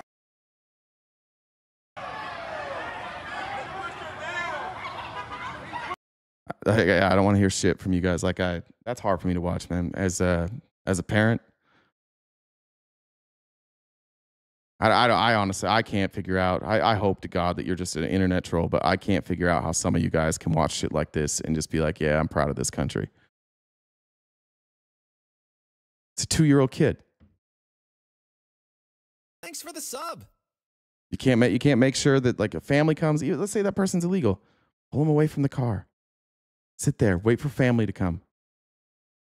You need to send a 2-year-old toddler away with masked men who just pointed a gun at their dad?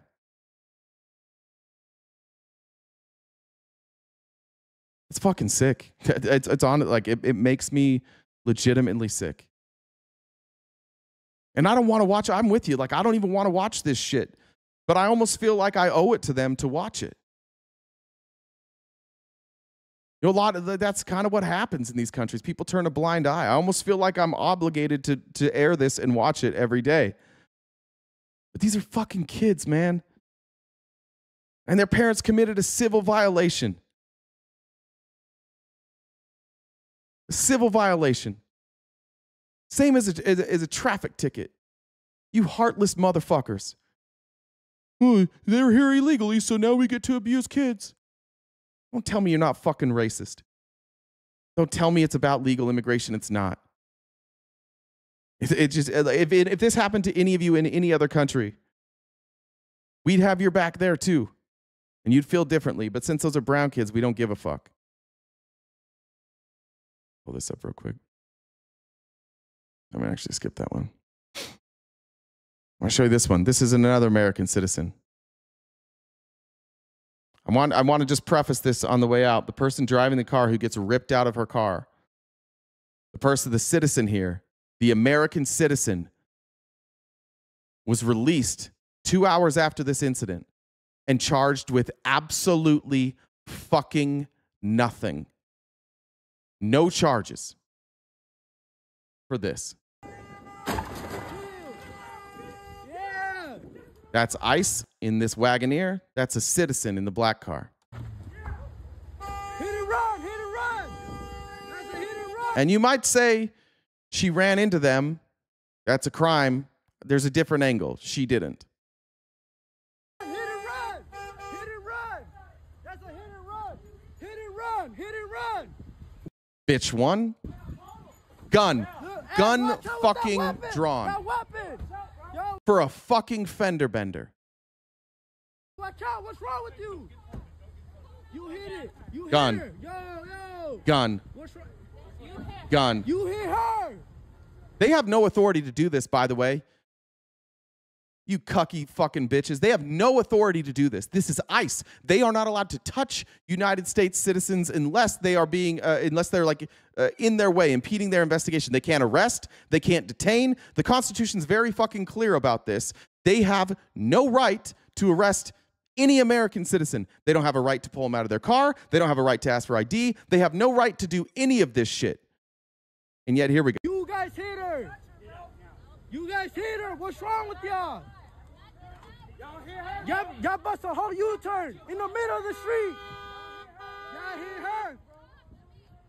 Y'all on camera. Leave her alone. She ain't even do shit. She trying to go to work. She's trying to go to work. No, what? He's literally putting her in an ankle lock. See how her foot is like that? He's putting her in like a I don't know if it's called an ankle pick or an ankle lock. It's an MMA move. It's meant to inflict pain on a citizen who got run into by ICE because these dumb motherfuckers can't drive. And they're all too ready to pull out their guns and beat on a woman because they're bitch-ass bitches. And anybody who supports this, you're a bitch. Fuck you. I'll say, and don't tell me we won't say it to your face because they're saying it to these bitches' face right now. Everybody out there is calling them bitches because they are bitches. Beating on women. That's Donald Trump's America. Being a woman in this country means that a bunch of these incel dumb fucks get to come and beat up on you, especially if you're brown. Oh, goddamn, if you're brown, these dumb shits in the chat will celebrate it. Y'all some crazy. Y'all got no heart, for real. No heart. No heart. She's a female. You guys hit her. And look at this pussy here. Oh, my mask slipped down. I better put it back up so people don't realize what a bitch I am. I hope to God somebody gets his facial recognition. I hope to God, like every one of these people, when Trump is gone, every one of these fucking people needs to have a public trial. Every last one of them. Deport these bitches. No heart. No heart. She's a female. You guys hit her. How you guys gonna arrest her? You guys hit her. Man, how y'all gonna arrest her, Brad? Y'all bogus as fuck.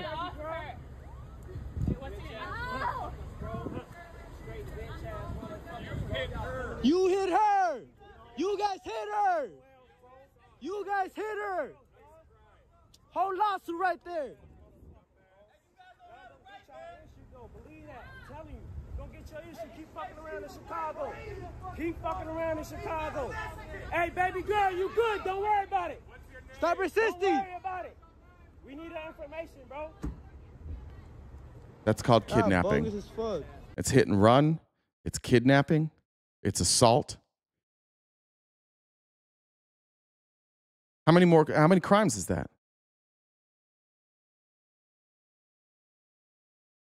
Yeah, did somebody try? Yeah, American citizen. You want to watch this? Here's a different angle. Now, DHS, despite the fact that this person has not been charged with the crime, and they were released without being charged with the crime because there is no crime, because the crime was ICE. DHS is saying that she rammed their car. Let's see. You'll notice DHS where they're at. They're in the road. They're going to perform an illegal U-turn. If you perform an illegal U-turn and somebody going in the flow of traffic runs into you, whose fault is that?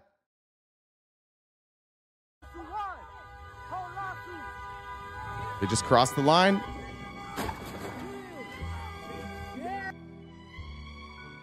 That music is probably copyrighted. Literally, onto the wrong side of the road, illegal U-turn, and then gets hit. This is an open and shut court case. It's their fault. You can't drive like that. And then she got arrested because they're too fucking dumb. And you know why? You have to hire dumb people. Only a dumb, racist bitch would take this job. Snowflake soldiers. I like that. That's true. These guys are the modern day hippies. They act only on emotion. All these ICE bitches, they're just emotional. They freak the fuck out. It took 8 of them with guns drawn to detain a woman who didn't commit a crime. DHS has the right of way at all times. Yeah, cite that law, Patrick. Cite that law, please. Cite the law that says DHS always has the right of way. I'm looking forward to that. You guys are such cucks. Imagine cucking for these guys. It's bad enough that you cuck for the 80-year-old who shits his pants, but now we're cucking for ICE. Oh, I love Big Daddy government. Oh, hide your faces more. I don't want to know who you are. Don't tell us where you're taking anybody either. Don't tell us anything. Lie to us harder. Harder. Yeah, weak men do weak things. I don't know. I don't know what to do with you guys. I don't know. It's I'll leave it with this. It's Adam Schiff, so we can get some Republicans pissed off that we showed Shifty Shift. LOL, you're showing Adam Schiff. Now I know you're fake news. He's going to show you DHS lying, and then we'll call it a day. I don't know if we wiped out that balance. I appreciate. In fact, I'll just check it. Make sure. I want to get through all these. Lee said, thanks for calling out the evil. Amy Lynn said, everyone $2 to make Jen holler. Bamarola says, fuck ICE. Angela, thanks for joining the dollar train. Dirty Dude said, again, sick people. And thanks, Alyssa. We're close. I think there's about 40 left in that gift goal. I'll show this last one. If you can wipe out that goal, great. If not, we will see you guys tonight at 6 p.m. Pacific Standard Time here on YouTube or on TikTok, where we'll hopefully be debating some MAGA with Date Night with Admir. I hope to see you guys there. Here's Adam Schiff. We'll close it out with this. I'm sorry, Kristi Noem just said what? There's no American citizens have been arrested or detained. We focus on those that are here illegally. It is hard to continue to be stunned by the falsehoods coming out of the administration, but this is such a provable, palpable lie. Watching Kristi Noem kind of reminds me of Rose Byrne in this scene from Irresistible. I lie, and you know I lie. I'm actually in this position because of how effectively I lie to you. So when Kristi Noem says that no American citizen has been arrested or detained, that is just plain false, and it's important for people to know it. And how do we know it? Because we know their stories. There are about 170 American citizens who have been arrested or detained as part of these immigration raids. Here's the stories of just a few. So this is George Thank you, Sherry. A U.S. citizen and a veteran from Ventura County. Let's hear what he went through. On July 10th, I was driving to my security job at a farm in Southern California when I ran into an ICE roadblock and protesters. I explained to agents I was a citizen and just trying to get to work. Moments later, chaos broke out. Tear gas filled the area and I couldn't move my car. Agents smashed my window, pepper sprayed me, dragged me out, and knelt on my neck and back. Agents never checked my ID. They detained me for 3 days. No phone call, no lawyer, not even a shower to wash off the pepper spray. And this is Rafi Olashuad, the 79-year-old owner of a Los Angeles area car wash, who was body slammed by agents, breaking his ribs and causing a traumatic brain injury. Thanks, Jacob. We'll see you at Date Night. Let's hear his story. Surveillance video shows federal agents body slamming 79-year-old American citizen Rafi Shohead just outside of his car wash in Van Nuys roughly 2 weeks ago. This after Rafi says agents stormed into his business and roughed him up. Sorry, I had it quiet. My bad. What they needed. He was detained at a federal detention center for nearly a dozen hours before finally being released, his family taking him to the hospital. So how is this happening in the United States of America? Well, these indiscriminate... It's happening because Republicans don't give a fuck. They don't care about anything. This is just Donald Trump. They have abandoned all humanity, all policy. It's just Donald Trump. So whatever he does is fine, and they blindly defend it. That's the real answer. Raids and arrests that are taking place have been challenged in court. The Supreme Court of the United States has decided it will let this practice go on. It will let the indiscriminate arrest and detention of people go on until the case works its way all the way through the courts to the Supreme Court and they finally render judgment. And this was Justice Kavanaugh trying to explain his reasoning. If the officers learn that the individual they stopped is a U.S. citizen or otherwise lawfully in the United States, Kavanaugh wrote, they promptly let the individual go. So Kavanaugh claims that people are being released immediately. That is simply not true. And as for the President of the United States, tackling a young mother, tear gas being used in a Chicago residential neighborhood, and the smashing of car windows. Have some of these raids gone too far? No, I think they haven't gone far enough. Yeah. That's where we're at. This is why you guys got your ass kicked yesterday. Chris. I think it's why you'll continue to lose. Your only option now, and this is what sucks, is Republicans' only real option to go forward is to cheat and go full authoritarian. And it's very clear that at least the people in this chat are on board with that. You guys don't give a fuck. But I do think, just to add some hope, I don't think America thinks that. And it's important to remember that, like, the things that a bully like Donald Trump fears the most is an educated, loud populace. And we are educated, and we are loud, and we care about other people. That is the solution. Donald Trump can't do any of this stuff if people stand in his way, if people are loud. Talk to your friends in the military. Talk to your friends in the National Guard. Talk to your friends that are law enforcement. If you know anybody in ICE, talk to them. Don't let them go anywhere without reminding them that this is America and people have rights and human beings should be treated with dignity. This only works if enough people are as big a cucky bitches as we have here in this chat. And I just don't think everybody's that cucky. But keep up the fight, guys. I appreciate it. We use that way too much politically. We use, like, let's keep fighting way too often. But this is one of those times. Like AOC said earlier, you're either in the fight for fascism or you're part of the movement. I think we're all in the fight, and we all have a role to play, and whatever role you can play it. Bother people, annoy people. Don't worry that people are going to be annoyed with you that you post something on Facebook. Don't worry about correcting something somebody says on Facebook. Don't worry that they're going to think that you're annoying for bothering them with fact checking. Do it. Bug the shit out of them. Make them see it. Post these videos everywhere. If you have friends and family who don't think this is true and they don't want to respond to your text messages, walk over, go to their house and pull out your phone and show them these videos. Make people sit there with this in front of their faces and address it. The necessary conversation, that podcast, if you guys have been following that, like, the mom is changing. Dad is fucked. Dad's gone. He doesn't care. He's all in on Trump. Whatever Trump does is good. But mom, they found some compassion. And the compassion is when mom sees another mom being ripped away from her child. And then she loses the excuse of, well, they were here illegally, because some of these people aren't. Show those videos over and over and over, and then leave it with Donald Trump saying, no, I don't think we've gone far enough. Just a number. Thank you very much. Said, great show. Fuck Trump. Let me double check everybody's. I think I got that one. Sherry, thank you for donating to the gift goal, and also for the $2 train. I think it's it. I'm sorry if I missed anybody's comment. I'm trying to double check real quick before we go. I think we got them all. Thank you guys for being here. A little bit longer show today. It's going to be a longer day. I look forward to having this debate tonight on TikTok at 6 p.m. Pacific Standard Time. If you want to watch the replay of our shows, they're available on YouTube and a lot of times on Spotify. It's kind of a pain in the ass to get them up there sometimes. So Jen does a great job, but sometimes the computer doesn't keep up with her. So we'll see you guys tonight. And if we don't see you tonight, tomorrow morning and every weekday morning, 8:30 a.m. to noon Pacific Standard Time, right here, wherever the fuck you're watching. Thank you for the support.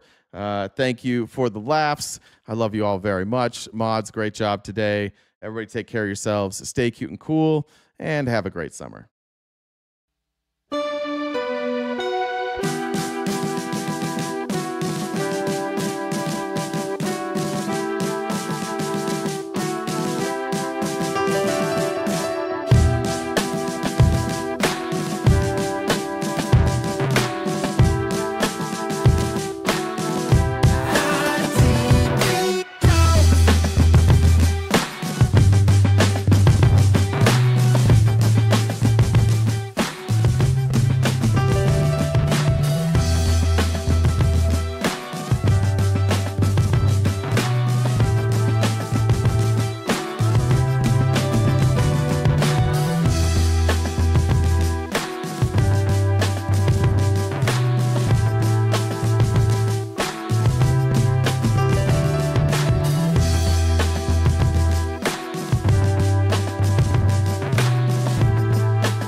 Thank you.